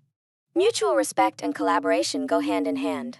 When everyone values each other's roles and contributions, workflows become smoother. For example, clear communication between the grossing tech, embedding tech, and staining tech ensures specimens move through the process without delays or mix-ups. Respect also means embracing diversity. Different backgrounds, experiences, and perspectives enrich problem-solving and help the lab adapt to challenges. This inclusive culture supports both staff well-being and high-quality patient care. Ultimately, fostering respect and psychological safety enhances not only patient safety but also staff morale and retention. Burnout decreases, job satisfaction rises, and the lab becomes a place where everyone can thrive. As future histotechnologists, remember, your professionalism isn't just about technical skill. It's about the attitudes and behaviors you bring to the team every day. You are a culture builder, shaping an ethical climate that protects patients and empowers your colleagues. This mindset will serve you well throughout your career and make a real difference in the lives behind every slide you prepare. To make this useful, let's connect the concept to the ethical challenges surrounding the use of human tissue specimens in research, a topic that's especially relevant for us as histotechnologists. We often think of tissue primarily in the clinical context, biopsy, diagnosis, and treatment planning. But when specimens are used for research, the ethical landscape shifts and becomes more complex, requiring careful attention to consent, privacy, and oversight. First and foremost, it's critical to recognize that consent for research use is not the same as consent for clinical use. A patient might agree to have tissue removed during surgery or biopsy for diagnostic purposes, but that doesn't automatically mean they have agreed to have that tissue used in research. This distinction respects patient autonomy, their fundamental right to decide how their biological material is used. In practice, this means separate, explicit consent forms are necessary for research, and histotechnologists must be vigilant in verifying that these consents are properly obtained before releasing any specimens for research purposes. Protecting donor privacy is another cornerstone of ethical specimen use. Even when specimens are anonymized or de-identified, there can be risks of re-identification, especially when multiple data points are combined. As histotechnologists, we handle specimen labels, images, and databases that may contain protected health information, PHI. This means we must maintain strict confidentiality standards, just as we do with clinical specimens, to safeguard patient privacy. Any breach here not only violates ethical principles but can also lead to legal consequences and loss of public trust. Unauthorized use of tissue, using specimens without consent or beyond the scope agreed upon, is a serious ethical violation. The Henrietta Lacks case is a powerful example of how such breaches can cause harm, both to individuals and to the reputation of medical research. This case reminds us that every tissue sample represents a person with rights, and violating those rights undermines the entire research enterprise. Institutional policies and federal regulations are in place to prevent these violations, and as histotechnologists, we are the frontline guardians ensuring compliance. Institutional review boards, or IRBs, play a vital role in overseeing research protocols. They review consent forms, privacy protections, and the ethical justification for research projects. While histotechnologists typically do not serve on IRBs, understanding their function helps us appreciate the layers of protection that support ethical research. It also reinforces why we must follow institutional policies carefully, from specimen tracking to documentation. In summary, ethical specimen research use is not just about ticking boxes or meeting regulatory requirements. It's about honoring the trust patients place in us when they allow their tissue to be used beyond their own care. By ensuring separate consent, protecting privacy, avoiding unauthorized use, and respecting institutional oversight, we uphold the dignity and rights of every individual behind the specimen. This commitment is a vital part of our professional responsibility and the ethical foundation of histotechnology practice. The professional judgment piece here involves what it really means to prepare for professional development as you move from being a student to a practicing histotechnologist. This transition is more than just technical skill acquisition, it's about shaping your professional identity, which is the foundation of ethical, competent, and patient-centered practice. First, start with reflection. Ask yourself, what are my core values? How do these align with the ethical standards of histotechnology? For example, if accuracy and patient safety are your top priorities, that will guide how you approach every specimen and slide. Reflecting on your goals also means considering what kind of professional you want to be, not just technically skilled but also someone who communicates effectively, collaborates well, and advocates for quality and safety. This self-awareness is crucial because it helps you stay grounded when facing complex or stressful situations in the lab. Once you have clarity on your values and aspirations, the next step is setting professional growth objectives. Think about concrete, achievable goals that push you forward. Maybe you want to master immunohistochemistry techniques or improve your ability to troubleshoot staining artifacts. Or perhaps you aim to enhance your communication skills for better teamwork and reporting. Setting goals transforms reflection into action. It also makes your progress measurable, which is motivating and keeps you accountable. Now, lifelong learning is not just a buzzword, it's a professional necessity.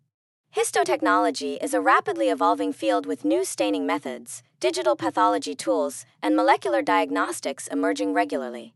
Staying current means engaging in continuing education and maintaining your certification through programs like the ASCP Certification Maintenance Program, CMP. This ongoing learning ensures your competence remains sharp and your practice safe, which directly impacts diagnostic integrity and patient outcomes. Finally, embrace leadership and advocacy. Leadership here isn't about titles or formal positions, it's about influence and action. On the bench, you can lead by modeling ethical behavior, adhering strictly to SOPs, and encouraging a culture of safety and transparency. You can advocate for improvements, whether that's better quality control protocols, patient privacy safeguards, or more efficient workflows. Taking initiative in these ways not only advances your career but also elevates your entire team and the lab's culture. In summary, preparing for professional development means integrating your technical skills with ethical judgment and personal growth. It's a continuous journey that shapes you into a histotechnologist who contributes meaningfully to patient care, lab excellence, and the profession's future. So, as you look at this checklist, think of it as your roadmap, one that you'll revisit and refine throughout your career with confidence and integrity. As we wrap up our course, let's take a moment to really internalize what ethics means in the day-to-day life of a histotechnologist. Ethics isn't some distant theory or a set of rigid rules tucked away in a handbook. Instead, it's the professional judgment that sits right alongside your technical skills, guiding every choice you make in the lab. Think about it. Every time you fix a tissue, embed a specimen, or run a stain, you're making decisions that influence patient care. Those decisions carry ethical weight because they affect diagnostic accuracy and, ultimately, patient outcomes. Now, professional judgment isn't just about knowing the right thing intellectually, it demands courage. Courage to speak up if you notice a problem, even if it's uncomfortable or risks conflict. Courage to say no to shortcuts that might speed up workflow but compromise quality. And it requires reflection, pausing to consider how your actions impact not just the immediate task, but the patient who depends on the lab's integrity. This reflection is what separates routine task completion from ethical professionalism. Even though histotechnologists often work behind the scenes, away from direct patient contact, your role is absolutely critical. The trust patients place in the healthcare system extends to you, the unseen guardian of specimen integrity and diagnostic precision. That's why a commitment to patient-centered care is non-negotiable. It means prioritizing patient welfare above convenience or pressure from productivity demands. It means remembering that every slide you prepare represents a person's health, a doctor's decision, and a family's hope. Ethical excellence isn't something you achieve once and then check off. It's a lifelong journey of continuous growth. As technology evolves, as new challenges arise, your ethical framework must evolve too. Embrace reflective practice, regularly assess your decisions, seek feedback from colleagues, and stay current with professional standards and codes of ethics. This ongoing development sustains your ability to navigate complex situations wisely and confidently. So, as you move forward in your career, let ethics be your guiding compass. Let it shine a light when the right path isn't obvious. Combine your technical mastery with integrity, accountability, and empathy. This integration is what truly defines professionalism in histotechnology. You're not just processing tissue, you're safeguarding the trust patients and clinicians place in your laboratory. Your ethical judgment is your professional signature. Wear it proudly, wear it wisely. Now that we've reviewed the core concepts and reflected on your professional role, let's talk about preparing for the final exam. The exam window is open from June 8th at 7 a.m. until June 12th at 5 p.m., so you have several days to choose a time that works best for you. This flexibility is your friend. Plan ahead so you're rested and focused. When you start your review, focus on the key concepts we've emphasized throughout the course.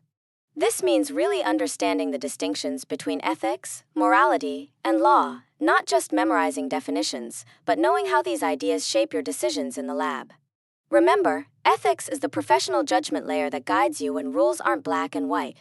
Reflect on the ethical theories we covered, consequentialism, deontology, and virtue ethics, and how they combine to inform your choices. Think about the 4 core principles: autonomy, beneficence, non-maleficence, and justice, and how they apply to everyday lab challenges, like specimen handling or reporting errors. Case studies are especially valuable for your review. They bring these concepts to life by showing how ethical dilemmas arise in real histotechnology practice. For example, consider situations involving specimen integrity or confidentiality breaches. These scenarios aren't hypothetical, they mirror the kinds of decisions you'll face on the job. Use them to practice applying the ethical decision-making process step by step. Identify the problem, gather facts, consider principles, weigh consequences, and choose a justified action. This active engagement helps move beyond rote memorization into critical thinking, which is exactly what the exam will test. As you prepare, practice answering questions thoughtfully. Don't just guess, use the ethical frameworks as mental tools to analyze each question. For instance, if a question involves a conflict between following a supervisor's shortcut and maintaining quality control, ask yourself, what duties do I have? What outcomes matter most? What does integrity demand here? Time management during the exam is crucial. Read every question carefully and pace yourself. If you hit a challenging question, mark it and move on rather than getting stuck. This strategy keeps your momentum and reduces stress. Remember, the exam is designed to assess your reasoning and judgment, not just recall. Finally, approach the exam with confidence. You've built a solid foundation in both the technical and ethical dimensions of histotechnology. Trust your training and your ability to think critically. Ethical decision-making is a skill you will continue to develop throughout your career, so see this exam as a milestone, not the finish line. By preparing thoughtfully and reviewing strategically, you'll be ready to demonstrate your readiness to step into professional practice with integrity and competence. As we reach the end of this course, I want to take a moment to sincerely thank each of you for your dedication and engagement throughout our journey into the ethics and professionalism of histotechnology. This topic is not always the easiest or most straightforward to tackle. It asks us to look beyond the microscopes and stains, to reflect on our values, our responsibilities, and the impact of our choices, not just on specimens, but ultimately on patients' lives. Your willingness to wrestle with complex ethical dilemmas, to question assumptions, and to embrace the gray areas shows a maturity and readiness that will serve you well as you step into your professional roles. Remember, ethics and professionalism aren't just boxes to check before an exam or a job interview. They are lifelong commitments that shape who you are as a histotechnologist and how you contribute to the healthcare team. Every time you handle a specimen, decide whether to repeat a stain, communicate a concern, or maintain confidentiality, you are practicing ethics in action. These daily decisions build trust with pathologists, clinicians, and most importantly, the patients whose care depends on your accuracy and integrity. I also want to emphasize that professionalism is more than technical skill. It's about integrity, doing the right thing even when no one is watching, and accountability, owning your work and your mistakes openly. These qualities foster a culture of safety and respect in the laboratory, which ultimately enhances diagnostic quality and patient outcomes. As you prepare for your final exam, keep in mind that your professional identity is formed not just by what you know, but by how you apply that knowledge ethically and thoughtfully. Looking ahead, I encourage you to stay curious about new technologies and evolving ethical challenges, to remain compassionate toward colleagues and patients alike, and to be courageous in speaking up when you see something that doesn't feel right. The path of a histotechnologist is one of continuous learning and growth, where your commitment to ethics will guide your decisions and leadership. Thank you again for being part of this learning experience. I am confident that you will carry these lessons forward and make a meaningful difference in the world of histotechnology. Keep shining your neon light bright. Your profession and your patients need it.